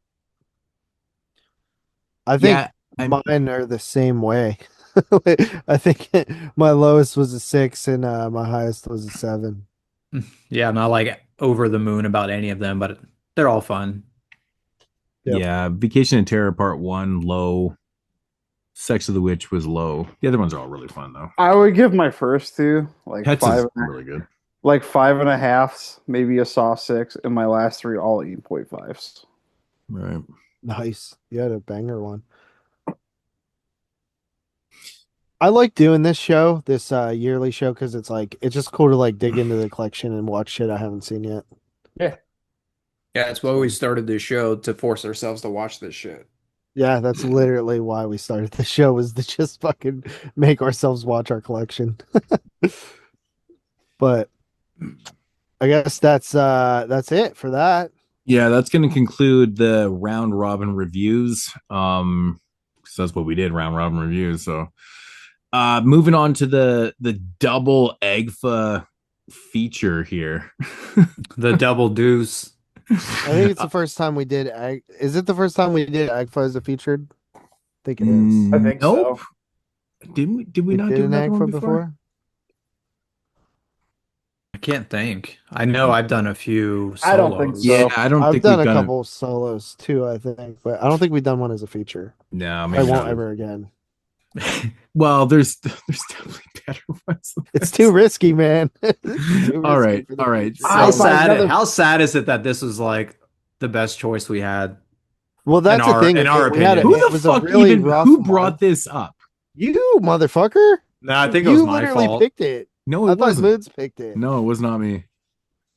Was me. It definitely wasn't me. I was trying to push this movie. I would have been happy with the fucking Mangler or some bullshit. Jesus. Yeah, I didn't want to. And I don't even like the Mangler. Well, this is partners only month, so we didn't get anything. Yeah. Like from Vinegar Syndrome. Yeah, this was the month. Oh, yeah, that would have been the month. only had You're right. partners to choose from. Right. Last year it sucked too. We did that Final Cut movie. That was This was fucking. This is such a weak one. Okay. What was the year before? The year before was the Sadness. Yeah, that was a good one. Yeah. Sadness is Yeah, classic. so man. the last Almost 2 classic, years have man. been shitty. All right, so we're gonna take it back. So yeah, anyways, AGFA double feature here of Voices of Desire and Fly Now, Pay Later. So we decided to do both. Not really too sure why we did, but we're gonna start with Voices of Desire from 1972. Synopsis. A young woman recounts her claims that she was involved in a cult whose members were either murdered or committed suicide. So this movie is, I wouldn't say infamous, but it's definitely known now for starring Sandra Peabody in it. She's the lead in this film. And if you're not familiar with the name, she is one of the stars of Last House on the Left. Directed by Wes. What's that? Same year, right? 72? Yeah. 72. Yeah, I think this movie Also same year as Legend of Boggy Creek, which she's also in. Yeah, so I think this movie came out before feel like this movie didn't come Did out. Voices of Desires ever actually come out? I don't know. Came out this But year. looking at the production dates and stuff, this one actually was produced and stuff. So I think she was in that film before, or this one before Last House on the Left. So after watching this film, I was thinking to myself, I'm like, what the fuck, man? Like, this is crazy. So Sandra Peabody, you know what she does for a living now? Children's TV. Yep, she produces children's TV. Can you imagine? Yeah, Like, because she also was in Massage Parlor Murders. Yeah, I'd love for her to like tell kids not to play with their food after seeing her play with their food in this. Right. I know, it's like so fucking bizarre. It's so bizarre. So this is a really fucking weird movie, man. It's hold on. Picture me. I'm like, hey, I have to watch these movies for Sin Bin show. You want to watch them with me, Carly, since you live here now. And I'm like, they're two like unknown movies from the 60s or 70s and 60s. It's released by this company called AGFA, whose American Film Genre Archive or American Genre Film Archive, that just like kind of finds like weird and obscure movies and like archives them. It's a really cool company. They put out a lot of fun stuff.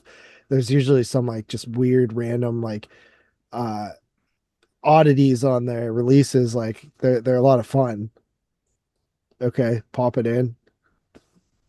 I'm not sure this isn't like normally what the like sometimes they're pretty bad, but like I'm trying to explain like no, like they do put out good stuff. And she's like just like pissed because like everything we've watched since she's moved in is like stuff she doesn't like. And she's like she moves out in 2 weeks. Yeah, right. So she needs to guest spot on this show then. Oh yeah, you could have. Did she actually watch both of them, or did she quit? No, I watched both of them back to back, and she got about 30 minutes into the second one and went to bed. Yeah, I stayed on the couch watching. I don't know why I thought the second one was gonna be any different. That was wrong. Well, at least the second one has like a narrative to it. Yeah, it has oddly enough, the second one is like the better movie technically. It is. It's totally better. It has a narrative, but it has no atmosphere. Pick your poison.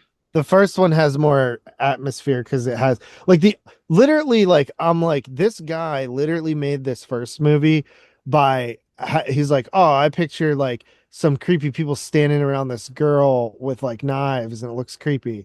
And they just like made a whole movie like leading up to that. Like literally that. He didn't have any budget, so he just made like a Pinky movie.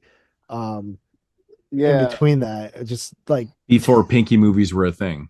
Bro, yeah. I take back everything I said about Sato making his movies grind to a halt with the sex scenes. Yeah, I mean, okay, so this movie starts out with Sandra Peabody's character. I can't remember what her name is. It actually doesn't even fucking matter. Irrelevant. Naked Girl 1. Yeah, I think I don't even know if they even tell her say what her name is. It says in the credits, it's Anna Reed or something like that. Oh yeah, because the fucking ghost. The like, voices keep saying, yeah, the entire time. Listen, all this fucking movie has is those voices, and an end. Like that's literally the entire. It's the only thing the movie has. I kind of enjoyed the chase scene because it just kind of it reminded me of like a silent film. Besides that, movie is pure trash. Dude, okay, so when this movie opens up and she's talking to the dude in the beginning of the film, did you guys not think she was talking to like a psychiatrist or a fucking some type of doctor? Yeah. No, I figured she was talking to a detective. Really? It's so weird. At first I was like, I don't know why. I think he says like detectives, or she says detective or something. Maybe she does. Maybe I missed that. But like right away, I thought that she was talking to. I kind of forgot she did that, and then at the end it's like, yeah, that's my story, and I'm like, oh fuck, I forgot. Yeah, and that's when I realized that she was talking to the cop, and because he says something about like, oh, that story happened, like blah blah blah. And I'm like, what the fuck? I'm like, I don't know. I was under the impression like she was recalling the story to a psychiatrist to get some help for what the fuck happened to her, not reporting to a police officer. Right? I was like, what the fuck? So yeah, so it's basically like she's talking to this cop in the beginning of the film, and she's telling this story about like what happened to her, and then it cuts into the story, and it's like, what happened to her, Modes? Dude, so she basically hears like these weird ass voices and shit, Anyways, she ends up going into her apartment and That's like the best part of the entire movie. she ends up like it's so fucking weird. She hears like some random voices and she doesn't really know what's going on.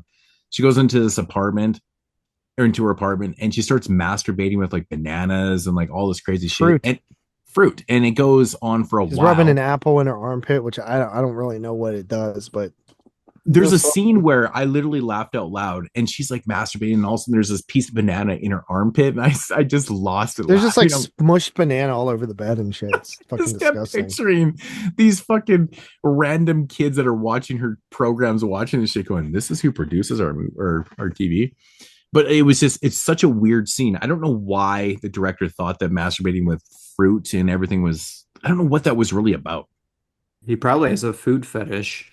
Could be. It could be. It didn't really play into the whole thing. But anyways, so that scene happened. You wonder, like, when she did this movie, like afterwards, like she's like, I have no idea what I just did. Mhm. Like, She I don't probably know never what I saw just it. made. Yeah. Yeah, that's what I'm saying. Like, she probably just like totally forgot it even existed because it probably never like came out or did anything, and then she probably still doesn't even remember that it exists today. It's so weird because, like, you can't even explain away besides maybe the forces that were making her masturbate with fruit, but it doesn't really make a lot of sense. Yeah, Anyways. it's like she's possessed. It's Like, just that that's it's like literally as them simple as entice. that. It's like it's enticing her. It's like bringing her into. Yeah. So I think it was like the start. It was Desire. like telling her to do some shit, and then, anyways, the voices end up taking her to this place, this house or whatever, where she meets just an like apartment. Ziggy's apartment or whatever the fuck it is. Anyways, where she comes in contact with all these weird ass people in there, and they have these weird meals, and she hears a bunch of weird voices, and then all of a sudden they try to kill her, and fucking mixed in there's just there's a bunch of random sex scenes and all this sex games and all this type of shit and stuff. What the fuck? So how do you explain the ending away? Don't they say that it like it happened in the past or something? Yeah. So if it happened in the past, is she the past?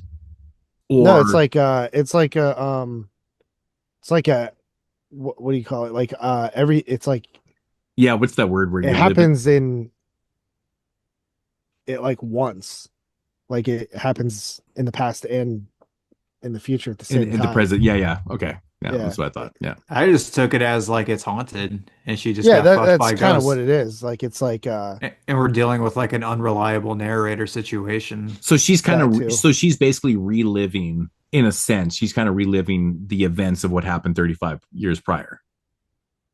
yeah, kind I of. don't think so. I think she's in the present. She just got fucking violated by ghosts, like Yeah. the entity, like Barbara Hershey. That's what I think. Okay. Yeah, but but the same story happened already. Oh yeah, because you know how like vengeful ghosts are. Like ghosts that haven't like moved on tend to like live in their same like. So you think it happened They- twice, where I think I- it happened once. So I I was think these ghosts have been here and they've been doing it over and over. So and that's over how and I over to perceived multiple it. people. that's how I perceived it, is that Yeah. she was reliving what happened to someone. Like it's kind of like it's like a circle vortex kind of thing. But I think it was her that it happened to. Oh, Okay. I never really thought of That's that. how I took it. I never really thought of that. I thought maybe that she was I don't know, reliving I- something that happened. It's like the ghosts are kind of trapped in this like kind of this bubble, and then they haul her in, and she's in the present, right? And then she's reliving what happened to whatever in that situation, and that's the reason why she's relaying the message to the cop. And he knows all the details. He's like, yeah, that already happened. Yeah, and he seems to like blow it off. Yeah, he's like, what the Yeah. fuck? He's like, that shit already happened. What are you talking about? But I think He's like, she got "Yeah, I've sucked heard into that this one before." vortex, into this ghostly fucking realm 3 kind of shit. And she was reliving, not reliving I think it's like herself, like an echo. like an echo chamber in a sense, yeah. But I don't know, man. It's one of those films where it's so frustrating to watch It because sucks. It's it's horrible. It's just all these sex games, dude. The sex It's games. nothing. It's all these Dude, fucking, listen. It's like watching a Pinky I was film looking at that's you even guys' worse. ratings, and you guys are fucking generous as shit. 1.5. Yes, this is not a 1.5 movie. That's like a 3 out of 10. I never rated mine. This is under a 3, bro. I gave it the 3 for the ambiance. See, you don't know Dude, what I rated mine. that's like saying I gave it like a fucking 2 points for the cover art. So I don't rate my shit in the main reviews on Letterboxd until after I do them, but I do have a rating for it. This movie is so bad. I think I'd rather watch Howling 7. This is I would 100% watch Howling 7 over this. easily, Yeah, I would easily, too. easily. And Yeah, I this gave that movie a 1. I just gave a movie half a star the other day. Like this What is did I give Howling 7? I don't think I gave that a 1. I tried to give it a 0 because it was I like probably gave it the same- literally the worst shit I ever saw. I probably give it the same score. It's got that like fun, like entertaining by like incompetence complex to it a little bit. Oh my god. This I'm movie giving is this one like a fucking half, slog. like a 0.5 out of 10 just for the banana in the armpit.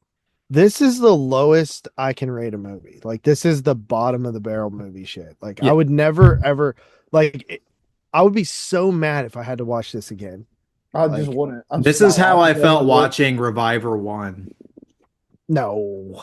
This is way exactly better than how this. I felt. You know what's watching embarrassing Reviver about 1? this movie? There's a point in the film where when she goes, it's definitely at the apartment where she goes to meet all those fucking ghosts or whatever the fuck it is. There's a fucking Fritz Lang poster. There's an M poster Yeah. on the wall, and No, there's a citizen. there's a Metropolis poster, I think. Well, there's definitely an M poster, and there's also a Citizen Kane poster on the wall. Oh, I must have missed those. But Yeah, but it's funny in a film like this, you're showcasing like some of the best films ever made. It's kind of funny to me how shitty this thing is. When Yeah, this movie ended, did you guys think that your like DV or your Blu-ray glitched out? No, I was just thankful it was done.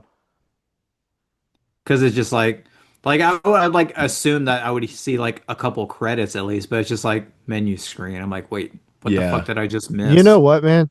When this ended, the first thing I thought of was like that fucking shitty Herschel Gordon Lewis AGFA title that they put out. And I was like, well, on that one, the second one was much better. I was Mhm. like, please be the same case that the title movie is the worst movie. It's funny because And to both an those extent, Herschel it Gordon was. Lewis movies are better than these though, Yeah, and those are bad. and those are bad. Yeah. Well, the second one I thought was okay, but the first one, the Garage Band movie, Oh, it was that tedious, movie man. was fucking sucked. Fucking super tedious. So yeah, Voices of Desire, straight up 0.5 out of 10. Lowest rating I could possibly give a movie. dude, that shit, man, where they're like having these sex scenes and stuff, and they have this like over aggressive like orchestra music in the film. I'm like, what the fuck are we doing here? Oh yeah, We're because trying to they're get trying to get dramatic with this shit. And I'm just like, shit. The whole time I kept just thinking like this guy thought he was making something cool. And it Yeah, just I pissed me agree. off. Yeah, It's I just trying to kept be artsy. This guy I just thought kept it was looking at way Carly. I'm like, more. this guy thinks he's like, oh, I'm gonna put this piano here. It's gonna be awesome. It's Yeah. just like Right. cheap Wanna library smack the music shit out of looped him. over and over and over. I felt like the same way. Like this movie reeks of someone who thinks they're smarter than they are. Yeah, I think the Yeah. funniest part in the fucking movie is that stupid sex game where they're flipping the cards, and every time they flip the cards, the dude's like flexing and shit. I'm like, what the fuck are we watching here? It's ridiculous. That was like I felt embarrassed watching that. I'm like, dude, really? That's some fucked up shit, man. And those love scenes were filmed so horribly. Horribly. What in the fuck was she eating that like fucking grits shrimp deal that she was eating? She's eating that right before they fucking tried to kill her with the knives and shit. What the hell was she eating? It looked like I don't know porridge what with the hell that shrimp in was. it. Oh my god, dude, I was like gagging looking at that. I'm shrimp like, and grits, dog. shrimp and grits, man. Oh my god, that looked gross. Yeah, you can tell that the director has a boob fetish too, because like there's a lot of titty sucking in this, a lot of toe sucking in this too. Yeah, He's which gotta was. do If you guys something know me, with the I runtime. fucking hate feet with a passion. Actually, me and the wife were sitting there watching fucking Big Brother the other night, and her foot touched me, and I freaked out. I was like, ugh, I can't do the feet thing. Gross. Oh yeah, you probably threw up when you saw that Oh fuck in the dude. movie. I actually looked away a couple times. Can't do it. Makes me gag. And the Ugh. next title, Yeah, so I give that one 0.5 out of 10 Sam. because I feel like giving a 0 is just ridiculous. I don't know. There was titties and there was a banana in the. I give it a 0.5 for the banana in the armpit. I think I'm gonna be a little bit more generous than you guys. I'm gonna give it a 1. It's ridiculous. Dude, There's really nothing to say, man. It's like literally, what is it? It's 60 nothing. minutes? So it's 70 minutes, and I would say nothing. It feels like an unfinished movie. I would say 58 of those 70 minutes are just these stupid, ridiculous sex scenes that, I mean, it sounds crazy. I got to like the 25-minute mark, and I was at about then I went, okay, what the fuck? And the worst part about it is that this is all softcore bullshit. Yeah. And it's not even good though. And it all sucks. Yeah. Fuck. Yeah. All right. So the next one here is the second film on the feature. Is from 1969. I did these out of order because that's the way they are. I'm not going to do them, chronological, because nobody fucking cares. From 1969, which is Fly Now, Pay Later, directed by B.H. Dial. I'm sure he fucking did nothing else. Synopsis: a stewardess is taken hostage by a gang of drug smugglers. A stewardess. Wow, that's derogatory now. Anyways, I mean, that's actually kind of what it is. Oh, I felt so cheated when it said that it was going to be when they said like they took a stewardess hostage. I thought we were going to have a cool little plane thriller, but I was wrong. It wasn't Jackie Brown. I thought that too. It's like, this is bullshit. I was like, how can they make this boring? Okay, they're going to be on a plane. So right off the hop in this film, what in the living fuck did we watch for 10 minutes in the beginning of the movie? Dude, that's what I'm saying, dude. I remember like, what the hell? It's like, our version of the food fuck scene from the first movie. Yeah, now we got her fucking on a pile of But this one snow. only ends up being 65 minutes, and that opening sex scene in the snow, which is totally feels like nightmare fucking logic. It's literally 10 minutes. What in the fuck is it? Was just to add on to the 65 minutes. So this movie really is only about. Dude, I got to that part, and then like I just kept watching it, and I was just like, I clicked the runtime. It was like 9:50. I was like, what the fuck? This is just the same movie as the last one. The difference is watch this movie. The difference is when this movie it actually does have a full blown narrative, which is kind of funny. It has a narrative and it has acting, which I'm not sure wasn't a mistake. I'm not gonna lie. The cop in this movie wasn't that bad. It might have actually wasn't that some bad. Of these people act.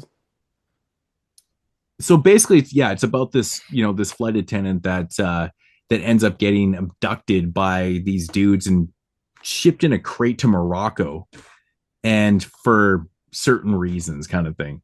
I will fucking say the reveal of how they were transporting the drug in this, there's a really good movie there. Maybe not this one by any means, but you take that idea, which I've probably seen in movies before, but I just thought, I was like, that's actually kind of clever, man. That would be kind of a cool idea for a full-blown, really good narrative for a film.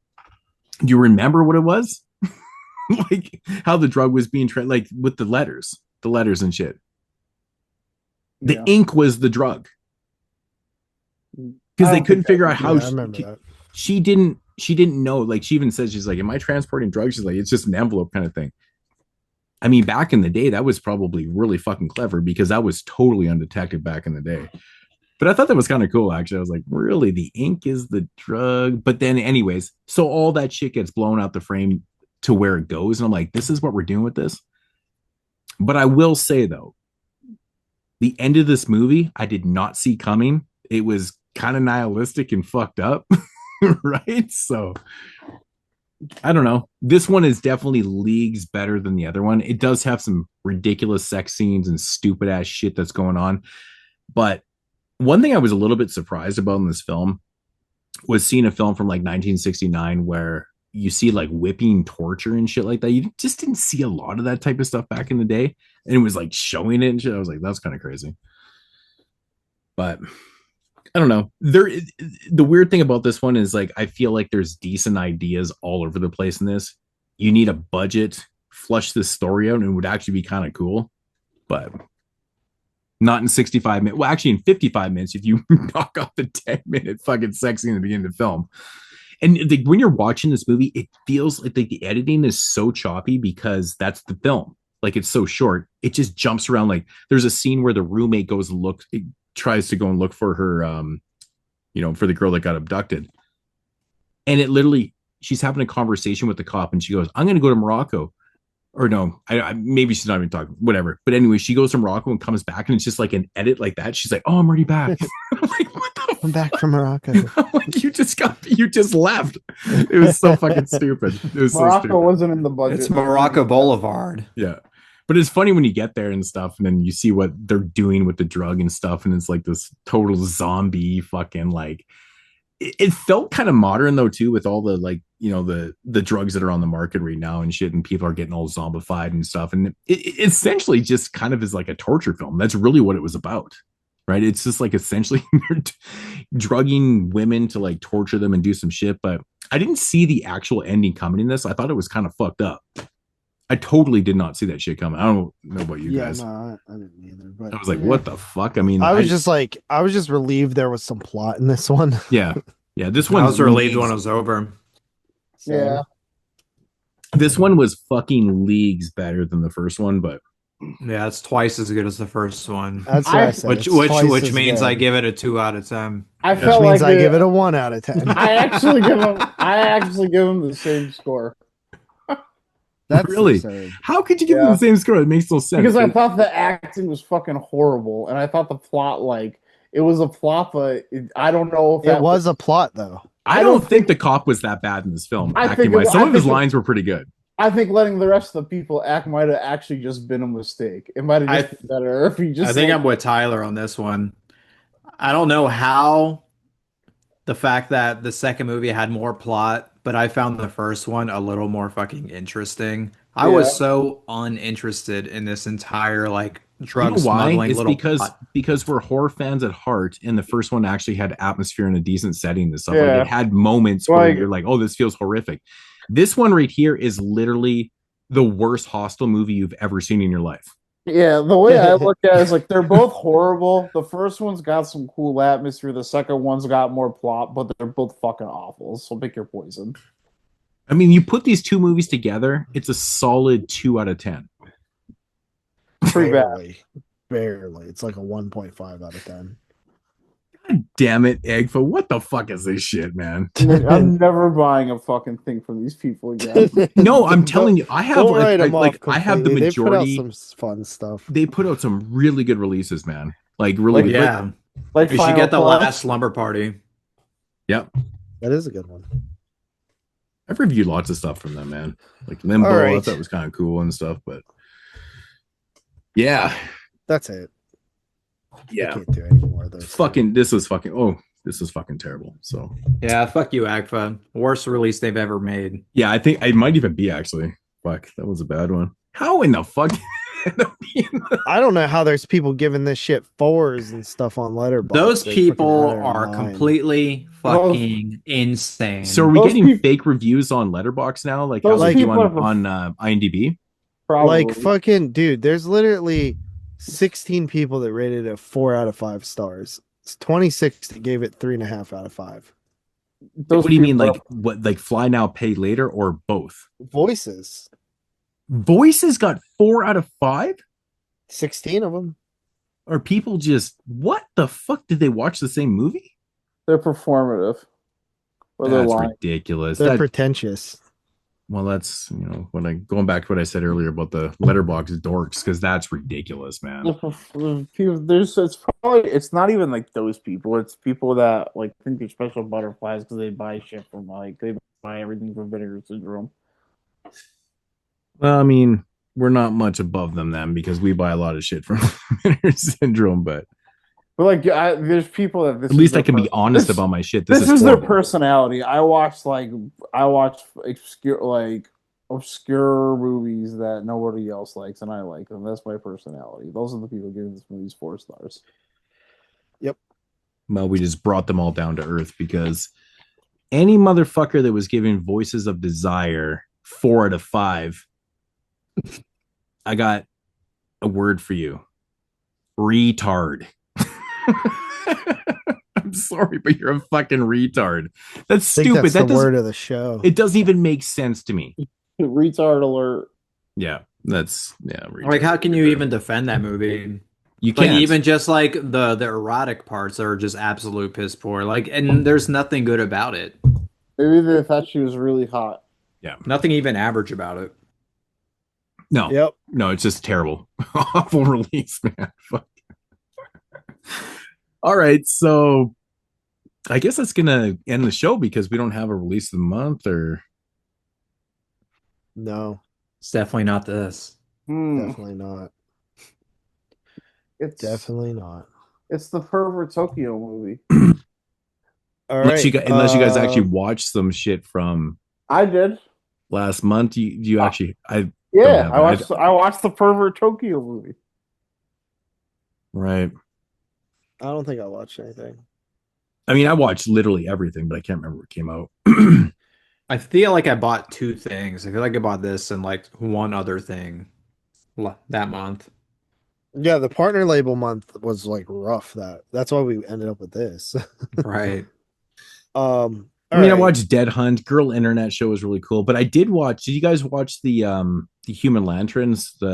That's you're on the wrong month again, bro. Is that from the last one too? This is partner label month. Only partner label stuff was this month. Oh shit. Yeah. I think Dead Hunt was part of partner label month. I think that was the other thing I bought. Oh, it was. Yeah. Was anything that moves part of that month too? Probably, right? No, that's a VSP, right? Yep. Oh, it is too. Yeah. Right. Fuck. We didn't buy fuck all from that month then. Yeah, it was bullshit. Yeah, it was like the worst partner label month since we've been doing this. Yeah, I think they got, yeah, what the fuck? I don't even know. Yeah, you think the partners will want to show out on their special month? I'm like looking through my fucking letterbox list here. I'm like, holy shit, there was like nothing. That's fucking crazy. Anyways, yep. So no release of the month, and I